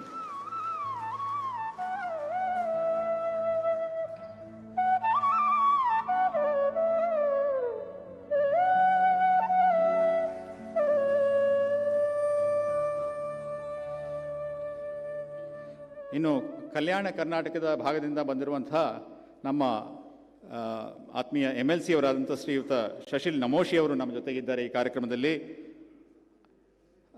ಕರ್ನಾಟಕದ ವಿಶೇಷ ಪ್ರಾಂತವಾದಂಥ ಕಲ್ಯಾಣ ಕರ್ನಾಟಕದ ಪ್ರತಿನಿಧಿಯಾಗಿ ಅವರು ಬಂದಿರುವಂಥದ್ದು ಮತ್ತು ಅವರು ಕೂಡ ಹಲವಾರು ಶಿಕ್ಷಣ ಸಂಸ್ಥೆಗಳನ್ನ ನಡೆಸ್ತಾ ಇರುವಂಥದ್ದು ನಮಗೆ ಸಂತೋಷದ ವಿಷಯ. ಅವರ ಮಾತುಗಳನ್ನು ಕೂಡ ನಾವು ಎದುರು ನೋಡ್ತಾ ಇದ್ದೀವಿ. ಅವರನ್ನ ಈ ಕಾರ್ಯಕ್ರಮಕ್ಕೆ ಹೃತ್ಪೂರ್ವಕವಾಗಿ ಸ್ವಾಗತ ಮಾಡ್ತಾ ಇದ್ದೇನೆ. ತಾಂತ್ರಿಕ ಶಿಕ್ಷಣದ ನೇತಾರರಾಗಿ ಕರ್ನಾಟಕದಲ್ಲಿ ಕೆಲಸ ಮಾಡ್ತಾ ಇರುವಂಥವರು ವಿಶ್ವೇಶ್ವರಯ್ಯ ಟೆಕ್ನಾಲಜಿಕಲ್ ಯೂನಿವರ್ಸಿಟಿಯ ವೈಸ್ ಚಾನ್ಸಲರ್ ಆದಂಥ ಡಾಕ್ಟರ್ ಕರಿಸಿದ್ದಪ್ಪ ಅವರು. ಅತ್ಯಂತ ಅನ್ಅಸ್ಯೂಮಿಂಗ್ ಪ್ರೊಫೆಸರ್ನ ನಾನು ಅವ್ರನ್ನ ನೋಡ್ತಾ ಇದ್ದೇನೆ. ಅವರು ಯಾವುದೇ ಒಂದು ವಿಷಯದ ಬಗ್ಗೆ ಅವ್ರ ಜೊತೆ ಚರ್ಚೆ ಮಾಡುವಾಗ ಒಂದು ಫೋನ್ ತೆಗೆದುಕೊಂಡ್ರೆ ಸಾಕು, ಸವಿವರವಾಗಿ ನಮ್ಮ ಜೊತೆ ಮಾತಾಡಲಿಕ್ಕೆ, ವಿಷಯ ಮಂಥನ ಮಾಡಲಿಕ್ಕೆ ಅವರು ಸಿದ್ಧರಿದ್ದಾರೆ. ಅವ್ರನ್ನೂ ಕೂಡ ಈ ಕಾರ್ಯಕ್ರಮಕ್ಕೆ ಹೃತ್ಪೂರ್ವಕವಾಗಿ ಸ್ವಾಗತ ಬಯಸ್ತಾ ಇದ್ದೇನೆ. ಇನ್ನು ಶ್ರೀಯುತ ಪಾಂಡುರಂಗ ಶೆಟ್ಟಿಯವರು ಕುಪೇಕಾದ ಅಧ್ಯಕ್ಷರು. ಅವರ ಬಗ್ಗೆ ನಾನು ನಿಮಗೆ ಪರಿಚಯ ಮಾಡಿಕೊಳ್ಳುವಂಥ ಅವಶ್ಯಕತೆ ಇಲ್ಲ, ನಮ್ಮೆಲ್ಲರಿಗೂ ಚಿರಪರಿಚಿತರು. ಹಿರಿಯರು ಮತ್ತು ಶಿಕ್ಷಣ ರಂಗದಲ್ಲಿ ಹೆಸರು ಮಾಡಿರುವಂಥವರು ಮತ್ತು ಅತ್ಯುತ್ತಮವಾದಂಥ ಶಿಕ್ಷಣ ಸಂಸ್ಥೆಗಳನ್ನ ನಡೆಸ್ತಾ ಇರುವಂಥವರು ಶ್ರೀಯುತ ಪಾಂಡುರಂಗ ಶೆಟ್ಟಿ ಅವ್ರನ್ನ ಈ ಕಾರ್ಯಕ್ರಮಕ್ಕೆ ನಿಮ್ಮೆಲ್ಲರ ಪರವಾಗಿ ಹೃತ್ಪೂರ್ವಕವಾಗಿ ಸ್ವಾಗತ ಮಾಡ್ತಾ ಇದ್ದೇನೆ.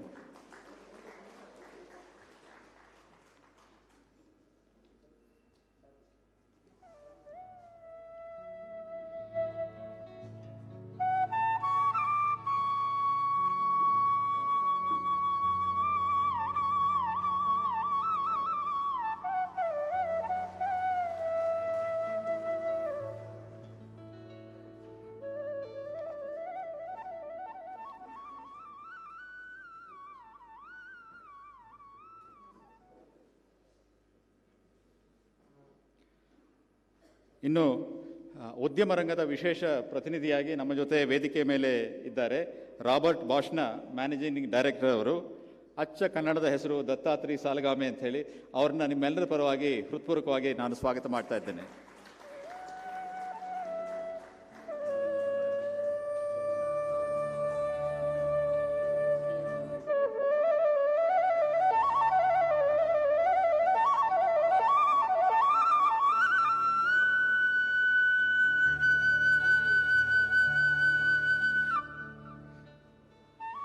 ಇನ್ನು ದಿನಪೂರ್ತಿ ನಡೆದಂಥ ಈ ಕಾರ್ಯಕ್ರಮದಲ್ಲಿ ಅತ್ಯಂತ ಹುರುಪಿನಿಂದ ಭಾಗವಹಿಸಿರುವಂಥವರು ನಮ್ಮ ಎಲ್ಲ ಇಂಜಿನಿಯರಿಂಗ್ ಕಾಲೇಜ್ಗಳ ಮ್ಯಾನೇಜ್ಮೆಂಟ್ನ ಮುಖ್ಯಸ್ಥರು. ಕರ್ನಾಟಕಕ್ಕೆ ಶಿಕ್ಷಣ ಕ್ಷೇತ್ರದಲ್ಲಿ ಏನಾದರೂ ಹೆಸರು ಬಂದಿರಬೇಕು ಅಂತ ಹೇಳಿದರೆ, ಇಂಜಿನಿಯರಿಂಗ್ ಶಿಕ್ಷಣಕ್ಕೆ ಕರ್ನಾಟಕ ಒಂದು ಡೆಸ್ಟಿನೇಷನ್ ಅಂತ ಏನಾದರೂ ಆಗಿತ್ತು ಅಂತ ಹೇಳಿದರೆ ಅದರಲ್ಲಿ ನಿಮ್ಮ ಪಾಲು ಬಹುಶಃ ಅತ್ಯಂತ ಪ್ರಮುಖವಾದದ್ದು ಅಂತ ಹೇಳಲಿಕ್ಕೆ ನನಗೆ ಯಾವುದೇ ಒಂದು ಹಿಂಜರಿಕೆ ಇಲ್ಲ. ನಿಮ್ಮೆಲ್ಲರನ್ನೂ ಈ ಕಾರ್ಯಕ್ರಮಕ್ಕೆ ಸರ್ಕಾರದ ಪರವಾಗಿ ಹೃತ್ಪೂರ್ವಕವಾಗಿ ನಾನು ಸ್ವಾಗತವನ್ನು ಬಯಸ್ತಾ ಇದ್ದೇನೆ. ಪತ್ರಕರ್ತ ಮಿತ್ರರು ಈ ಕಾರ್ಯಕ್ರಮದಲ್ಲಿದ್ದೀರಿ. ನಮ್ಮ ನೂತನ ಶಿಕ್ಷಣ ನೀತಿಯ ಬಗ್ಗೆ ನೀವು ಬಹಳ ಒಳ್ಳೆಯ ಪ್ರಚಾರವನ್ನು ನಮ್ಮ ಸರ್ಕಾರದ ಕೆಲಸಕ್ಕೆ ಕೊಡ್ತಿದ್ದೀರಿ.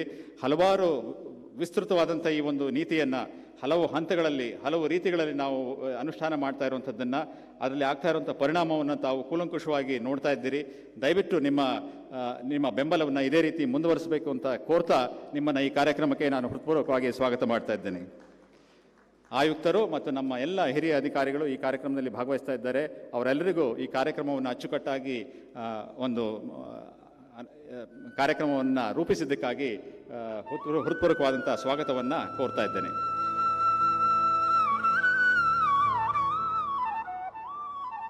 ಈ ರೀತಿಯ ಶುಭ ಸಂಜೆಯಲ್ಲಿ ಈ ಕಾರ್ಯಕ್ರಮ ಪ್ರಾರಂಭವಾಗ್ತಾ ಇದೆ. ಸನ್ಮಾನ್ಯ ಮುಖ್ಯಮಂತ್ರಿಗಳ ಅನುಮತಿ ಮೇರೆಗೆ ಮುಂದಿನ ಕಾರ್ಯಕ್ರಮಕ್ಕೆ ಅನುವು ಮಾಡಿಕೊಡ್ತಾ ಇದ್ದೇನೆ. ನಮಸ್ಕಾರ. ಹಾಗೆಯೇ ಸಮಸ್ತ ತಂಡದ ಪರವಾಗಿ ಶ್ರೀ ಜಿ ಕುಮಾರ್ ನಾಯಕ್ ಅವರು ಸಹ ಪುಸ್ತಕವನ್ನು ಸ್ವೀಕರಿಸಬೇಕಾಗಿ ವಿನಂತಿ. Let's give A round of applause for the opening remarks and welcome address. ಬಂಧುಗಳೇ, ಯು ಮಸ್ಟ್ ಬಿ ವಂಡರಿಂಗ್ ಆ ದೀಪ ಯಾಕೆ ಉರಿತಾ ಇದೆ ಅಂತ. ಸಾಮಾನ್ಯವಾಗಿ ಕಾರ್ಯಕ್ರಮದಲ್ಲಿ ದೀಪ ಹಚ್ಚಿಸೋದು ವಾಡಿಕೆ, ಆದರೆ ಈ ದಿನ ಆ ದೀಪ ಇನ್ನೂ ಹೆಚ್ಚು ಉಜ್ವಲವಾಗಿ ಬೆಳಗಲಿ, ರಾಷ್ಟ್ರೀಯ ಶಿಕ್ಷಣ ನೀತಿ ಇಡೀ ದೇಶಕ್ಕೆ ಅತ್ಯುತ್ತಮವಾಗಿ ಪಸರಿಸಲಿ ಎನ್ನುವಂತಹ ಹಿನ್ನೆಲೆಯಲ್ಲಿ ಸನ್ಮಾನ್ಯ ಮುಖ್ಯಮಂತ್ರಿಗಳು ಆ ಹಣತೆಗೆ ಮತ್ತೆ ಈಗ ಎಣ್ಣೆಯನ್ನು ಹಾಕೋದ್ರ ಮುಖಾಂತರ, ಯಾಕೆಂದರೆ ಇದೇ ರೀತಿ ಸನ್ಮಾನ್ಯ ಪ್ರಧಾನಮಂತ್ರಿಗಳಾದ ಶ್ರೀ ನರೇಂದ್ರ ಮೋದಿ ಅವರು ಈ ದಿನದ ಆ ಕಾರ್ಯಕ್ರಮದ ಲಾಂಚ್ ಹಿನ್ನೆಲೆಯಲ್ಲಿ ಕರ್ನಾಟಕವೂ ಸಹ ಪ್ರಧಾನಮಂತ್ರಿಗಳ ಜೊತೆ ಇದೆ ಎನ್ನುವಂತಹ ಒಂದು ಸಂದೇಶವನ್ನು ಸಾರೋದ್ರ ಜೊತೆಗೆ ಸನ್ಮಾನ್ಯ ಮುಖ್ಯಮಂತ್ರಿಗಳು ಹಾಗೂ ಗಣ್ಯರು ದಯಮಾಡಿ ಆ ದೀಪದ ಹತ್ರ ತೆರಳಿ ಎಣ್ಣೆಯನ್ನು ಹಾಕಿ ಆ ಹಣತೆಯನ್ನು ಮತ್ತಷ್ಟು ಬೆಳಗೋದ್ರ ಮುಖೇನ ಮಾಡಬೇಕಾಗಿ ವಿನಂತಿ.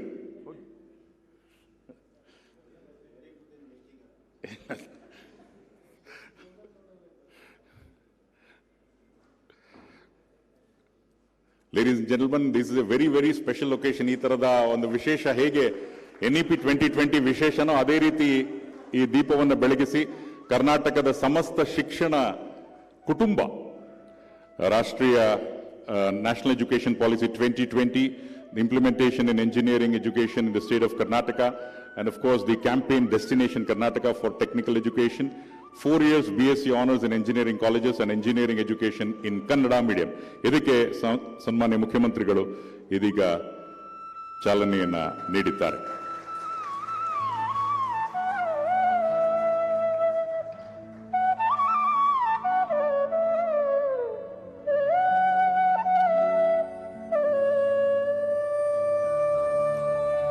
ಸನ್ಮಾನ್ಯ ಮುಖ್ಯಮಂತ್ರಿಗಳಿಗೆ ಹಾಗೂ ಎಲ್ಲ ಗಣ್ಯರಿಗೂ ಧನ್ಯವಾದಗಳು.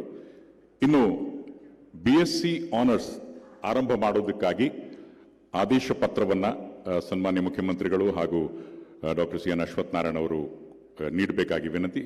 I would like to call upon the esteemed representatives of the following colleges. KVG college of engineering Sullia, ದಯಮಾಡಿ ವೇದಿಕೆಗೆ ಬಂದು ಮುಖ್ಯಮಂತ್ರಿಗಳು ಹಾಗೂ ಮಾನ್ಯ ಉನ್ನತ ಶಿಕ್ಷಣ ಸಚಿವರಿಂದ ಈ ಒಂದು ಪತ್ರವನ್ನು ಸ್ವೀಕರಿಸಬೇಕಾಗಿ ವಿನಂತಿ.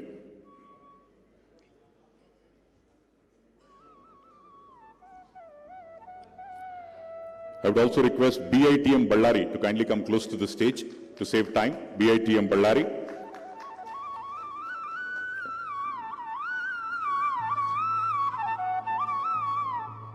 BITM Ballari. BITM Ballari ನಂತರ KLS Gogte institute of technology Belagavi, ದಯವಿಟ್ಟು ವೇದಿಕೆ ಹತ್ರ ಬರಬೇಕು, ಹಾಗೂ JSS ATM Bengaluru. Please come near the stage.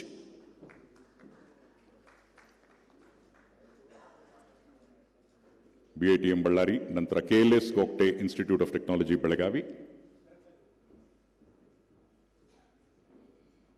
BSc honours ಇದೊಂದು ವಿಶೇಷವಾಗಿರ್ತಕ್ಕಂಥ ಕೋರ್ಸ್, ಅಂದ್ರೆ ಕಾಂಪಿಟೇಟಿವ್ ಇದರಲ್ಲಿ ಅವರು ಉತ್ತಮವಾಗಿ IIT ಹಾಗೂ ಇಂಡಿಯನ್ ಇನ್ಸ್ಟಿಟ್ಯೂಟ್ ಆಫ್ ಸೈನ್ಸ್ ಈ ಲೆವೆಲ್ನಲ್ಲಿ ಸಿಲೆಬಸ್ ಅನ್ನು ತಯಾರಿಸಿ ಅವರು ಸಹ ಅದೇ ಮಟ್ಟದಲ್ಲಿ ಅಧ್ಯಯನವನ್ನು ಮಾಡಬೇಕು ಅನ್ನುವಂತಹ ಆಸೆ JSS ATM ಬೆಂಗಳೂರು.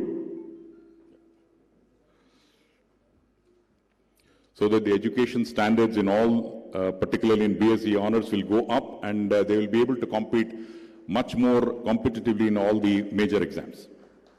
ಇನ್ನು ಕನ್ನಡ ಮೀಡಿಯಂನಲ್ಲಿ ಇಂಜಿನಿಯರಿಂಗ್ ಕಾಲೇಜಸ್ ಶುರು ಮಾಡಬಹುದು ಅನ್ನುವಂತಹ ಅನುಮತಿ ಪತ್ರವನ್ನು 4 ಕಾಲೇಜಿನ ಪ್ರತಿನಿಧಿಗಳು ಸ್ವೀಕರಿಸಲಿದ್ದಾರೆ. BLDEA ಇಂಜಿನಿಯರಿಂಗ್ ಕಾಲೇಜ್ ವಿಜಯಪುರ, ಹಾಗೆಯೇ BKIT ಭಾಲ್ಕಿ ಬೀದರ್ ಡಿಸ್ಟ್ರಿಕ್ಟ್ ಅವರು ದಯಮಾಡಿ ವೇದಿಕೆ ಹತ್ರ ಬನ್ನಿ. Maharaja institute of technology Mysuru and SJCIT Chikkaballapur.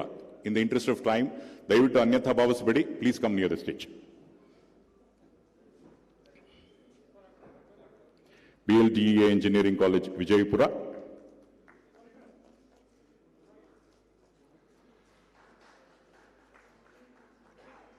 BKIT Bhalki Bidar district, ಗಡಿ ಜಿಲ್ಲೆ ಬೀದರ್ ನಲ್ಲಿ ಕನ್ನಡ ಮಾಧ್ಯಮದಲ್ಲಿ engineering,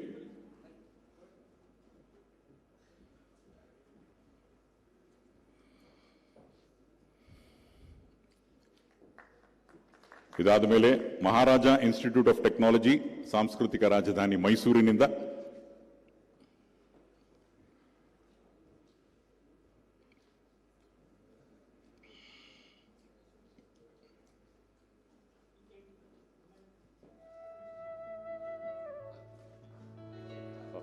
BKIT Bhalki Bidar district.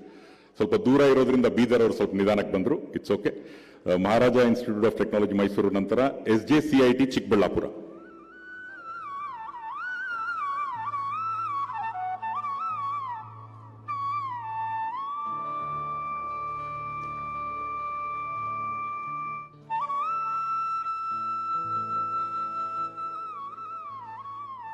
Well, ladies and gentlemen, first year engineering and diploma books translated in Kannada. ಅದು ಹೇಗಿರುತ್ತೆ ಅಂತ ನಾವು ಊಹಿಸ್ಕೊಂಡ್ರೆ ಮೈ ಪುಳಕ ಆಗೋದು ಖಂಡಿತವಾಗ್ಲೂ ನಿಜ. ಸ್ಟಡಿಂಗ್ ಎಂಜಿನಿಯರಿಂಗ್ ಇನ್ ನಮ್ಮ ಮಾತೃಭಾಷೆ, that's one of the main aims of NEP 2020.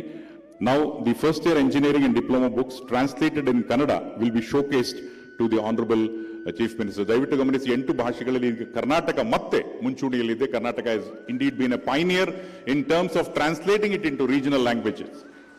These books ಇದರ ಶೋಕೇಸ್ ಅನ್ನ ಈಗ ಮಾಡ್ತಾ ಇದೆ. ಸನ್ಮಾನ್ಯ ಮುಖ್ಯಮಂತ್ರಿಗಳು ಇದರ ಒಂದು ಝಲಕ್ ಅನ್ನ ಪಡಿತಾ ಇದ್ದಾರೆ. ಯಾವ ರೀತಿ ಇಂಜಿನಿಯರಿಂಗ್ ಸಿಲೆಬಸ್ ಅನ್ನ ನಮ್ಮ ಕನ್ನಡ ಭಾಷೆಯಲ್ಲಿ ಕಲಿಬಹುದು ಅನ್ನೋದು ನಿದರ್ಶನ. ಈ ಭಾಷೆಗಳಲ್ಲಿ ವಿಶೇಷವಾಗಿ ಕನ್ನಡ ಮೊಟ್ಟ ಮೊದಲನೇದಾಗಿ ತಯಾರಾಗಿರೋದು ಸಹ ಒಂದು ಸಂತೋಷದಾಯಕವಾಗಿರ್ತಕ್ಕಂಥ ವಿಷಯ.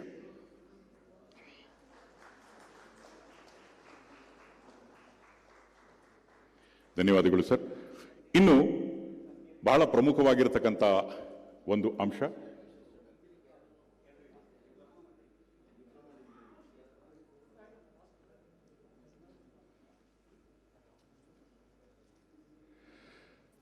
ಈಗ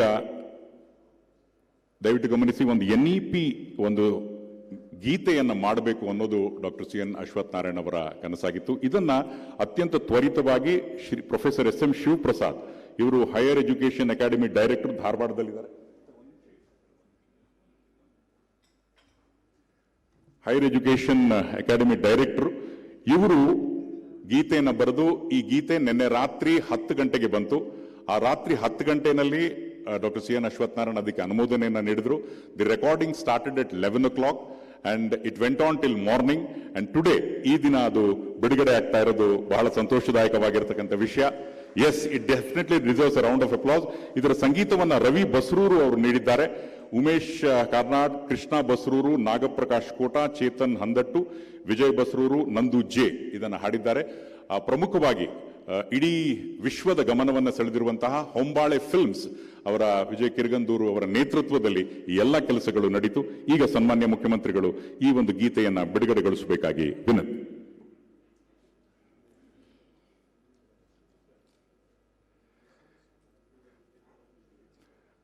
ಮುಖ್ಯಮಂತ್ರಿಗಳು ಇದನ್ನು ಪ್ರೆಸ್ ಮಾಡಿದ ನಂತರ ಹಾಡು ಕೇಳಬಹುದು. ಜಯವಾಗಲಿ ಶಿಕ್ಷಣಕ್ಕೆ, ಜಯವಾಗಲಿ, ಜಯವಾಗಲಿ ಶಿಕ್ಷಣಕ್ಕೆ, ಜಯವಾಗಲಿ.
ಖಂಡಿತವಾಗ್ಲೂ ಜಯವಾಗಲಿ, ಶಿಕ್ಷಣಕ್ಕೆ ಜಯವಾಗಲಿ. ಮುಂದಿನ ದಿನಗಳಲ್ಲಿ ಕೇವಲ ಶಿಕ್ಷಣಕ್ಕೆ ಮಾತ್ರ ಜಯ. ಇನ್ನು I would request professor Karisiddappa, honourable vice chancellor of VTU Belagavi, to kindly address all of us. ಬಂಧುಗಳೇ, ಸ್ವಾಗತಿಸಿ professor Karisiddappa.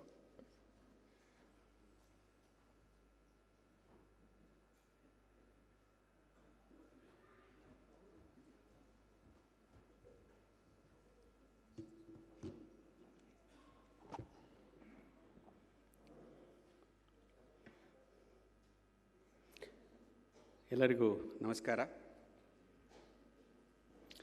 Honourable chief minister, government of Karnataka, Shri Basavaraj Bommai sir, honourable minister for higher education ITBT, Shri doctor Ashwathnarayan sir, other dignitaries on the dais, chairpersons and chairmen of various management committee members and representatives from various private engineering and other engineering colleges, principals, honorable members of Executive Committee and Academic Senate from VTU, my colleagues from VTU, ladies and gentlemen, press and media. With the presence of Honorable Chief Minister of Karnataka and his permission to inaugurate the 4 activities, the implementation of NEP in Karnataka state in professional colleges, the launch of campaign of Destination Karnataka for Technical Education, 4 years BE Honours program in engineering colleges under VTU, and more proudly engineering education in Kannada medium of instruction. On behalf of VTU and Government of Karnataka and all of us present here, I thank you very much for this gesture, sir.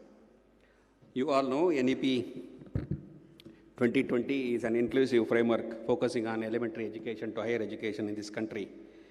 NEP definitely would transform the education sector in the country as it focuses on making education accessible, equitable, and inclusive. NEP emphasizes on holistic and multidisciplinary education to develop all the capacities of a human being, such as intellectual, aesthetic, moral, physical, emotional, in an integrated manner. VTU has initiated the implementation strategy to implement National Education Policy 2020 from this academic year, 21-22. The 5 important keys on which VTU is working on is first step is about student-centric curriculum, which is based on not only to have fundamental courses or the knowledge courses, also to have skill-based courses and competency level. In addition to that, we are trying to minimize the gap between the industry and institution. With a kind of curriculum we are looking for. And we are also working on effective engagement of teaching learning process inside the classroom as well as outside the classroom. Now it has become more appropriate to look into activities, what is happening outside the classroom also as part of our curriculum. And we are also trying to introduce formative assessment for continuous internal evaluation, and also to some extent in the semester examination, we are trying to bring down the stress, the examination procedures in semester and examination. We also concentrate on adequate student support system in all our institutions in Karnataka, and above all, we need to train our teachers. Therefore, VTU has come out with various benchmarking programs to teach our teachers in professional engineering colleges. Friends, the curriculum designed is not merely a modification or a transformation of what we are thinking about. We are definitely going to have a student-centric curriculum. More of choice or openness is brought in the curriculum design, as well as multidisciplinary. We also never compromise on the fundamentals, and we have also tried to map the program outcomes and the course outcomes, and also, as I said earlier, industry need-based curriculum. And industry partnership is very much needed. The present aspirations of NEP also talks about a very competent professionals in this country are graduates of global standard. So we have industry participation, not only in the design of curriculum, we will have their participation in the delivery mechanism also. So we have more than 4 to 6 members on our board of studies from various industries in each program working on designing the curriculum.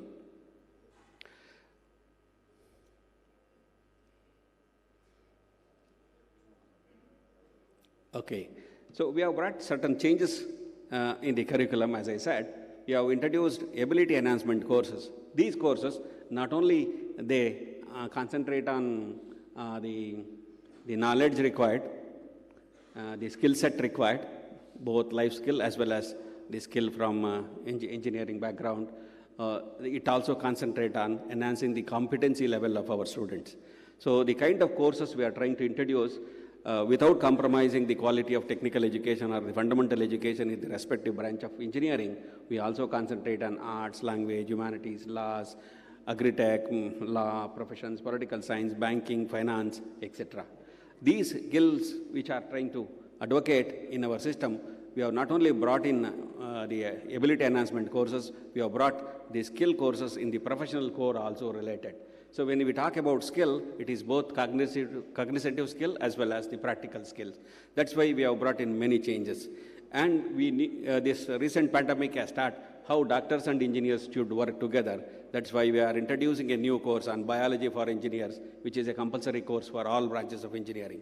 We have brought in some social responsibility also. We have introduced environmental studies, the scientific foundation on health. Health and wellness is another critical issue. This is also a mandatory course, and it will be taught by high-level professionals in the engineering colleges. So we have been doing innovation and design thinking laboratory facilities, and also course in all engineering streams. At least 1 or 2 minimum courses will be taught using AI as tool in all branches of engineering. Definitely more depth of studies will happen in AI, artificial intelligence and machine learning in computer science or digital related branches. But we are trying to bring in at least 1 or 2 courses minimum in other branches of engineering also. Using AI as tools, some of the courses will be taught. And multidisciplinary open electives. And we have put credits for NSS, NCC, yoga, sports, and social activities. They are part of curriculum now.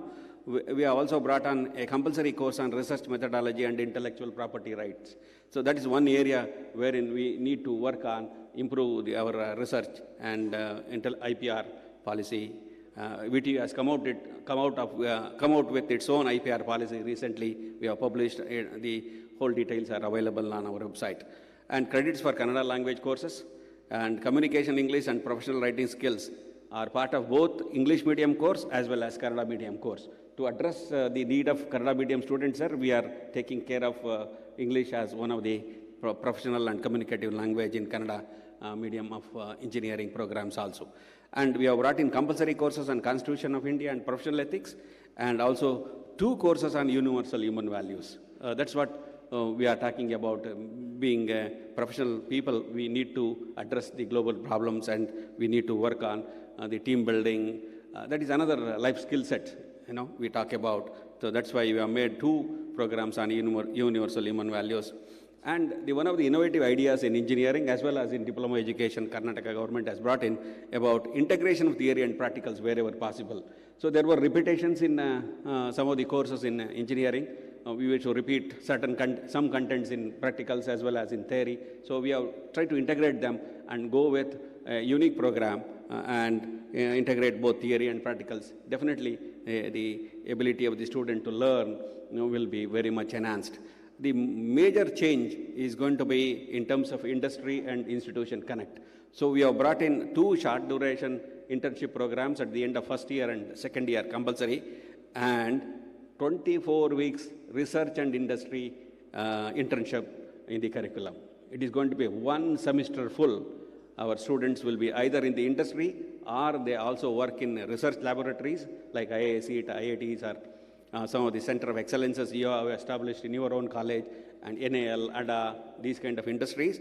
And they can also go for industry or research internship abroad. Those who are capable, they can go abroad. Definitely industries will accept the students very valuable human resources for 6 months in their companies.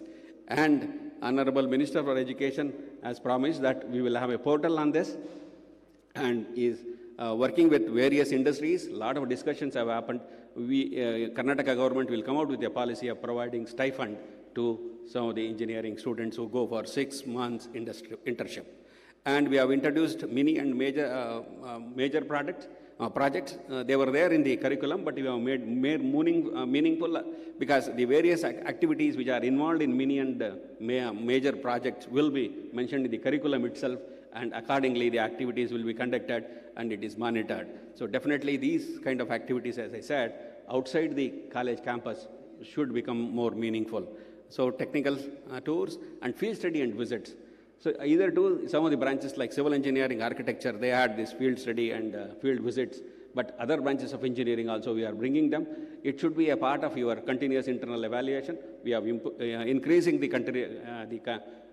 percentage of marks in continuous internal evaluation. It is going to be 50-50, semester end examination for 50 marks and internal evaluation for 50 marks. So these are the major changes which are brought in to have industry relationship with the academia.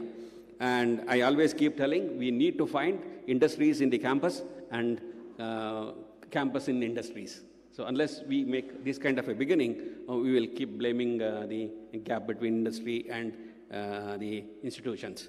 And effective engagement of teaching, that is the second key point university is concentrating on. Teaching in blended mode, it is not mere mix of both online and offline. So the activities designed in offline and online mode going to be very effective, and student and teachers will be in the same space. It does not mean that online classes can be held somewhere else outside the classroom. No, the ambience inside the classroom will be with ICT and digital reform being done in all the colleges. Definitely, many of our colleges have wonderful ICT facilities in engineering college campuses. So chalk and tuck and online teaching in a blended mode is going to be very important. So blended learning has become order of the day.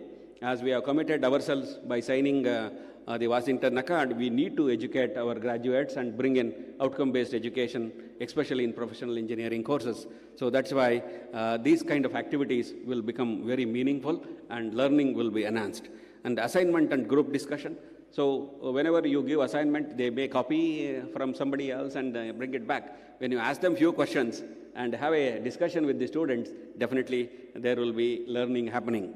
And self-study component is very interesting. It is not a course which is introduced. Some of the topics in each program or each course will have a self-study component. Teacher has to tell them that you have to study and come back to the class and have a discussion on that in this, and it will make more meaningful interactions. And this time in the curriculum, each topic will be given, sir. Yeah, okay.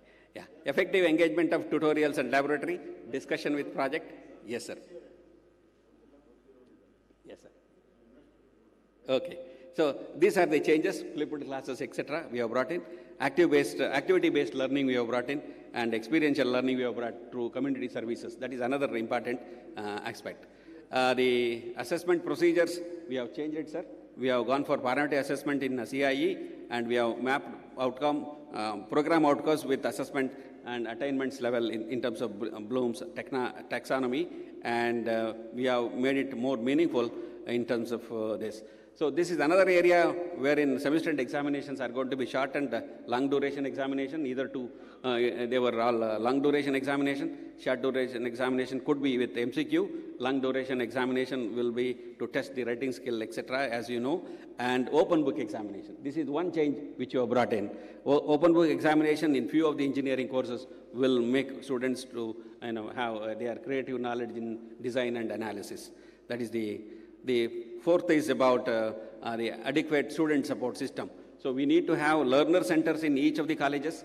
It could be in terms of admission counseling, academic queries, resolutions, IT staff, and you need to identify and deploy appropriate staff for all learning activities.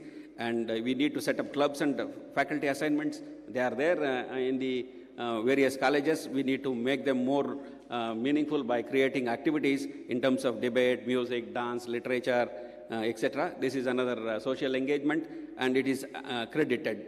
Each and every activity will have some credits or some marks for them.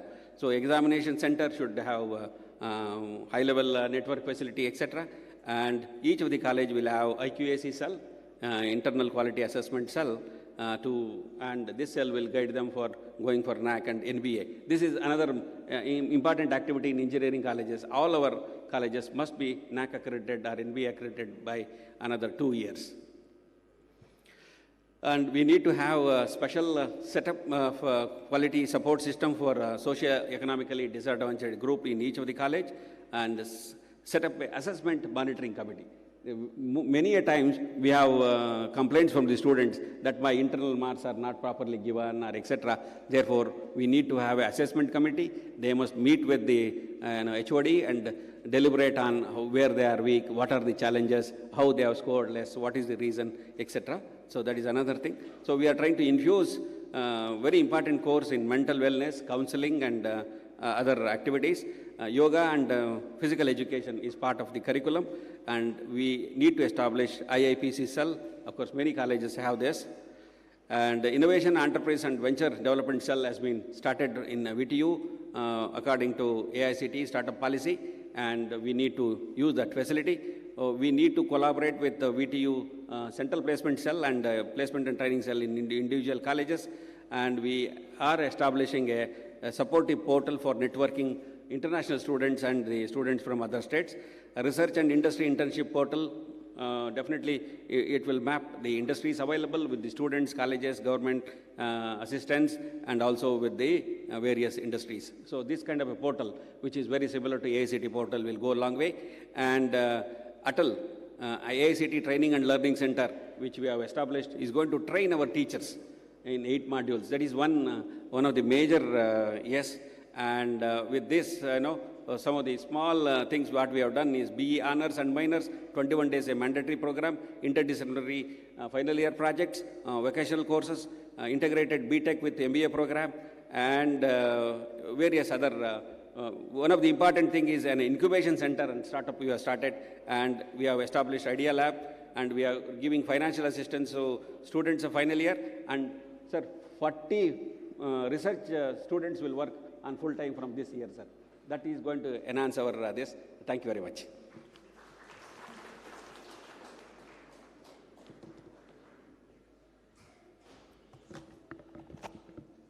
Thank you very much, Professor Karisiddappa, for giving us an insight that what is in store for all of us in engineering education.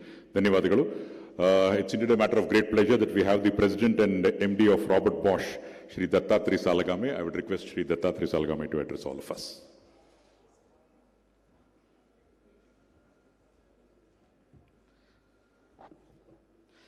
ಎಲ್ರಿಗೂ ನಮಸ್ಕಾರ. ರಾಜ್ಯದ ಮಾನ್ಯ ಮುಖ್ಯಮಂತ್ರಿಗಳಾದ ಬೊಮ್ಮಾಯಿರವರು, ನಮ್ಮ higher education minister ಆದಂಥ ಅಶ್ವತ್ಥನಾರಾಯಣ ಅವರು, ಹಾಗೂ vice chancellor. So I am very happy to be here. Being a Kannadiga, I take pride in Karnataka launching NEP in India as a first state. I am very proud of this. This is being a Kannadiga, being a representative of industry. I take pride that our state has launched this. I recollect a small incident in 2015 when Prime Minister, Honorable Prime Minister Mr. Modi and German Chancellor Dr. Merkel, came to Bangalore. Dr. Merkel actually chose Bangalore to visit of all the cities in India. And when she went back, when she attended her, equivalent of her parliament, when people asked about her, the political outcome of her visit, she mentioned, better learn from Bangalore. If you don't learn how to do software out of India and in Bangalore, all of you Germans will be Bangalored. She gave this term Bangalored. This became a viral statement when she made this statement in Germany. So Bangalore has this reputation of serving the whole world. And what we are seeing is, we are seeing the version, I would say 3.0 of Bangalore, or the IT, or the technology industry. I would call it more as a technology industry, where you would see world-class entrepreneurship coming out of India, coming out of Bangalore. Bangalore is the capital city of startups. In India, the maximum exits happen out of here.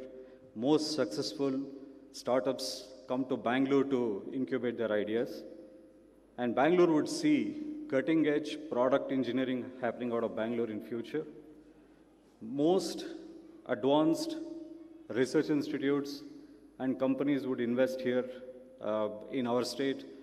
Because I have seen around the world, we work with centers in Vietnam, Mexico, in the Eastern Europe, in other countries. I can clearly say the advantage Bangalore in particular, India in general and Bangalore in particular offers for talent is phenomenal. I don't think, we will have immediate threat to this. But I think what opportunity lies in front of us is a huge opportunity to reposition our state and Bangalore as a center for entrepreneurship, cutting edge research, product development, because the talent is available.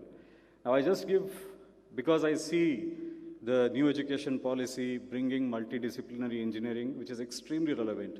We are working on tablets which are ingested into the body, actually which communicates like any of your cell phone, and actually talks about the health of your body. Now, what branch of engineering you call this as?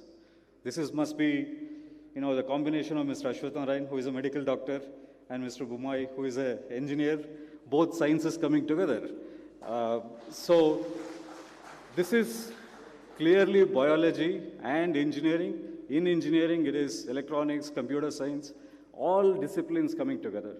And this is not fiction. This is not Matrix 4, which is yet to be released.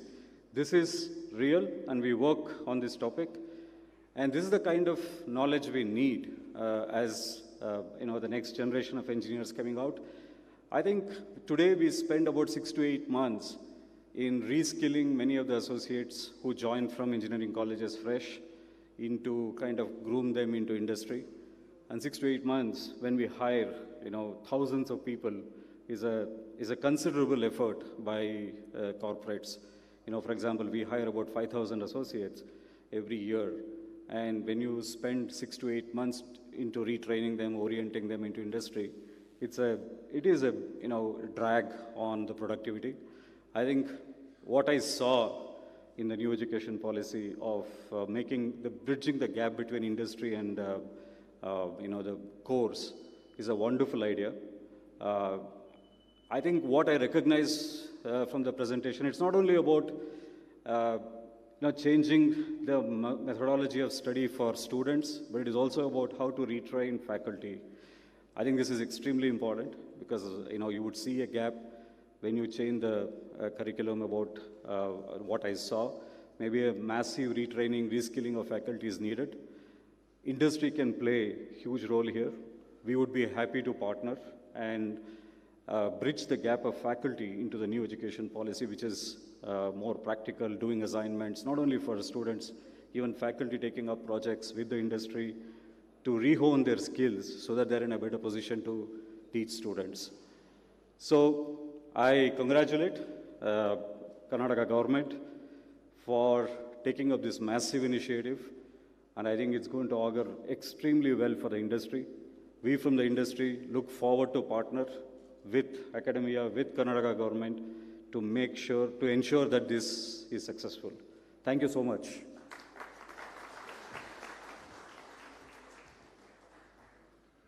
Shri Dattatreya Salagami ಅವರು ವಿಶೇಷವಾಗಿ ಕರ್ನಾಟಕ ಸರ್ಕಾರದ ಈ ಪ್ರಯತ್ನಗಳನ್ನು ಶ್ಲಾಘಿಸಿದ್ದಾರೆ. ಹಾಗೆಯೇ Robert Bosch will always be ready to collaborate with the government towards further enhancement in the level of engineering education.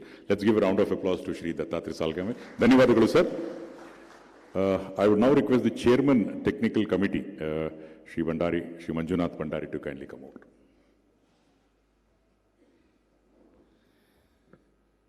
ಆತ್ಮೀಯರೇ, ಮುಖ್ಯಮಂತ್ರಿಗಳೇ, ಒಂದು 5 ನಿಮಿಷಗಳ ಕಾಲ ಗೊತ್ತಿದೆ ನಿಮಗೆ ಹೋಗ್ಲಿಕ್ಕಿದೆ ಅಂತೇಳಿ, ಆದರೆ 5 ನಿಮಿಷಗಳ ಕಾಲ ಕೊಡಬೇಕು. ಯಾಕೆ ಅಂತ ಹೇಳಿದ್ರೆ, ನಾವು ನ್ಯಾಷನಲ್ ಎಜುಕೇಷನ್ ಪಾಲಿಸಿನ ಯಾವುದಾದ್ರೂ ಕಾಲೇಜಲ್ಲಿ ನಾವು ಕರ್ನಾಟಕದಲ್ಲಿ ಇಂಪ್ಲಿಮೆಂಟ್ ಮಾಡಬೇಕು ಅಂತ ಹೇಳಿದ್ರೆ ಅದು ಕಾಲೇಜುಗಳಿಂದ ಮಾತ್ರ ಸಾಧ್ಯ. ಕಾಲೇಜುಗಳು ಇಂಪ್ಲಿಮೆಂಟ್ ಮಾಡಬೇಕು ನ್ಯಾಷನಲ್ ಎಜುಕೇಷನ್ ಪಾಲಿಸಿನಿ ಅಂತ ಹೇಳಿದಾಗ ನಮ್ಮದೇ ಆದಂಥ ಪ್ರಿಪ್ರೇಷನ್ಗೆ ಕೆಲವು ಅಡಚಣೆಗಳಿದ್ದಾವೆ. ಆ ಬ್ಯಾಕ್ಗ್ರೌಂಡ್ ಏನಿದೆ, ಯಾವ ರೀತಿ ನಾವು ಇದನ್ನು ಯಾವ ಚಾಲೆಂಜಸ್ ಇದೆ ಅನ್ನೋದ್ರ ಬಗ್ಗೆ ನಾನು ಸ್ವಲ್ಪ ಬೆಳಕನ್ನು ಚೆಲ್ಲಲಿಕ್ಕೆ ಪಡ್ತಾ ಇದ್ದೀನಿ. The background sir, first of all, ಈಗ ದತ್ತಾತ್ರೇಯ ಸಾಹೇಬರು ಹೇಳಿದ್ರು, ಬೆಂಗಳೂರನ್ನು, ಕರ್ನಾಟಕವನ್ನು ಇಡೀ ಪ್ರಪಂಚದಾದ್ಯಂತ ಹೆಸರನ್ನ ಹೇಳ್ತಾರೆ ಅಂತೇಳಿ. ಇದಕ್ಕೆ ಕಾರಣ ಯಾರು sir? First engineering college start ಆಗಿದ್ದು 1917ರಲ್ಲಿ ಸರ್ವಮಯ ವಿಶ್ವೇಶ್ವರಯ್ಯನವರು ಸ್ಟಾರ್ಟ್ ಮಾಡ್ತಾರೆ. ಪ್ರೈವೇಟ್ ಕಾಲೇಜಸ್ BMS ಕಾಲೇಜ್ ಅವರು 1946ರಲ್ಲಿ private engineering colleges. So you give a big round of applause to BMS college people who started the first private engineering colleges. Sir, ನಂತರ 1970 ತನಕ ಬರೀ 13 colleges ಇರುತ್ತೆ, 80ರಲ್ಲಿ 23 college ಆಗುತ್ತೆ. ಸರ್, 2015ರಲ್ಲಿ ಸುಮಾರು 225 engineering college ಆಗುತ್ತೆ, 70,000 ಮಕ್ಕಳು ಸೇರ್ತಾರೆ. ಆದರೆ ಈಗ 2021ರಲ್ಲಿ ಕಾಲೇಜ್ ಕಮ್ಮಿ ಆಗಿದೆ, ಮಕ್ಕಳು ಸಹ ಕಮ್ಮಿ ಆಗ್ತಾ ಇದ್ದಾರೆ. ಇನ್ ದ ಲಾಸ್ಟ್ 4 years ಪ್ರತಿ ವರ್ಷ 60,000 ಜನ ಇಂಜಿನಿಯರಿಂಗ್ ಕಾಲೇಜ್ ಸ್ಟೂಡೆಂಟ್ಸ್ನ ಗ್ರಾಜ್ಯುಯೇಟ್ಸ್ನ ಈ ಕರ್ನಾಟಕದ ಪ್ರೈವೇಟ್ ಇಂಜಿನಿಯರಿಂಗ್ ಕಾಲೇಜಸ್ ಮಾಡ್ತಾ ಇದೆ. ಗೌರ್ಮೆಂಟದ ಕಾಂಟ್ರಿಬ್ಯೂಷನ್. ಯಾಕೆ ಇದನ್ನು ಒತ್ತಿ ಹೇಳ್ತಾ ಇದ್ದೀನಿ ಅಂತ ಹೇಳಿದ್ರೆ, ನಾವೇನೇ ಮಾಡ್ಬೇಕಂತ ಹೇಳಿದ್ರೆ ಗೌರ್ಮೆಂಟ್ ನಮಗೆ ಸಪೋರ್ಟ್ ಮಾಡಬೇಕು. ಗೌರ್ಮೆಂಟ್ ನಮಗೆ ಸಪೋರ್ಟ್ ಮಾಡಬೇಕು ಅಂತ ಹೇಳಿದಾಗ ನಾವು ಏನು ಗೌರ್ಮೆಂಟಿಗೆ ಮಾಡ್ತಾ ಇದ್ದೀವಿ ಅನ್ನೋದು ತಿಳಿಸ್ಕೊಳ್ಬೇಕಾಗಿದೆ. ಸರ್, ಗೌರ್ಮೆಂಟ್ ಇಂಜಿನಿಯರಿಂಗ್ ಕಾಲೇಜಸ್ ಈಗ ಬರೀ 2,000ರಿಂದ 3,000 ಮಾತ್ರ ಗ್ರಾಜ್ಯುಯೇಟ್ ಮಾಡ್ತಾ ಇರೋದಂತೆ. ಉಳಿದಂಥ 60,000 ಜನನ ಪ್ರೈವೇಟ್ ಇಂಜಿನಿಯರಿಂಗ್ ಕಾಲೇಜ್ ಮಾಡ್ತಾ ಇದೆ. ಅದ್ರ ಜೊತೆಗೆ ಸರ್, ನಾವು ಇವತ್ತು ಎಷ್ಟು ಜನಕ್ಕೆ ಎಂಪ್ಲಾಯ್ಮೆಂಟ್ ಕೊಡ್ತಾ ಇದ್ದೀವಿ ಅಂತ ಹೇಳಿದ್ರೆ, ಸುಮಾರು ಎವರೇಜ್ 125ರಿಂದ 200 ಜನ ತಗೊಂಡ್ರೆ ಮಾಸ್ಟರ್ ಡಿಗ್ರಿ PhD ಆದವರ ಸುಮಾರು 30,000ದಿಂದ 40,000 ಜನರಿಗೆ ನಾವು ಎಂಪ್ಲಾಯ್ಮೆಂಟ್ ಕೊಡ್ತಾ ಇದ್ದೀವಿ. ಯಾರು? ಇವರೆಲ್ಲ ಮಾಸ್ಟರ್ ಡಿಗ್ರಿ ಮತ್ತು PhD ಹೋಲ್ಡರ್ಸ್. ಅಂಡರ್ ಗ್ರಾಜ್ಯುಯೇಟಲ್ಲಿ ಗ್ರಾಜ್ಯುಯೇಟ್ ಮತ್ತು ಡಿಪ್ಲೊಮಾ ಆದವರು ಮತ್ತೆ 20,000ರಿಂದ 30,000. ಡೈರೆಕ್ಟ್ಲಿ ಆರ್ ಇಂಡೈರೆಕ್ಟ್ಲಿ ಸುಮಾರು 1,00,000 ಜನಕ್ಕೆ ನಾವು ಇವತ್ತು ಎಂಪ್ಲಾಯ್ಮೆಂಟನ್ನು ಕೊಡ್ತಾ ಇದ್ದೀವಿ ಸರ್. ಸರ್, ಈಗ what is the contribution private engineering ಕಾಲೇಜಸ್ದು? Sir, first of all I want to tell you, Dattatreya sir, we are contributing the quality human resources to the entire world. That is, the credit goes to the private engineering colleges, private managements. The regional na tagondaga, second 2 tier and 3 tier cities alli opportunity for study for engineering, alli degree college ideyo illo gottilla, but engineering college anta guarantee ide, adu koಟ್ಟಿದ್ದೇವೆ ನಾವು. Increasing the employment opportunities, regional development. ಒಂದು engineering college ಬಂತು ಅಂತ ಹೇಳಿದ್ರೆ ಸುತ್ತಮುತ್ತ ಎಷ್ಟು development ಆಗ್ತಾ ಇದೆ. Increase student driven enterprising nature's. ಇವತ್ತೆಲ್ಲ ಸ್ಟಾರ್ಟಪ್ಸ್ಗಳು ಮಾಡ್ತಾ ಇದ್ದಾರೆ. ಸ್ಟೇಟ್ ಲೆವೆಲಿಗೆ ತಗೊಂಡಾಗ 60,000 ಇಂಜಿನಿಯರ್ಸ್ನ ಪ್ರತಿ ವರ್ಷ ನಾವು ಕೊಡ್ತಾ ಇದ್ದೀವಿ. ನಮ್ಮಲ್ಲಿ ಅಟ್ರಾಕ್ಟಿವ್ ಇವತ್ತು ರಾಬರ್ಟ್ ಬಾಷ್ ಬಂದಿರ್ಬೋದು, ಮೈಕ್ರೋಸಾಫ್ಟ್ ಬಂದಿರ್ಬೋದು. ಏನಕ್ಕೋಸ್ಕರ ಇವತ್ತು ಬ್ಯಾಂಗ್ಳೂರ್ ಕಡೆ ಬಂದಿದ್ದಾರೆ? Because we have A talented engineers. ಪ್ರತಿ ವರ್ಷ 60,000 ಜನನ ನಾವು ಮಾಡ್ತಾ ಇರೋದ್ರಿಂದ.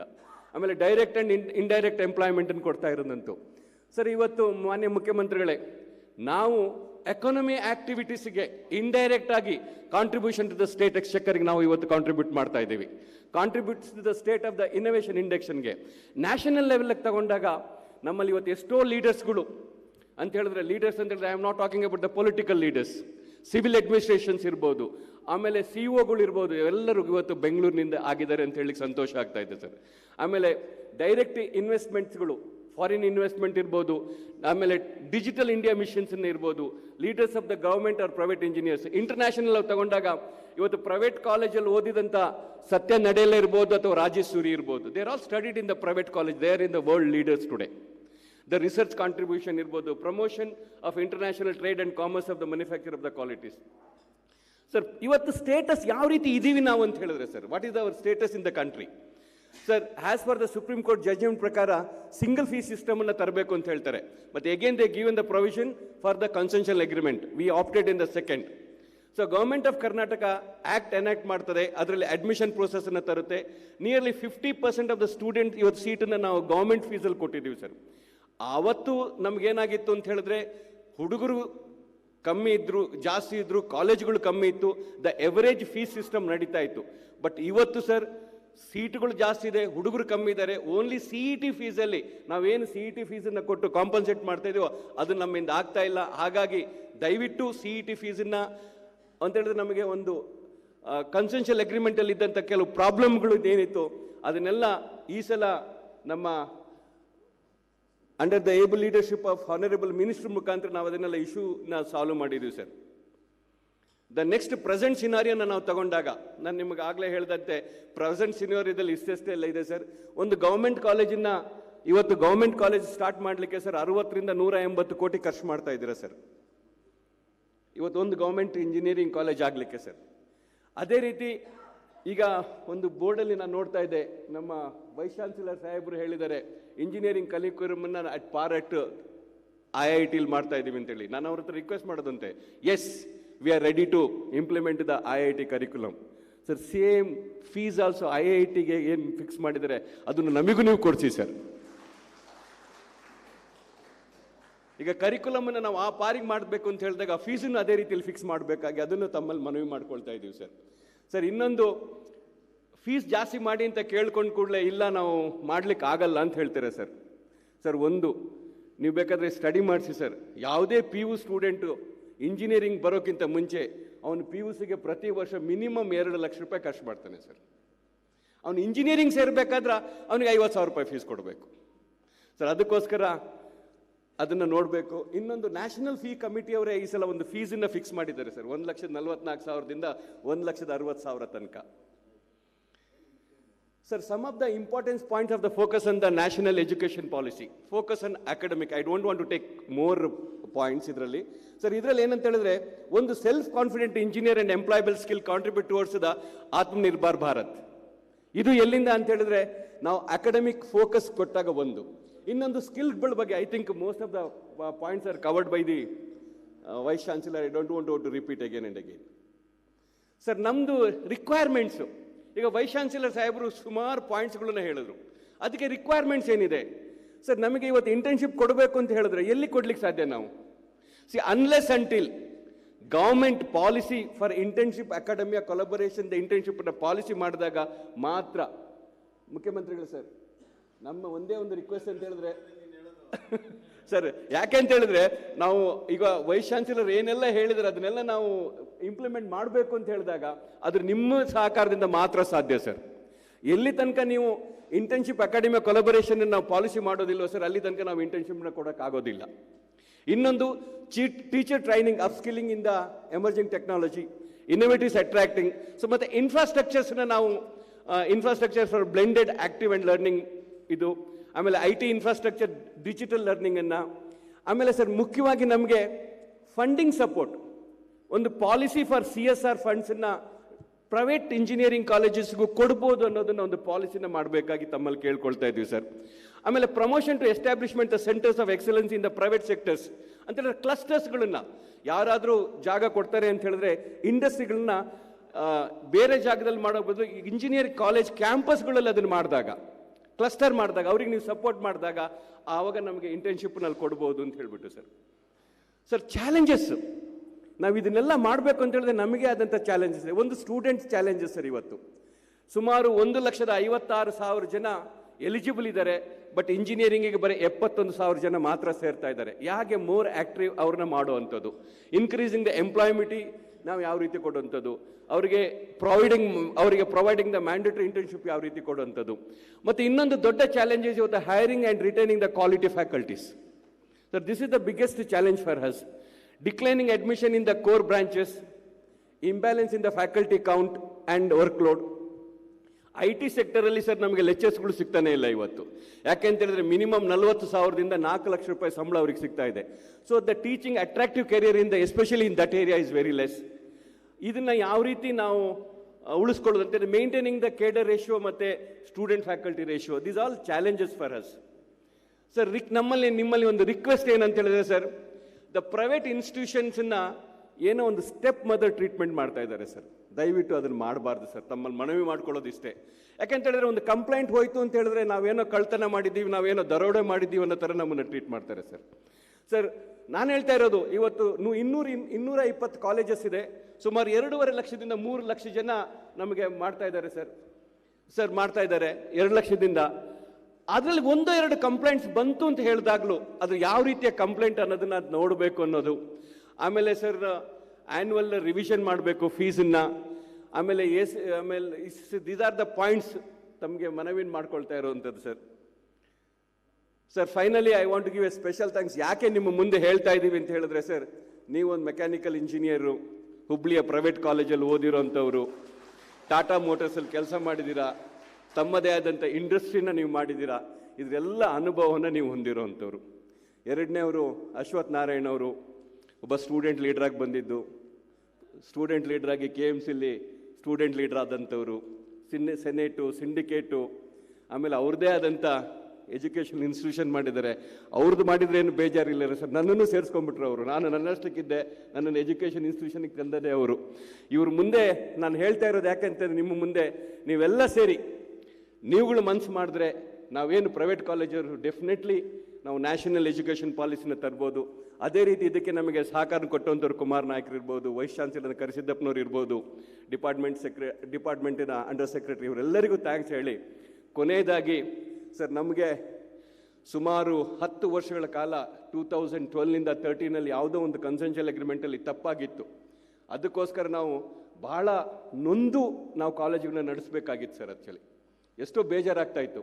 ಆದರೆ ಮೊನ್ನೆ ಈ ಪ್ರಾಬ್ಲಮನ್ನು ನಾನು ಹಿಂದಿನ ಮುಖ್ಯಮಂತ್ರಿಗಳಾದಂಥ ಯಡಿಯೂರಪ್ಪ ಸಾಹೇಬ್ರ ಹತ್ರ ನಾನು ಹೇಳಿದೆ ಸರ್. ಇವತ್ತು ಅವ್ರನ್ನ ನಾವು ನೆನಪು ಮಾಡಿಕೊಳ್ಳೇಬೇಕಾಗಿದೆ.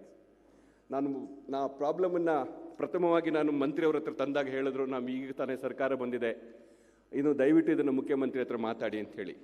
ಗಣೇಶ್ ಕಾರ್ಣಿಕ್ ಸಾಹೇಬರು ಮತ್ತು ಉಮಾದೇವಿಯವ್ರ ಮುಖಾಂತರ ಯಡಿಯೂರಪ್ಪ ಸಾಹೇಬ್ರನ್ನ ಮೀಟ್ ಮಾಡಿ ಸುಮಾರು 2 ಗಂಟೆಗಳ ಕಾಲ ಸರ್ ಇದ್ರ ಬಗ್ಗೆ ಸಂಪೂರ್ಣವಾದ ಚಿತ್ರಣವನ್ನು ಅವರು ಇಟ್ಟ ಮೇಲೆ ಅವರು ಶಿಕ್ಷಣ ಸಚಿವರಿಗೆ ಹೇಳಿದ್ರು ಇದ್ರ ಬಗ್ಗೆ ಒಂದು ನಿರ್ಧಾರವನ್ನು ತೆಗೆದುಕೊಳ್ಬೇಕು ಅಂತ ಹೇಳಿ. ಅದ್ರ ಪ್ರಕಾರ ಮೊನ್ನೆ ನಾವು ಕನ್ಸೆನ್ಷಿಯಲ್ ಅಗ್ರಿಮೆಂಟ್ ನಾನು ನಿಮ್ಮನ್ನು ಭೇಟಿ ಮಾಡಿದೆ. ನೀವು ಹೇಳಿದ್ರಿ, ನೋಡು ನಾನು ಈಗ ತಾನೇ CM ಆಗಿ ಬಂದಿರುವಂಥದ್ದು, ಏನೇ ನಿಮ್ಮ ಪ್ರಾಬ್ಲಮ್ ಇದ್ದರೂ ನಾನು 1 ವರ್ಷದೊಳಗೆ ಖಂಡಿತವಾಗಿ ಇದಕ್ಕೆ ಒಂದು ಪರಿಹಾರ ಕೊಡ್ತೀನಿ ಅನ್ನೋ ಒಂದು ಭರವಸೆನ ನೀವು ನನಗೆ ಕೊಟ್ಟಿದ್ರಿ ಸರ್. ಇವತ್ತು ನಾನು ಎಲ್ಲರ ಮುಂದೆ ಅದನ್ನು ಹೇಳಲೇಬೇಕು sir.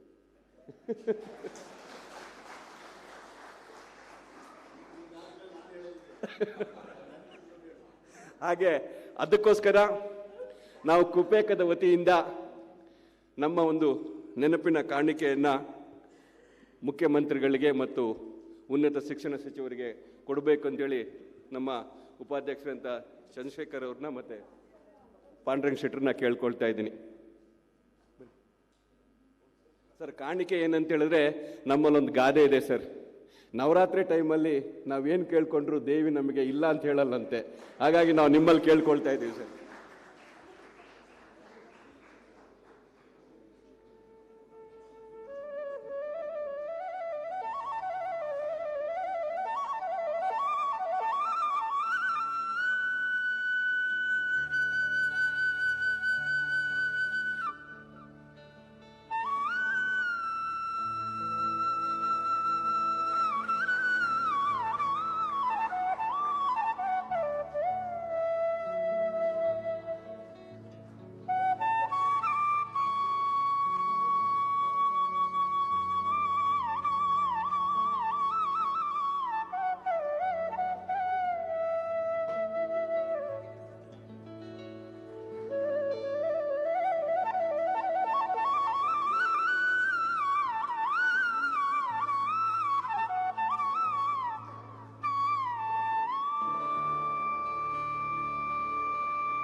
Sir, thank you very much, sir.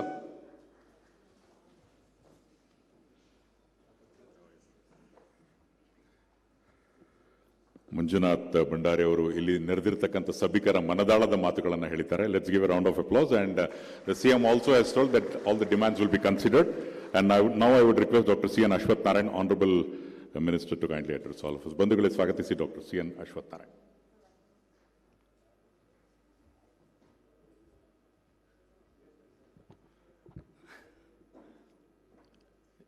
ಎಲ್ಲ ಆತ್ಮೀಯರೇ,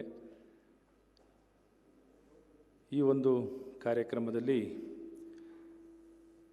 ಭಾಗವಹಿಸ್ತಿರುವಂಥ ನಮ್ಮೆಲ್ಲ ವಿವಿಧ ಕಾಲೇಜಿನ ಸಂಸ್ಥಾಪಕರು, ಪ್ರಾಂಶುಪಾಲರು, ಪ್ರಾಧ್ಯಾಪಕರು, ಅತಿಥಿಗಳೆಲ್ಲ ತಾವೆಲ್ಲ ಈ ಕಾರ್ಯಕ್ರಮದಲ್ಲಿ ಭಾಗವಹಿಸ್ತಾ ಇದ್ದೀರಾ. ಈ ಸಂದರ್ಭದಲ್ಲಿ ನಮ್ಮೊಂದಿಗೆ ನಮ್ಮ ನಾಡಿನ ಜನಪ್ರಿಯ ಮುಖ್ಯಮಂತ್ರಿಗಳು, ಹಾಗೆ ಸ್ವತಃ ಅವರು ಇಂಜಿನಿಯರ್, ಈಗಾಗಲೇ ಹೇಳಿದ್ದಾರೆ, ಮತ್ತು ಉದ್ಯಮಿಗಳು ಕೂಡ, ಭಾಳಷ್ಟು ಕಲ್ಪನೆ ಇರುವಂಥವರು, ನಾಡನ್ನು ಯಾವ ರೀತಿ ಕಟ್ಟಬೇಕು, ಮುಂದುವರಿಸಬೇಕು, ಪ್ರಗತಿಪರವಾದಂಥ ಸದೃಢವಾದಂಥ ಸಮೃದ್ಧಿ ಕರ್ನಾಟಕವನ್ನು ಕಟ್ಟುವಂಥ ಕಲ್ಪನೆ ಇರುವಂಥ ಸನ್ಮಾನ್ಯ ಮುಖ್ಯಮಂತ್ರಿಗಳಾದಂಥ ಬಸವರಾಜ ಬೊಮ್ಮಾಯಿನವರೇ, ಹಾಗೆ ಈ ಒಂದು ಕಾರ್ಯಕ್ರಮದಲ್ಲಿ ಭಾಗವಹಿಸಿರುವಂಥ ನಮ್ಮ ACS ಆದಂಥ ಕುಮಾರ್ ನಾಯಕ್ ಅವರೇ, ಕುಪೇಕಾ ಸಂಸ್ಥೆಯ ಅಧ್ಯಕ್ಷರು ಹಿರಿಯರು ಆದಂಥ ಪಾಂಡುರಂಗ್ ಶೆಟ್ಟಿ ಅವರೇ, ಮತ್ತು ಕಮಿಷನರ್ ಆದಂಥ ಪ್ರದೀಪ್ ಅವರೇ, ನಮ್ಮ VTU ಯೂನಿವರ್ಸಿಟಿಯ ವೈಸ್ ಚಾನ್ಸಲರ್ ಆಗಿರುವಂಥ ಸನ್ಮಾನ್ಯ ಡಾಕ್ಟರ್ ಕರಿಸಿದ್ದಪ್ಪನವರೇ, ಮತ್ತು ನಮ್ಮ ರಾಬರ್ಟ್ ಬೋಷ್ ಕಂಪ್ನಿಯ ಮುಖ್ಯಸ್ಥರಾಗಿರುವಂಥ ಜನರಲ್ ಮ್ಯಾನೇಜರ್ಗಳಾಗಿರುವಂಥ ದತ್ತಾತ್ರೇಯ ಅವರೇ, ಮತ್ತು ನಮ್ಮ ರಿಜಿಸ್ಟ್ರರ್ಗಳಾದಂಥ ಸನ್ಮಾನ್ಯ ಡಾಕ್ಟರ್ ದೇಶಪಾಂಡೆ ಅವರೇ, ಎಲ್ಲ ಗಣ್ಯಮಾನ್ಯರೇ, ಈ ದಿನ ಭಾಳ ಮುಖ್ಯವಾಗಿ ಈ ಒಂದು ಕಾರ್ಯಕ್ರಮದಲ್ಲಿ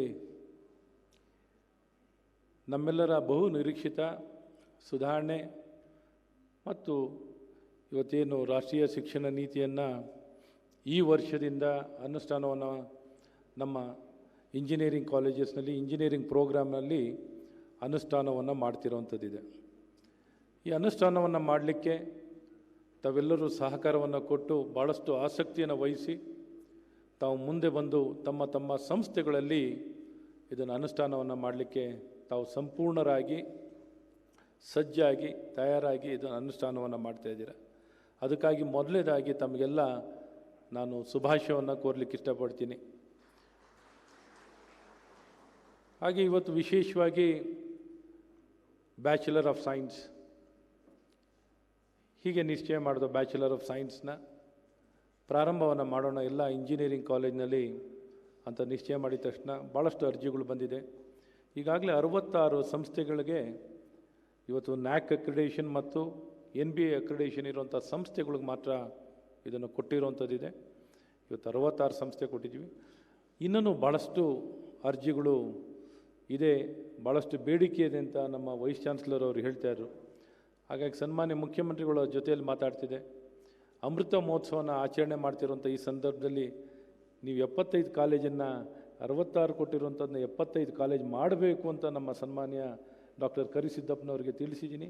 ಈ ದಿಕ್ಕಿನಲ್ಲಿ ಇವತ್ತು ಬಹು ಬೇಡಿಕೆ ಇರುವಂಥ bachelor of science on the lines of Indian institute of ಸೈನ್ಸಿನ ಮಾದರಿಯಲ್ಲೇ ಬ್ಯಾಚುಲರ್ ಆಫ್ ಸೈನ್ಸನ್ನು ಕಾರ್ಯಕ್ರಮವನ್ನು ಅನುಷ್ಠಾನವನ್ನು ಮಾಡ್ತಿರೋದಕ್ಕೆ ಮತ್ತು ಪ್ರಾರಂಭ ಆಗಿರುವಂಥದ್ದು ಭಾಳ ಹೆಮ್ಮೆಯ ಸಂಗತಿ.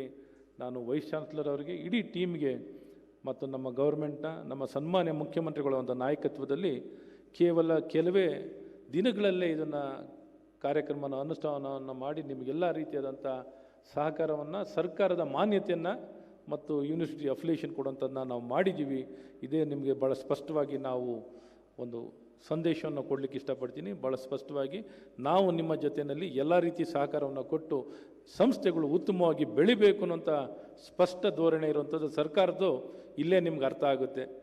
ಯಾವ ಒಂದು ಅನಾನುಕೂಲತೆ ಇಲ್ಲದೆ ನಮ್ಮ ಸರ್ಕಾರದ ಅವಧಿಯಲ್ಲಿ ಒಂದೇ ಒಂದು ಸಂಸ್ಥೆಗೆ ಒಂದೇ ಒಂದು ಅನಾನುಕೂಲತೆ ಇಲ್ಲದೆ ಎಲ್ಲ ರೀತಿಯಾದಂಥ ಸಹಕಾರಗಳನ್ನು ನಿಮ್ಮ 10-12 ವರ್ಷದಿಂದ ಕೆಲಸಗಳು ಏನೆಲ್ಲ ಪೆಂಡಿಂಗ್ ಇದ್ವೋ ಎಲ್ಲ ಕೆಲಸಗಳನ್ನು ಸರಳವಾಗಿ ಸುಲಭವಾಗಿ ನಾನು ಯಾರು ಅಂತಲೂ ನೋಡಿಲ್ಲ, ನಾವೇನಿಲ್ಲ, ಹಾಗೆ ಕೆಲಸವನ್ನು ನಾವು ಭಾಳ ಉತ್ತಮವಾಗಿ ನಮ್ಮ ಸರ್ಕಾರದಲ್ಲಿ ಕೆಲಸವನ್ನು ಮಾಡಿಕೊಟ್ಟಿದ್ದೀವಿ.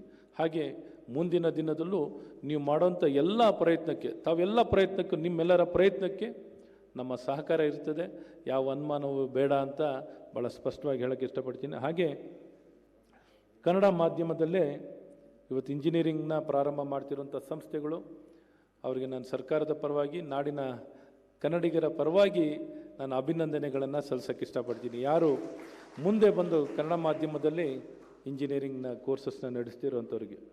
ಮತ್ತು ಡೆಸ್ಟಿನೇಷನ್ ಕರ್ನಾಟಕ ಮಾಡಲಿಕ್ಕೆ ನಮ್ಮೆಲ್ಲ ಕರ್ನಾಟಕ ರಾಜ್ಯ ಮೊದಲಿಂದನೂ ಹೆಸರುವಾಸಿಯಾಗಿರೋಂಥ ರಾಜ್ಯ. ಎಲ್ಲ ಖಾಸಗಿ ಸಂಸ್ಥೆಗಳು ಮೊದಲು ಪ್ರಾರಂಭ ಆಗಿರೋದು ಕರ್ನಾಟಕ ರಾಜ್ಯದಲ್ಲಿ, ಅದು ಮೆಡಿಕಲ್ನಲ್ಲಾಗಲಿ ಇಂಜಿನಿಯರಿಂಗ್ನಲ್ಲಾಗಲಿ. ಇವತ್ತು ಎಲ್ಲ ಕೋರ್ಸಸ್ಗಳು ಪ್ರಾರಂಭ ಆಗಿರುವಂಥದ್ದು ಖಾಸಗಿ ಕಾಲೇಜುಗಳು ಕರ್ನಾಟಕ ರಾಜ್ಯದಲ್ಲಿ. ಹಾಗಾಗಿ ಪ್ರೊಫೆಷ್ನಲ್ ಎಜುಕೇಷನಲ್ಲಿ ಇನ್ನೂ ನಾವು ಉತ್ತಮವಾಗಿ ಬೆಳೆಯುವಂಥದ್ದಾಗಬೇಕು, ಇನ್ನೂ ಸದೃಢವಾಗಿ ಬೆಳಿಬೇಕು. ಅದು ಬೆಳಿಬೇಕು ಅಂದರೆ ಹಾಗೆ ಸಾಧ್ಯವಿಲ್ಲ. ಮೊದಲಿನ ಕಾಲದಲ್ಲಿ ಭಾಳಷ್ಟು ಬೇಡಿಕೆ ಇರೋದು, ಎಲ್ಲರ ಓದಲಿಕ್ಕೆ ಅವಕಾಶ ಸಿಗ್ತಿರೆ ಎಲ್ಲಿಂದ ಯಾರು ಬರ್ಕರೋ ತಯಾರಿದ್ರು. ಇವತ್ತು ಎಲ್ಲ ಅವ್ರ ಮನೆ ಹತ್ರ ಅವ್ರ ಊರ ಹತ್ರನೇ ಎಲ್ಲ ರೀತಿಯಾದಂಥ ಸಂಸ್ಥೆಗಳು ಪ್ರಾರಂಭ ಆಗಿಬಿಟ್ಟಿದೆ. ಈ ಪ್ರಾರಂಭ ಆಗಿರೋ ಕಾರಣದಲ್ಲಿ ಈ ಬೇಡಿಕೆ ಕಮ್ಮಿ ಆಗಿಬಿಟ್ಟಿದೆ. ಬೇಡಿಕೆ ಕಮ್ಮಿಯಾಗಿ ಡಿಮ್ಯಾಂಡ್ ಜಾಸ್ತಿ ಇಲ್ಲ, ಸಪ್ಲೈ ಜಾಸ್ತಿ ಆಗಿಬಿಟ್ಟಿದೆ. ಸಪ್ಲೈ ಜಾಸ್ತಿ ಆಗಿಬಿಟ್ಟು ಡಿಮ್ಯಾಂಡ್ ಕಮ್ಮಿಯಾಗಿ ಇವತ್ತು ಸವಾಲಿದೆ.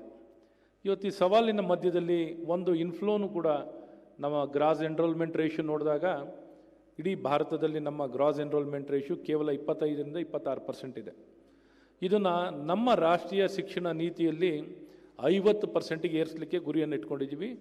ಈ ಗುರಿಯ ಪ್ರಕಾರದಲ್ಲಿ ನಾವು ನಡೆಯುವಂಥದ್ದು ಅಥವಾ ಕಾರ್ಯಕ್ರಮಗಳನ್ನು ರೂಪಿಸಿ ಎಲ್ಲ ರೀತಿಯಾದಂಥ ತಯಾರಿಗಳನ್ನು ಮಾಡ್ತಾಯಿದ್ದೀವಿ. ಒಟ್ಟು ಉನ್ನತ ಶಿಕ್ಷಣದಲ್ಲಿ 50% ಗ್ರಾಸ್ ಎನ್ರೋಲ್ಮೆಂಟ್ ರೇಷಿಯೋ ತಲುಪಬೇಕು. ಅದಕ್ಕೆ ಬೇಕಾಗಿರುವಂಥ ರೀತಿಯಲ್ಲಿ ನಮ್ಮ ಪ್ರಾಥಮಿಕ ಮತ್ತು ಪ್ರೌಢಶಾಲೆಯಲ್ಲೂ ಭಾಳಷ್ಟು ಸುಧಾರಣೆಗಳನ್ನು ತರ್ತಾ ಇದ್ದೀವಿ. ಅಲ್ಲಿ ಗುಣಮಟ್ಟ ಹೆಚ್ಚಿಸ್ಕೊಳ್ಳುವಂಥದ್ದು. ಇವತ್ತು ಗುಣಮಟ್ಟ ಇವತ್ತೇನು ನಮ್ಮ ಬಾಪೂಜಿ ಕಾಲೇಜಿನ ನಮ್ಮ ಪ್ರಾಂಶುಪಾಲರು ಹೇಳ್ತಾರೆ ಗುಣಮಟ್ಟ ಇಂಜಿನಿಯರಿಂಗ್ನಲ್ಲಿ ಹೆಚ್ಚಿಸಬೇಕು ಅಂತ. ಆ ಗುಣಮಟ್ಟ ಹೆಚ್ಚಿಸ್ಲಿಕ್ಕೆ ಇವತ್ತು ನಮ್ಮ ರಾಷ್ಟ್ರೀಯ ಶಿಕ್ಷಣ ನೀತಿಯಲ್ಲೂ ಇವತ್ತೇನು ಪ್ರೌಢ ಮತ್ತು ಪ್ರಾಥಮಿಕ ಶಾಲೆಗಳಲ್ಲಿ ಗುಣಮಟ್ಟ ಹೆಚ್ಚಿಸಲಿಕ್ಕೆ ಎಲ್ಲ ರೀತಿ ಪ್ರಯತ್ನಗಳು ಆಗ್ತಿರುವಂಥದ್ದಿದೆ. ಈ ಗುಣಮಟ್ಟವನ್ನು ಹೆಚ್ಚಿಸಿ ವಿದ್ಯಾರ್ಥಿಗಳಲ್ಲಿ ಇವತ್ತು ಆ ಗುಣಮಟ್ಟವನ್ನು ಎಲ್ಲ ಹಂತದಲ್ಲಿ ಆದಾಗ ಮಾತ್ರ ನಾವು ಒಮ್ಮೆಲೆ ಉನ್ನತ ಶಿಕ್ಷಣದಲ್ಲಿ ಗುಣಮಟ್ಟ ನೋಡಲಿಕ್ಕೆ ಸಾಧ್ಯವಾಗಿರ್ತದೆ. ಇಲ್ಲದೇ ಗುಣಮಟ್ಟ ಹಾಗೇ ಎಲ್ಲೋ ಒಂದು ಕಡೆ ಆಟೋಮೆಟಿಕ್ಕಾಗಿ ನೀವು ಬದಲಾಗು ಅಂದರೆ ಅದು ಸುಲಭ ಮಾತ್ರ ಅಲ್ಲ, ಅವನ ಬದಲಾವಣೆ ಆಗಲಿಕ್ಕೆ. ಅದು ಮೊದಲಿಂದನೂ ಬೇರು ಸರಿಯಾಗಿ ಬೆಳೆಸ್ಕೊಂಡು ನಾವು ಬಂದರೆ ಮಾತ್ರ ಅದು ಸರಿಯಾಗಿ ಬೆಳೀಲಿಕ್ಕೆ ಸಾಧ್ಯವಾಗಿರ್ತದೆ. ಹಾಗಾಗಿ ಈ ಶಿಕ್ಷಣದಲ್ಲಿ ಎಲ್ಲ ರೀತಿಯ ಎಲ್ಲ ಹಂತದಲ್ಲೂ ಸುಧಾರಣೆಗಳಾಗಬೇಕು. ಈಗ ನಿಮ್ಮ ಉನ್ನತ ಶಿಕ್ಷಣದಲ್ಲೂ ಸುಧಾರಣೆಗಳಾಗಬೇಕಾಗುತ್ತೆ. ಇವತ್ತು ಬೇಡಿಕೆ ಮ್ಯಾನ್ ಪವರಿಗೆ ಭಾಳಷ್ಟಿದೆ. ಇವತ್ತು ಕರ್ನಾಟಕ ತಮಗೆಲ್ಲ ಗೊತ್ತಿದ್ದಾಗೆ ಉದ್ಯೋಗಕ್ಕೆ ಲ್ಯಾಂಡ್ ಆಫ್ ಆಪರ್ಚುನಿಟಿ ಆಗಿರುವಂಥದ್ದಿದೆ. ಉದ್ಯೋಗಕ್ಕಾಗಲಿ, ಆಂಟ್ರಪ್ರಿನರ್ಶಿಪ್ಗಾಗಲಿ, ಇನೋವೇಷನ್ಗಾಗಲಿ ಎಲ್ಲದಕ್ಕೂ ಕರ್ನಾಟಕ, ಅದು ಬೆಂಗಳೂರು ಇಡೀ ವಿಶ್ವಕ್ಕೆ ವಿಶ್ವದ ನಗರ, ದೇಶಕ್ಕೂ ದೇಶದ ನಗರ ಆಗಿರೋದೊಂದು ಮತ್ತು ಇಡೀ ವಿಶ್ವಕ್ಕೆ ನಗರ ಆಗಿರುವಂಥದ್ದು ಕರ್ನಾಟಕ ಮತ್ತು ಬೆಂಗಳೂರು. ಇವೆಲ್ಲ ಇರಬೇಕಾದ್ರೆ ಇಡೀ ನೀವು ನೋಡಿದಾಗ ದೇಶದಲ್ಲಿ ನಾನು ಬೆಂಗಳೂರಿನಲ್ಲಿ ನೋಡ್ತಾ ಇದ್ದೀನಿ, ಎಲ್ಲ ರಾಜ್ಯದ ಎಲ್ಲ ದೇಶದ ಜನರು ಬೆಂಗಳೂರು ಕಡೆನೇ ಬರ್ತಿರೋಂಥದ್ದು. ಅದೇನು ಅಂದರೆ ಒಂದು ಎಕೋಸಿಸ್ಟಮ್ಮು ಮತ್ತು ಎಲ್ಲ ಒಂದು ಕಡೆ ಒಂದು ಕಲ್ಚರು ಇಲ್ಲಿ ಕನೆಕ್ಟ್ ಆಗಿರೋವಂಥದ್ದಿದೆ. ಈ ಕನೆಕ್ಟ್ ಆಗಿರೋ ಕಲ್ಚರ್ನ ನಾವು ವಿಸ್ತರಣೆ ಮಾಡ್ಕೋಬೇಕು. ಏನಪ್ಪ ವಿಸ್ತರಣೆ? ನಾವು ಬರೀ ಎಲ್ಲ ಒಂದು ಕಡೆ ಗ್ರ್ಯಾಜುಯೇಟ್ನ ತಯಾರು ಮಾಡಿ ಕಳಿಸೋದಲ್ಲ. ಗ್ರ್ಯಾಜುಯೇಟನ್ನು ಗುಣಮಟ್ಟ ಹೆಚ್ಚಿಸುವಂಥದ್ದು ನಮ್ಮ ಸಂಸ್ಥೆಗೂ ಇಂಡಸ್ಟ್ರಿನೂ ಲಿಂಕ್ ಮಾಡ್ಕೊಳ್ಳುವಂಥದ್ದು ಆಗಬೇಕು.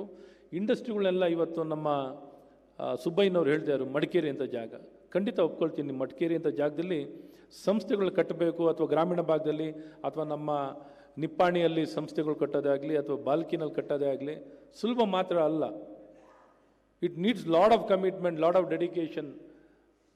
ಸಂಸ್ಥೆಯನ್ನು ಕಟ್ಟು ಇನ್ನೂ ಉಳಿಸಿ ಬೆಳೆಸಬೇಕು ಅಂದರೆ ಭಾಳಷ್ಟು ನಾವು ಶ್ರಮವನ್ನು ನಿಮ್ಮ ಕಡೆಯಿಂದನೂ ಆಗಬೇಕು. ನಿಮ್ಮ ಕಡೆಯಿಂದ ಆಗೋ ಮೂಲಕ ಇಂಡಸ್ಟ್ರಿಗಳನ್ನು ನಾವು ತುಂಬ ಎಕ್ಸ್ಟೆಂಡ್ ಮಾಡ್ಕೊಳ್ಳೋಂಥದ್ದು ಆಗಬೇಕು. ಇವತ್ತು ಎಲ್ಲೂ ಇಂಡಸ್ಟ್ರಿಗಳು ಕೆಲವೇ ಏರಿಯಾಗೆ ಸೀಮಿತವಾಗಿರುವಂಥದ್ದು ಇದೆಲ್ಲ ಎಕ್ಸ್ಟೆಂಡ್ ಆಗಬೇಕು. ಅವ್ರ ಕೊಲಾಬ್ರೇಷನ್ ಬೇಕು, ಅವರ ಪಾರ್ಟ್ನರ್ಶಿಪ್ ಬೇಕು, ಅವರ ಆರ್ಥಿಕ ಸಹಾಯ ಬೇಕು. ಇವನ್ನೆಲ್ಲ ಪಡ್ಕೊಳ್ಳೋಂಥದ್ದು ನಾವೆಲ್ಲ ಮಾಡಬೇಕು. ಎಲ್ಲೋ ಮಾಡಲಿಲ್ಲ ಅಂದರೆ ಸಂಸ್ಥೆಗಳು ಸಣ್ಣ ಮಟ್ಟದಲ್ಲೇ ಉಳ್ಕೊಳ್ಳುತ್ತೆ. ಈ ಸಣ್ಣ ಮಟ್ಟದಲ್ಲೇ ಉಳ್ಕೊಳ್ಳೋಂಥದ್ದು ಬೇಡ. ಬಹಳಷ್ಟು ಪ್ರಯತ್ನವನ್ನು ಮಾಡಿ ಈ ಸಂಸ್ಥೆಗಳನ್ನು ಒಂದು ಎತ್ತರಕ್ಕೆ ಬೆಳೆಸಬೇಕು. ಈ ದಿಕ್ಕಿನಲ್ಲಿ ನಮ್ಮ ರಾಜ್ಯದಲ್ಲಿ ನಮ್ಮ ಸರ್ಕಾರದಿಂದ ಹಲವಾರು ಪಾಲಿಸಿಗಳನ್ನ ತಂದಿದ್ದೀವಿ. ಇವತ್ತು ಬಿಯಾಂಡ್, ಮೊದಲು IT ಪಾಲಿಸಿ ಅಂತ ಏನು ಕರಿತಾ ಇದ್ವೋ, ಈ IT ಪಾಲಿಸಿನ ಬಿಯಾಂಡ್ ಬ್ಯಾಂಗ್ಳೂರ್ ಅಂತ ಕರಿತಾ ಇದ್ದೀವಿ. ಈ ಪಾಲಿಸಿಗೆ ಬಿಯಾಂಡ್ ಬ್ಯಾಂಗ್ಳೂರಿನ ಮೂಲಕ ಇವತ್ತು ಬೆಂಗಳೂರಿನ ಹೊರತುಪಡಿಸಿ ಬೆಂಗಳೂರಿನಲ್ಲಿ ಯಾರಿಗೆ ಏನು ಮಾಡಿದ್ರು ಏನೂ ಸಹಾಯ ಕೊಡ್ತಿಲ್ಲ ನಾವು. ಬೆಂಗಳೂರು ಮತ್ತು ಬೆಂಗಳೂರು ಗ್ರಾಮಾಂತರದಲ್ಲಿ ಏನೇ ಪ್ರಯತ್ನವನ್ನು ಮಾಡಿದ್ರೂ ಯಾವುದೇ ಸಂಸ್ಥೆಗೆ ಏನೇ ಸಹಾಯಗಳು ಸಿಗ್ತಿಲ್ಲ. ಬೆಂಗಳೂರು ಹೊರತುಪಡಿಸಿನೇ ಎಲ್ಲ ರೀತಿ ಸಹಕಾರವನ್ನು ಬಿಯಾಂಡ್ ಬ್ಯಾಂಗ್ಳೂರಿನಲ್ಲಿ ಕೊಡ್ತಾ ಇದ್ದೀವಿ. ಮತ್ತು ಎಲ್ಲ ಸಂಸ್ಥೆಗಳಿಗೂ ರಿಸರ್ಚ್ ಸೆಂಟರ್ಸು, ಮತ್ತೊಂದು ರೆಂಟು, ಇನ್ಕ್ಯುಬೇಟರ್ಸ್ ಇವೆಲ್ಲವನ್ನು ಕೊಟ್ಟು ಪ್ರೋತ್ಸಾಹ ಕೊಡ್ತಿರೋದು. ಇನ್ನೊಂದು ಇಂಜಿನಿಯರಿಂಗ್ R&D ಪಾಲಿಸಿ, ಇದರಲ್ಲೂ 600 ಕೋಟಿಯಷ್ಟು ಹಣವನ್ನು ನಾವು ಮೀಸಲಿಟ್ಟಿರುವಂಥದ್ದಿದೆ. ಇಂಜಿನಿಯರಿಂಗ್ R&Dನಲ್ಲೂ ಸಹ ಭಾಳಷ್ಟು ಪ್ರಯತ್ನವನ್ನು ಮಾಡಿ ನಿಮ್ಮ ಸಂಸ್ಥೆಗಳನ್ನು ಬೆಳೆಸ್ಕೊಳ್ಳಿಕ್ಕೆ ಎಲ್ಲ ರೀತಿ ಪ್ರಯತ್ನವನ್ನು ಮಾಡ್ಬೋದು. ಸಾಕಷ್ಟು ಅನುಕೂಲತೆಗಳು ಇದೆ. ESDM ಪಾಲಿಸಿ ತಂದಿರೋದೇ ಆಗಲಿ, ಬಯೋಟೆಕ್ನಾಲಜಿ ಪಾಲಿಸಿ ಆಗಲಿ, AVGC ಪಾಲಿಸಿ ಆಗಲಿ, ಮತ್ತು ಬೇರೆ ಸೆಮಿಕಂಡಕ್ಟರ್ ಪಾಲಿಸಿ ಇದೆಲ್ಲವನ್ನೂ ತರುವಂಥದ್ದಾಗಿದೆ. ಮತ್ತು ಎಲಿವೇಟ್ ಕಾರ್ಯಕ್ರಮ, ನಮ್ಮ ಸನ್ಮಾನ್ಯ ಮುಖ್ಯಮಂತ್ರಿಗಳು ಅಮೃತ ಮಹೋತ್ಸವದ ಒಂದು ಹಿನ್ನೆಲೆಯಲ್ಲಿ ಎಲಿವೇಟ್ ಕಾರ್ಯಕ್ರಮಕ್ಕೆ ಒಂದು ದೊಡ್ಡ ಚಾಲನೆಯನ್ನು ಕೊಟ್ಟಿದ್ದಾರೆ. ಇವತ್ತು ಎಲ್ಲ ವರ್ಗದ ಎಲ್ಲ ಜನರಿಗೂ ಅವಕಾಶ ಸಿಗಬೇಕು ಅಂತ ಇವತ್ತು ಮೀಸಲಾಗಿ 75 ಎಲಿವೇಟನ್ನು ಸಂಪೂರ್ಣವಾಗಿ ದೀನದಲಿತರು ಮತ್ತು ಹಿಂದುಳಿದ ವರ್ಗದವರಿಗೇ ಈ ಕಾರ್ಯಕ್ರಮದಲ್ಲಿ ಮೀಸಲಾಗಿಟ್ಟು ಯಾವ ಭಾಗದವರಾಗಿದ್ರೂ ಅವಕಾಶ ಕೊಡುವಂಥದ್ದಾಗುತ್ತೆ.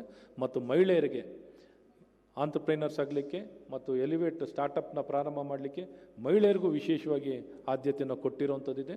ಹಾಗೆ ಬೇರೆ ಬೇರೆ ವರ್ಗಕ್ಕೂ ಎಲಿವೇಟ್ ಅನ್ನುವಂಥ ಕಾರ್ಯಕ್ರಮ ಇಡೀ ದೇಶದಲ್ಲಿ ಬೇರೆ ಯಾವ ರಾಜ್ಯದವರು ಯಶಸ್ವಿಯಾಗಿ ಮಾಡಲಿಕ್ಕಾಗಿಲ್ಲ. ನಮ್ಮ ಕರ್ನಾಟಕದಲ್ಲಿ ಮಾತ್ರ ಎಲಿವೇಟ್ ನಮ್ಮ ಸರ್ಕಾರದಿಂದ ಸೀಡ್ ಮನಿ ಏನು ಕೊಡ್ತಾ ಇರೋದು ಬೇರೆ ಯಾವ ರಾಜ್ಯದಲ್ಲೂ ಕೊಟ್ಟಿಲ್ಲ. ಇಷ್ಟು ಯಶಸ್ವಿಯಾಗಿ ಸ್ಟಾರ್ಟಪ್ ಪಾಲಿಸಿ ಯಶಸ್ವಿಯಾಗಿರೋದು ಇನ್ಯಾವ ರಾಜ್ಯದಲ್ಲಿಲ್ಲ, ನಮ್ಮ ರಾಜ್ಯದಲ್ಲೇ ಎಲಿವೇಟ್ ಕಾರ್ಯಕ್ರಮದ ಮೂಲಕ. ಹೀಗೆ ಎಲ್ಲ ಪಾಲಿಸಿಗಳಲ್ಲೂ ಭಾಳ ಉತ್ತಮವಾಗಿ ನಡೀತಿರುವಂಥದ್ದು. ಇದರ ಜೊತೆಯಲ್ಲೇ KDEM ಪಾಲಿಸಿ ಅಂತ ತಂದಿದ್ವಿ. KDEM Karnataka digital economy mission ಅನ್ನುವಂಥ ಒಂದು ಸಂಘಟನೆ. ಇಡೀ ವಿಶ್ವದಲ್ಲಿ ಸಿಂಗಾಪುರ್ ಒಂದು ದೇಶವನ್ನು ಬಿಟ್ಟರೆ ಇನ್ನೊಂದು ರಾಜ್ಯ ಅಥವಾ ದೇಶ ಅಂತ ಏನಾದ್ರು ಇದ್ದರೆ ಅದು ಕರ್ನಾಟಕ ಮಾತ್ರ. ಇಡೀ ವಿಶ್ವದಲ್ಲಿ ಸಿಂಗಾಪುರ್ ರಾಜ್ಯ ಒಂದು ದೇಶ ಒಂದು ಬಿಟ್ಟರೆ ಕರ್ನಾಟಕದಲ್ಲಿ ಬೆಂಗಳೂರು ಕರ್ನಾಟಕದಲ್ಲಿ ಮಾತ್ರ ಮಾಡಿರುವಂಥದ್ದು. ಈ KDEMನ ಮೂಲಕ ರಾಜ್ಯದಲ್ಲಿ ಇಡೀ ವಿಶ್ವವನ್ನು ಕನೆಕ್ಟ್ ಮಾಡೋವಂಥದ್ದು, ಬ್ರಿಡ್ಜ್ ಮಾಡೋವಂಥದ್ದು, ಏನು ಟಾರ್ಗೆಟೆಡ್ ಇನ್ವೆಸ್ಟ್ಮೆಂಟು, ಪ್ರಮೋಷನ್ಸ್ ಎಲ್ಲ ಯಾವ ಜಾಗದಲ್ಲಿರಲಿ, ಯಾವುದೇ ಊರಿರಲಿ, ಬಿಯಾಂಡ್ ಬೆಂಗಳೂರಿನಲ್ಲಿ ಸಾಕಷ್ಟು ಅನುಕೂಲತೆಗಳನ್ನು ಮಾಡಿಕೊಡ್ಲಿಕ್ಕೆ ಈ ಸಂಸ್ಥೆಯ ಮೂಲಕ ಬಹಳ ದೊಡ್ಡ ಪ್ರಯತ್ನಗಳು ನಡೆದಿರುವಂಥದ್ದಿದೆ. ಈ ಆರ್ಗನೈಸೇಷನ್ ಭಾಳ ವಿಶೇಷವಾಗಿರುವಂಥದ್ದು. ಈ ಆರ್ಗನೈಸೇಷನ್ ಬಗ್ಗೆ ಬೇರೆ ಸಂದರ್ಭದಲ್ಲಿ ನಿಮ್ಗೆ ಹೇಳ್ತೀನಿ. ಈ ಆರ್ಗನೈಸೇಷನ್ ಬಗ್ಗೆ ವಿಶೇಷವಾಗಿ ತಾವು ಗಮನ ಹರಿಸುವಂಥದ್ದು ಆಗಬೇಕು. ಅದು ನಮ್ಮ ಸರ್ಕಾರದಲ್ಲೇ ನಾವು ಅದನ್ನು ಪ್ರಾರಂಭ ಕೆಲವೇ 6 ತಿಂಗಳಲ್ಲಿ ಕಾನ್ಸೆಪ್ಟಿಂದ ಹಿಡಿದು ಕಂಪ್ನಿ ಮಾಡೋದ್ರಿಂದ ಹಿಡಿದು ಚೇರ್ಮ್ಯಾನು, ಬೋರ್ಡ್ ಆಫ್ ಡೈರೆಕ್ಟರ್ಸ್ ಎಲ್ಲವನ್ನೂ 6 ತಿಂಗಳಲ್ಲಿ ಮಾಡಿಕೊಟ್ಟಿದ್ದೀವಿ. ಈ ಸಂಸ್ಥೆಯ ಮೂಲಕ ಭಾಳ ದೊಡ್ಡ ಸುಧಾರಣೆಗಳು, ಬೆಳವಣಿಗೆಗಳನ್ನು ನಾವು ಕಾಣುವಂಥದ್ದಾಗಿದೆ. ಇನ್ನು ಹಲವಾರು ಸುಧಾರಣೆಗಳನ್ನು ನಮ್ಮ ಸರ್ಕಾರದಲ್ಲಿ ಸನ್ಮಾನ್ಯ ಮುಖ್ಯಮಂತ್ರಿಗಳಾದಂಥ ನಮ್ಮ ಬಸವರಾಜ ಬೊಮ್ಮಾಯಿನವರ ಒಂದು ನಾಯಕತ್ವದಲ್ಲಿ ಭಾಳಷ್ಟು ಪ್ರಯತ್ನಗಳನ್ನು ಮಾಡ್ತಾಯಿದ್ದೀವಿ. Karnataka state should be the most celebrated base ಅಥವಾ ದ ಡೆಸ್ಟಿನೇಷನ್, ಆರ್ಟ್ ಡೆಸ್ಟಿನೇಷನ್ ಆಗಿ ಬೆಳಿಬೇಕು ಕರ್ನಾಟಕ. ಎಜುಕೇಷನ್ಗಾಗಲಿ, ನಮಗೆ ಎಜುಕೇಷನಿಗೆ ಬಂದವರು ಅಷ್ಟೇ ನಮಗೆ ಅಸೆಟ್, ಅವ್ರು ನಮಗೆ ಸಂಪನ್ಮೂಲ ಇದ್ದಂಗೆ. ನಮ್ಮ ಕರ್ನಾಟಕಕ್ಕೆ ಯಾರ್ಯಾರು ಬರ್ತಾರಲ್ಲ ಅವರು ನಮ್ಗೆ ಅಸೆಟ್. ಯಾಕೆಂದರೆ ಅವರೇ ನಮಗೆ ವ್ಯಾಲ್ಯೂ ಅಡಿಷನ್ನು ಕೊಡ್ತಾರೆ. ಯಾರ್ಯಾರು ಇಲ್ಲಿ ಕಲಿತಾರೋ ಅವರು ಒಂದು ಹೆಮ್ಮರವಾಗಿ ಬೆಳಿಬೇಕು ಅನ್ನೋಂಥ ನಮ್ಮೆಲ್ಲರ ಅಪೇಕ್ಷೆ ಇದೆ.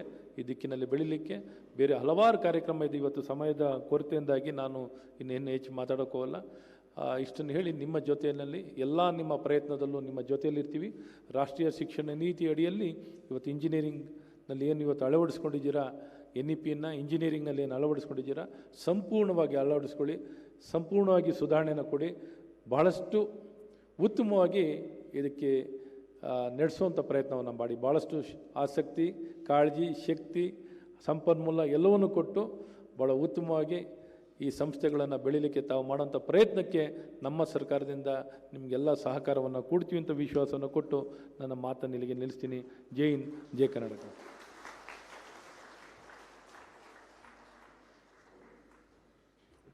ಶಿಕ್ಷಣ ಕ್ಷೇತ್ರದಲ್ಲಿ ಮುಂದಿನ ದಿನಗಳಲ್ಲಿ ಹಲವು ದಾಖಲೆಗಳು ನಿರ್ಮಾಣ ಆಗಲಿವೆ ಅನ್ನುವಂತಹ ಭರವಸೆ ಮಾತುಗಳನ್ನು ಮಾನ್ಯ ಸಚಿವರು ತಿಳಿಸಿದ್ದಾರೆ. ಧನ್ಯವಾದಗಳು ಸರ್. ಇನ್ನು ಸನ್ಮಾನ್ಯ ಮುಖ್ಯಮಂತ್ರಿಗಳಾದ ಶ್ರೀ ಬಸವರಾಜ ಬೊಮ್ಮಾಯಿ ಅವರು ನಮ್ಮನ್ನೆಲ್ಲ ಉದ್ದೇಶಿಸಿ ಮಾತನಾಡಬೇಕಾಗಿ ವಿನಂತಿ. Ladies and gentlemen, please welcome the honourable chief minister of Karnataka Shri Basavaraj Bommai.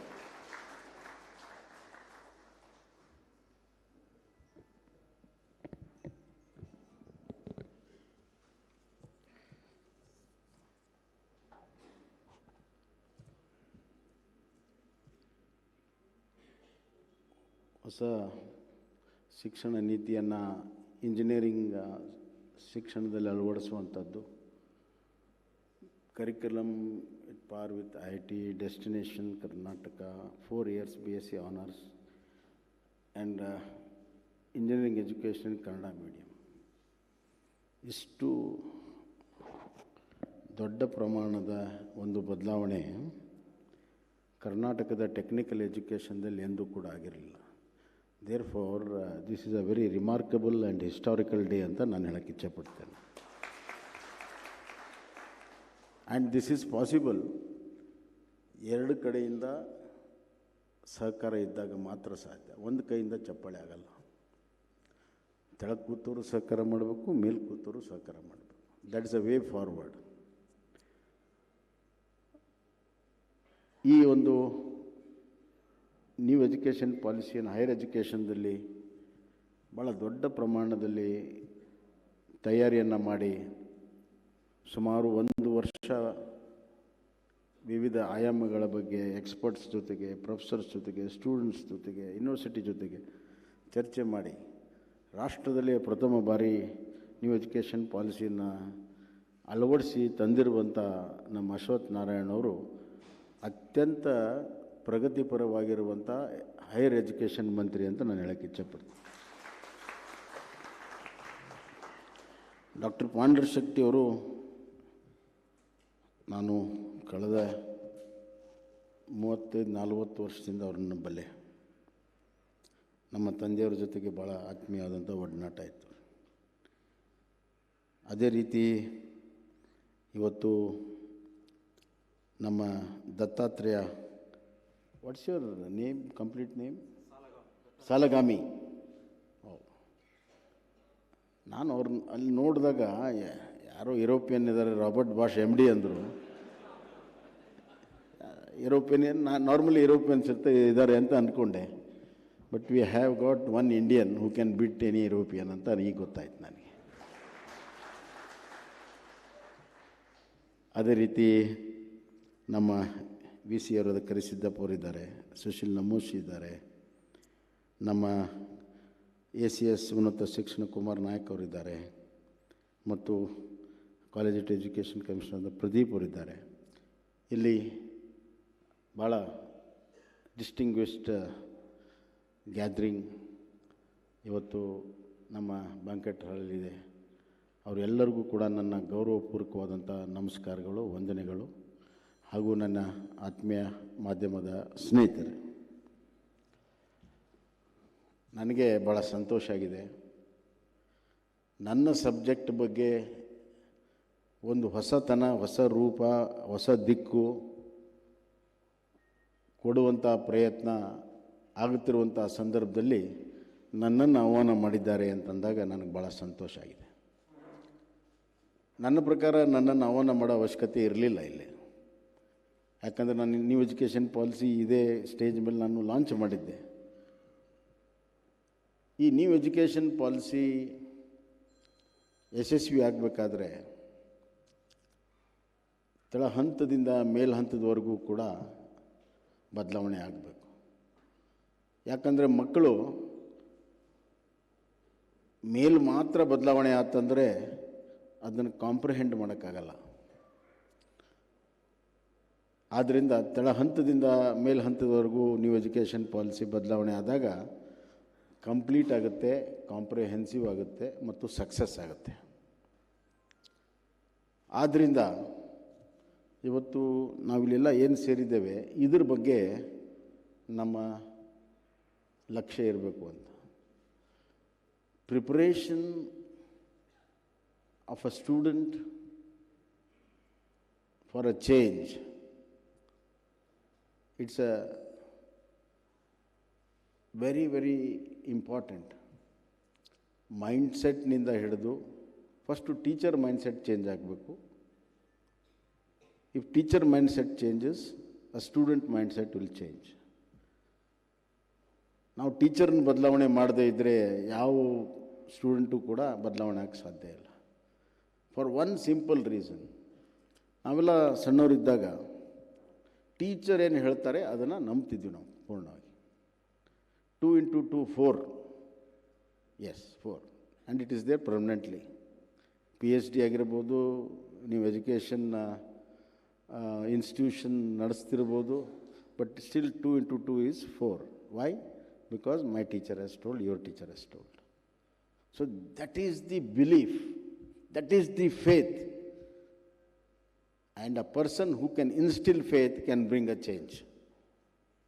So ಆ ಪಾಸಿಟಿವ್ ಥಿಂಕಿಂಗು ಅಲ್ಲಿ ಬರಬೇಕು. So new education policy should start from a teacher and end up with the student. ಇದು ಒಂದೇದ್ದು. I will cut long into short, ಯಾಕಂದರೆ ಎಲ್ಲರೂ ಭಾಳ ದೊಡ್ಡದು ಮಾತಾಡಿದ್ದಾರೆ. ನಾನು ಮಾತಾಡಿಬಿಟ್ರೆ ನಿಮಗೆಲ್ಲ ಬೇಜಾರಾಗ್ಬಿಡ್ತದೆ. Time is very important. My worry today is, ನಮ್ಮ ಭಂಡಾರಿಯವರು ಫೀಸ್ ಬಗ್ಗೆನೇ ಮಾತಾಡ್ತಾರೆ ಬೆಟ್ಟಾದಾಗ, ಬೇರೆ ಏನೂ ಮಾತಾಡೋದಿಲ್ಲ ಅವರು. Bhandari only thinks of Bhandara.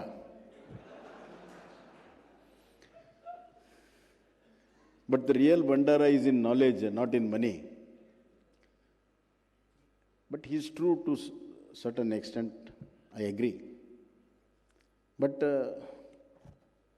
ನೀವೆಲ್ಲ ಇವತ್ತು ಇಲ್ಲಿ ಕೂತ್ಕೊಂಡು ಇವತ್ತು ಇಡೀ ದಿವಸ ಚಿಂತನೆ ಮಾಡಿರಲ್ಲ, ನ್ಯೂ ಎಜುಕೇಷನ್ ಪಾಲಿಸಿ ಯಾಕೆ ಬೇಕಂತ ಚಿಂತನೆ ಮಾಡಿದ್ದೀರಿ. ಈ ಚೇಂಜ್ ಆಗದಿದ್ದರೆ, I am going one step ahead, new education policy ಬರೆದಿದ್ದರೆ, ಮಲ್ಟಿ ಡಿಸಿಪ್ಲಿನರಿ ಲರ್ನಿಂಗ್ ಬರೆದಿದ್ದರೆ, ಇಂಟ್ರಾ ಡಿಸಿಪ್ಲಿನರಿ ಚೇಂಜಸ್ ಬರದೇ ಇದ್ದರೆ, ಕಾಂಪ್ರಿಹೆನ್ಸಿವ್ ಸ್ಟೂಡೆಂಟ್ಸ್ಗೆ ಆಪ್ಷನ್ ಇಲ್ಲದೆ ಇದ್ದರೆ,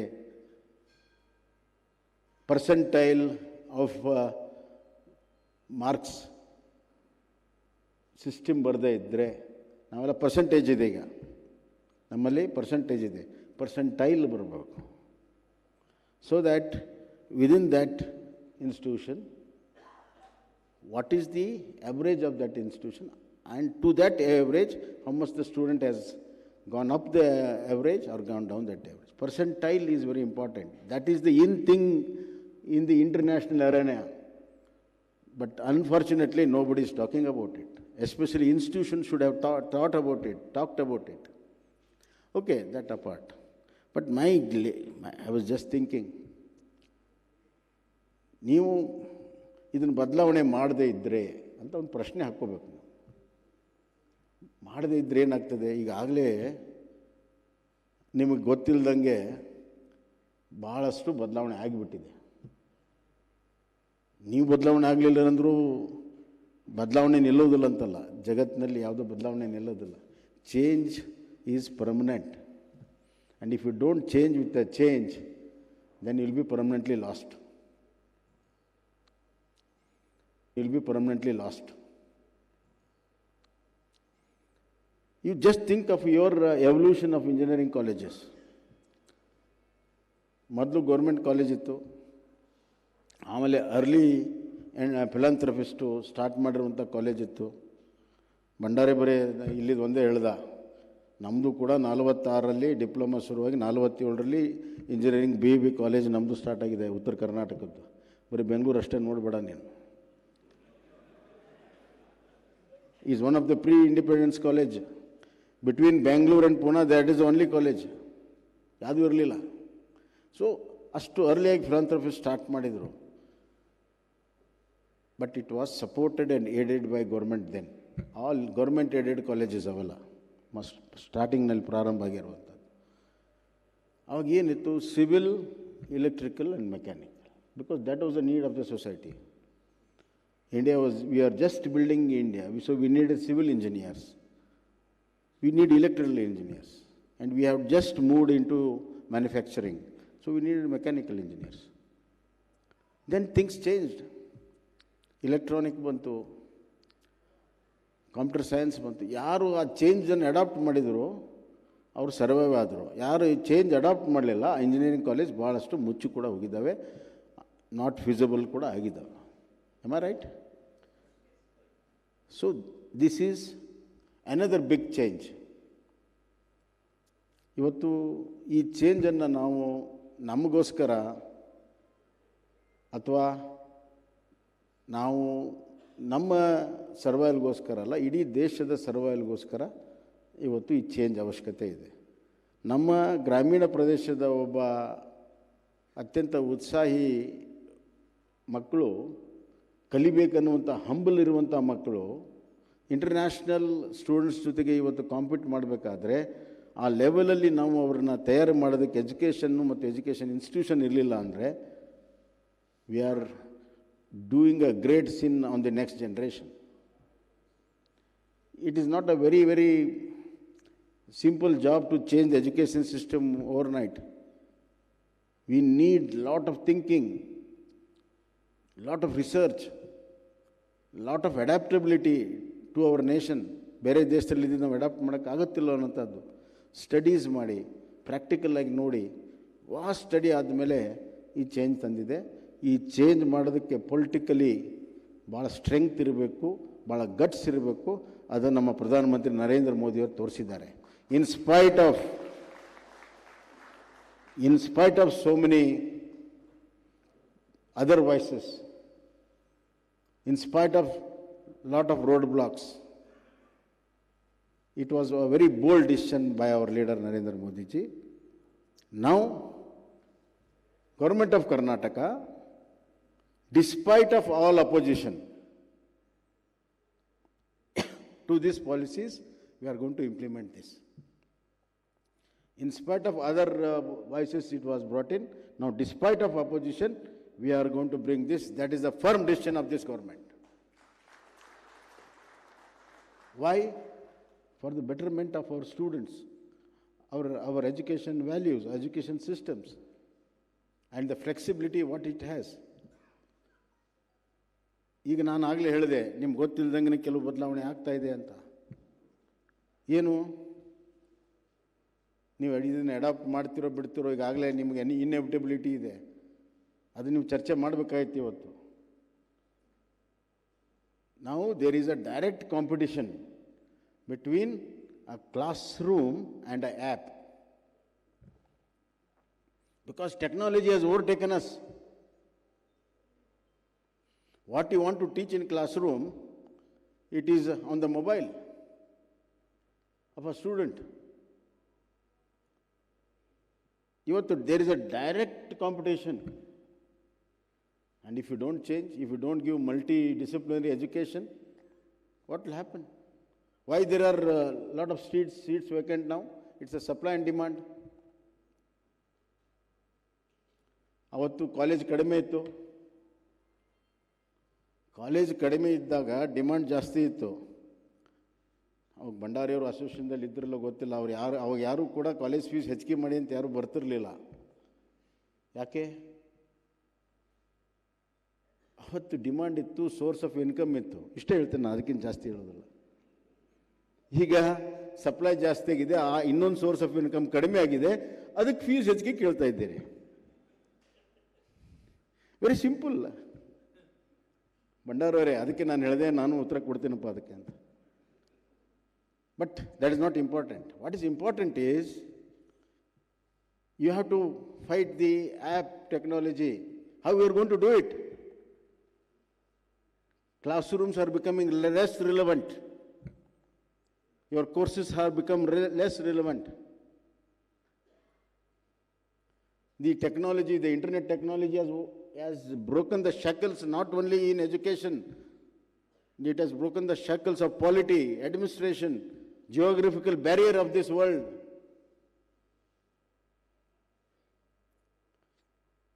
So how going to deal with this? ಯೋಚನೆ ಮಾಡಿ. ತಾವೆಲ್ಲ ಎಜುಕೇಷನ್ ನಡೆಸಿದಂಥ ಎಕ್ಸ್ಪರ್ಟ್ಸ್ ಇದ್ದೀರಿ. And can you stop this? You can't stop this. ನಾನೀಗ ನಮ್ಮ ಸೆಕ್ರೆಟರಿ ಹತ್ರ ಮಾತಾಡ್ತಾ ಇದ್ದೆ. ಅವನ ಹೆಸರೇನಪ್ಪ? BJYMS, what is Byju's. Byju's ಬಗ್ಗೆ ಸುಮ್ಮನೆ just example. I don't mean anything to him. But he was living in HSR layout in a rented house. Just few years back. Now he's 5,000 crore company he has. Our share immediately within few minutes it was bought out. ನೀವು ಕಷ್ಟಪಟ್ಟು 50 ಎಕರೆ ಜಮೀನು ತಗೊಂಡು building ಕಟ್ಟಿ lab ಮಾಡಿ ಟೀಚರ್ಸ್ಗೆ heavy fees ಕೊಟ್ಟು ಅವ್ರನ್ನ ಬಿಟ್ಟು ಹೋಗ್ತೀನಿ ಅನ್ನೋರು, ಇಲ್ಲ ನೀವು ಇರು ಅನ್ನೋದು. ಅದ್ರಾಗ ಪ್ರಿನ್ಸಿಪಲ್ದಂತೂ ಭಾಳ ಡಿಮಾಂಡು. ಪ್ರಿನ್ಸಿಪಲ್ ಅಂತ ಆಗಿಬಿಟ್ರೆ ಅಂದರೆ ಅವ್ರು ಹೇಳ್ದಂಗೆ ನೀವು ಕೇಳಬೇಕು. ಪ್ರಿನ್ಸಿಪಲ್ ಹೇಳ್ದಂಗೆ ನೀವು ಕೇಳೋ ಪರಿಸ್ಥಿತಿ ಇದೆ. ಈಗ ಅವೆಲ್ಲ ಹೋಯ್ತು. Shackles are broken. Secondly, a common man is a engineer. ನಾವೆಲ್ಲ ಯಾವಾಗ ಇಂಜಿನಿಯರ್ ಅನ್ಸ್ಕೊಂಡಿವಿ ಅಂದರೆ ನಾವು ಕಾಲೇಜಿಗೆ ಹೋಗಿ ಸ್ಟಡಿ ಮಾಡಿ ಡಿಗ್ರಿ ಕಂಪ್ಲೀಟ್ ಮಾಡಿ ನಮ್ಮ ಟೀಚರ್ಸು ಲ್ಯಾಬ್ನಾಗ ನಮ್ಗೆ ಒಮ್ಮೆ ಫೇಲ್ ಮಾಡೋರು, ಒಮ್ಮೆ ಪಾಸ್ ಮಾಡೋರು ಅವ್ರ ಕೈಯಲ್ಲಿತ್ತು. ಅವೆಲ್ಲ ದಾಟ್ಕೊಂಡು ಬಂದು ನಾವು ಡಿಗ್ರಿ ಮಾಡಿದ್ವಿ. ಈಗ ಹಾಗಿಲ್ಲ. Common man is engineer. He need not go to regular colleges and schools. ಇಂಟರ್ನೆಟ್ನಿಂದ ಯಾವ ಇಂಜಿನಿಯರಿಂಗ್ ಸಬ್ಜೆಕ್ಟ್ ಯಾವುದು ಬೇಕು ಹೇಳ್ರಿ, ಎಲ್ಲ ಸಿಗ್ತದೆ, ಫ್ರೀ ಇದೆ. There are solutions. Common man has become engineer now. Now society itself has become full of engineers.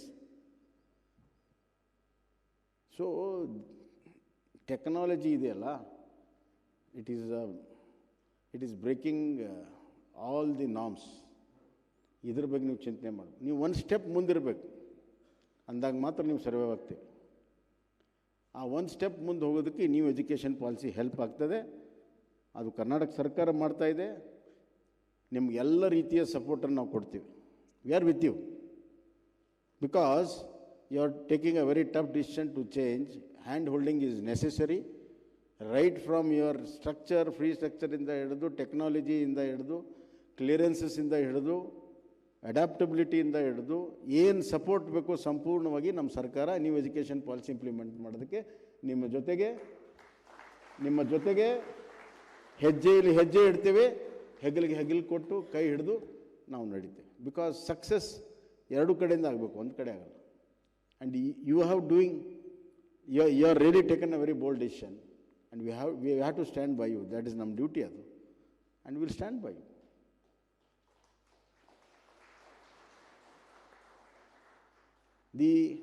ನಾನು home minister ಇದ್ದಾಗ ಎಲ್ಲ ಕಡೆ ಒಂದು ಮಾತು ಹೇಳ್ತಿದ್ದೆ, ಕ್ರೈಮ್ ಲೀಡ್ಸ್ ದಿ ಲಾ. ಈಗ 10 ವರ್ಷದಿಂದ ಸೈಬರ್ ಲಾ ಇರಲಿಲ್ಲ, ಯಾಕಂದ್ರೆ ಸೈಬರ್ ಕ್ರೈಮ್ ಇರಲಿಲ್ಲ. ಫಸ್ಟ್ ಕ್ರೈಮು, ಆಮೇಲೆ ಲಾ. ಇಟ್ಸ್ ಎ ಫ್ಯಾಕ್ಟ್ ಅಲ್ಲ. ಮೊದಲು ರೋಗ ಬರ್ತದೆ, ಆಮೇಲೆ ಔಷಧಿ ಬರ್ತದೆ. ಮೊದಲು ಔಷಧಿ ಬರೋದಿಲ್ಲ. ಕೋವಿಡ್ ಬಂದ ಮೇಲೆ ಈಗ ಅದು ಕೋವಿಡ್ಗೆ ಔಷಧಿ ಬರ್ತದೆ. ಹಾಗೆ ಇಲ್ಲಿ ಟೆಕ್ನಾಲಜಿ ಎಷ್ಟು ಮುಂದೆ ಹೋಗಿದೆ, ಕೆಲವು ಸಂದರ್ಭದಲ್ಲಿ if it goes under wrong hand ಏನಾಗ್ತದೆ ಅನ್ನೋದನ್ನು. I don't want to name the institutions because reputations of those institutions are very important. But there is one man who is just 27, 28. He has hacked nearly 8 to 10 premiers of the world, all games, all education institutions. He can just demolish big institutions, credibility of big institutions. My secretary reminded, ನಮ್ಮ governance ಪೋರ್ಟಲನ್ನೇ hack ಮಾಡಿದ್ರು. ನಮ್ಮ governance portal Andhra ಪ್ರದೇಶದ entire power ಸೆಕ್ಟರ್ನ hack ಮಾಡಿ disable ಮಾಡಿಬಿಟ್ರು ಎಲ್ಲ ಕಂಪ್ಲೀಟಾಗಿ. Ultimately, they have to bargain and get it out. So this is what is the future. This is what we are afraid of. And for this, a solution should come by another technology only, safeguarding the entire digital informations. So it said, what is the solution for this? Unethical technology ಇಂದ ethical ಗೆ ತರಬೇಕಂದ್ರೆ ಟೆಕ್ನಾಲಜಿನೇ ಬೇಕು. ಆ technology ಎಲ್ಲಿಂದ ಬರ್ತದೆ? ನಿಮ್ಮಂಥ 20, 30, 50 ವರ್ಷ ಇನ್ಸ್ಟಿಟ್ಯೂಷನಲ್ಲಿ ಕೆಲಸ ಮಾಡಿದಂಥವ್ರಿಂದ ಬರ್ತದೆ. R&D is very important. ಅದಕ್ಕೆ ಈ ಎಜುಕೇಷನ್ ಪಾಲಿಸಿಯಲ್ಲಿ ನಾವು R&Dಗೂ ಸ್ಕೋಪ್ ಕೊಟ್ಟಿದ್ದೇವೆ. ನಿಮ್ಮ ಪ್ರೈವೇಟ್ ಸೆಕ್ಟರಲ್ಲಿ ನೀವು ಲ್ಯಾಬ್ ಬಿಲ್ಡ್ ಮಾಡ್ಬೋದು, ಅಥವಾ ಪ್ರೈವೇಟ್ ಸೆಕ್ಟರ್ ನಿಮ್ಮಲ್ಲಿ ಬಂದು ಲ್ಯಾಬ್ ಬಿಲ್ಡ್ ಮಾಡ್ಬೋದು. ಫಾರ್ ಎಕ್ಸಾಂಪಲ್, BUB-ಯಲ್ಲಿ ನಾವು they have successfully done electrical motor. ಇವು ನಮ್ಮ ಎಲೆಕ್ಟ್ರಿಕ್ ಆಟೋಮೊಬೈಲಲ್ಲಿರುವಂಥ motor, it is only manufactured in China. That we have broken through, our students have broken through. Semiconductors, they have broken through. So lot of innovations are done in colleges now. No more in the regular labs. Regular lab concept hogide. So lot of education systems can be a R&D labs. And lot of your students can work in those companies like Robert Bush, and they come forward for new technologies. Adrinda ee adaptability jotege flexibility enide, this is the order of the day and order of tomorrow. We have to survive. If you want to survive, we have to adapt the adaptability, adapt the flexibility. ಅಂದರೆ ಆಗುತ್ತೆ. ಆದ್ದರಿಂದ ಈ technical ವರ್ಲ್ಡಲ್ಲಿ ಭಾಳ ಕಡಿಮೆ ಕೆಲಸ ಸರ್ಕಾರಕ್ಕೂ ಐತಿ, ಸಾರ್ವಜನಿಕರು ಇದೆ. ಟೆಕ್ನಾಲಜಿ ಡ್ರಿವನ್ ಸೊಸೈಟಿ ಆಗ್ತಾ ಇದೆ. ಟೆಕ್ನಾಲಜಿ ಡ್ರಿವನ್ ಸೊಸೈಟಿಯಲ್ಲಿ I want my Karnataka, my engineering colleges in Karnataka to be in forefront to bring a change in our people's life through this technology. ಆದ್ದರಿಂದ ನಾವು ಬೋಲ್ಡಾಗಿ in the right path we are going. ನಿಮ್ಮ ಸಂಪೂರ್ಣವಾದಂಥ ಸಹಕಾರ ಇರಲಿ ಅಂತ ನಾನು ಕೇಳ್ಕೊಳ್ತೇನೆ. ನಾನು ಇಷ್ಟೇ ಹೇಳಿ ಬಯಸ್ತೇನೆ, we have got a very forward looking prime minister. And under his leadership, we have got very forward-looking our education minister. ಈ ಎಲ್ಲ ಚಿಂತನೆ ಹಿಂದೆ ನಮ್ಮ ಮೆಂಟರ್ ಯಾರಪ್ಪ ಅಂತಂದರೆ ನಮ್ಮ ನಾಯಕರಾದಂಥ B.S. ಯಡಿಯೂರಪ್ಪನವರು. he is such a forward-looking person. He has brought a industrial policy, a new industrial policy about 3 months back, 5 months back, and ease of doing business, that no state has got such a policy. That credit should go to him, because unless until economy grows, your institution will not grow. Your success is in the economy. Why there was a spurt of engineering college? Because of liberalization.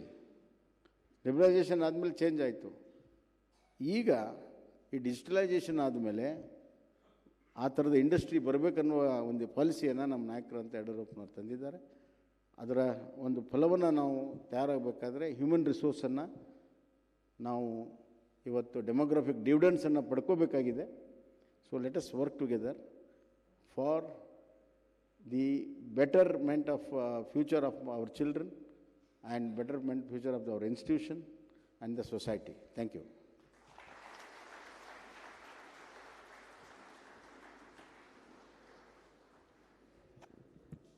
Well, the thought process has been totally changed in the positive direction from the words of the Honorable Chief Minister. I think we should all give a huge round of applause to instill a new sense of introspection in all of us. ನಾವೆಲ್ಲರೂ ಆತ್ಮಾವಲೋಕನ ಮಾಡುವಂತಹ ನಿಟ್ಟಿನಲ್ಲಿ ಸನ್ಮಾನ್ಯ ಮುಖ್ಯಮಂತ್ರಿಗಳು ತಮ್ಮ ಸಂದೇಶವನ್ನು ರವಾನಿಸಿದ್ದಾರೆ. ಧನ್ಯವಾದಗಳು ಸರ್. ಬಂಡಾರಿ ಸರ್.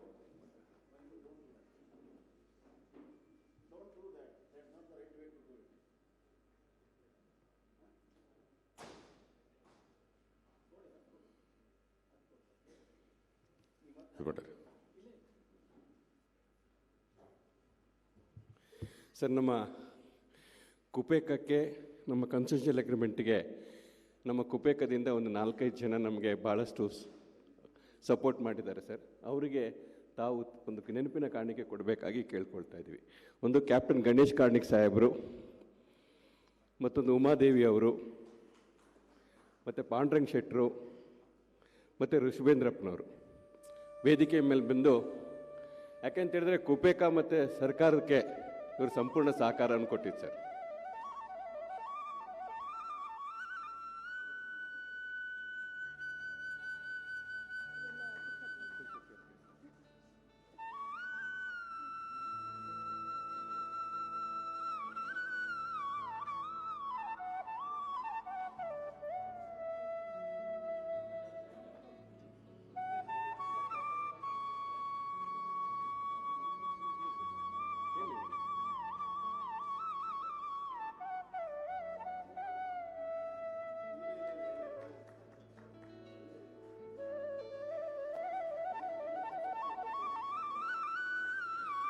ಮಾನ್ಯ ಮುಖ್ಯಮಂತ್ರಿಗಳು ತಮ್ಮೆಲ್ಲರಿಗೂ ಹಿತವಚನವನ್ನು ನೀಡಿದ್ದಾರೆ, ಮನದಾಳ ಮಾತುಗಳನ್ನು ನಮಗೆ ಅಡ್ವೈಸ್ ಮಾಡಿದ್ದಾರೆ.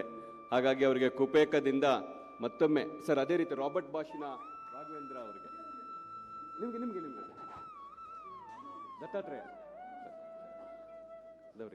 ಅವರಿಗೆ ಸರ್, ಹೌದು ಪಾಂಡ್ರಂಗ ಶೆಟ್ಟರಿಗೆ ಸರ್, ಸರ್ ಸರ್ ದತ್ತಾತ್ರೇಯ ಅವರು ಮೈಕ್ರೋಸಾಫ್ಟ್.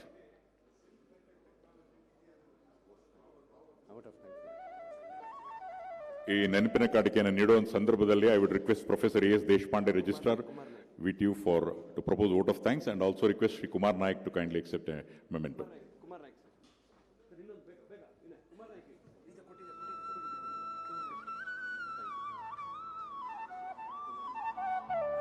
ಶ್ರೀ ಕುಮಾರ್ ನಾಯಕ್ ಅವರು ಸಹ sir. Deshpande sir, I think you can propose out of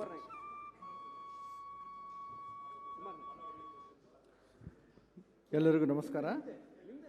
Karnataka ರಾಜ್ಯದ ಸನ್ಮಾನ್ಯ ಮುಖ್ಯಮಂತ್ರಿಗಳಾದಂಥ ಶ್ರೀ ಬಸವರಾಜ ಬೊಮ್ಮಾಯಿಜಿ ಅವರೇ, ಸನ್ಮಾನ್ಯ ಉನ್ನತ ಶಿಕ್ಷಣ ಸಚಿವರಾದಂಥ ಡಾಕ್ಟರ್ ಅಶ್ವತ್ಥನಾರಾಯಣ ಅವರೇ, ಅಡಿಷನಲ್ ಚೀಫ್ ಸೆಕ್ರೆಟರಿ ಆದಂಥ ಕುಮಾರ್ ನಾಯಕರೇ, Shri Pradeep commissioner of collegiate and technical education ಅವರೇ, honourable vice chancellor of VTU professor ಕರಿಸಿದ್ದಪ್ಪನವರೇ, ಶ್ರೀ ಮಂಜುನಾಥ್ ಭಂಡಾರಿ ಅವರೇ, ಪಾಂಡುರಂಗ್ ಶೆಟ್ಟಿ ಅವರೇ, all the distinguished invitees comprising of the officers, the management representatives, heads of the institutes and invitees.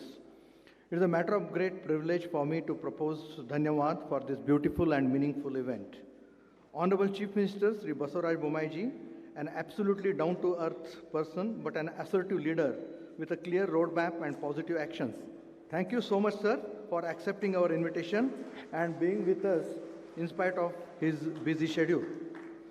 Adaraniya Dr. Ashwathnarayan ji, the young, dynamic and ever-smiling Minister for Higher Education and Pro-Chancellor of VTU, his excellent abilities to understand the issues and take the appropriate decision, taking all into confidence, gets us ways in all our challenging times. His digital connect with the pace of light is just amazing. Thank you so much, sir. And I express my gratitude on behalf of VTU for showing us the path to implement NEP 2020. Our Additional Chief Secretary for Higher Education Department, Sri Kumar Nayak ji, an absolute gentleman officer.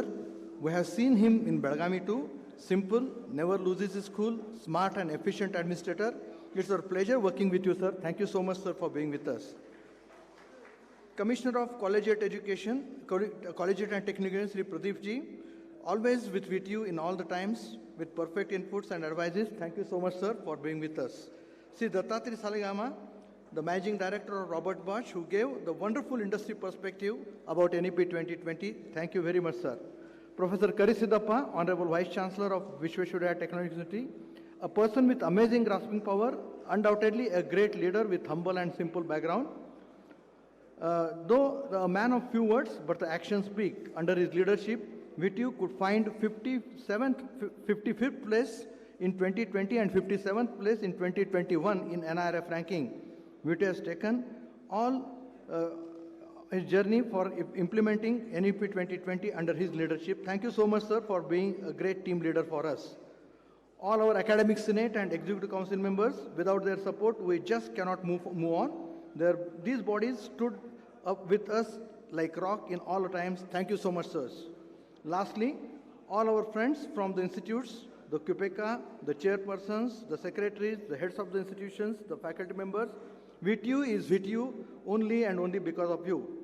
Today, Karnataka is considered to be the best destination of technical education primarily because of the commitment of all the stakeholders. The agreement, disagreement, yes, no, but we keep moving forward. Thank you very much for supporting us in all our endeavors. Lastly, and most importantly, all our friends from press and media, thank you very much. We look forward for your support to make Karnataka the most preferred destination in the technical education. Once again, ಎಲ್ಲರಿಗೂ ವಿತಾವಿ ಪರವಾಗಿ ತುಂಬ ಹೃದಯದ ಕೃತಜ್ಞತೆಗಳು. ಜೈ ಹಿಂದ್, ಜೈ ಕರ್ನಾಟಕ.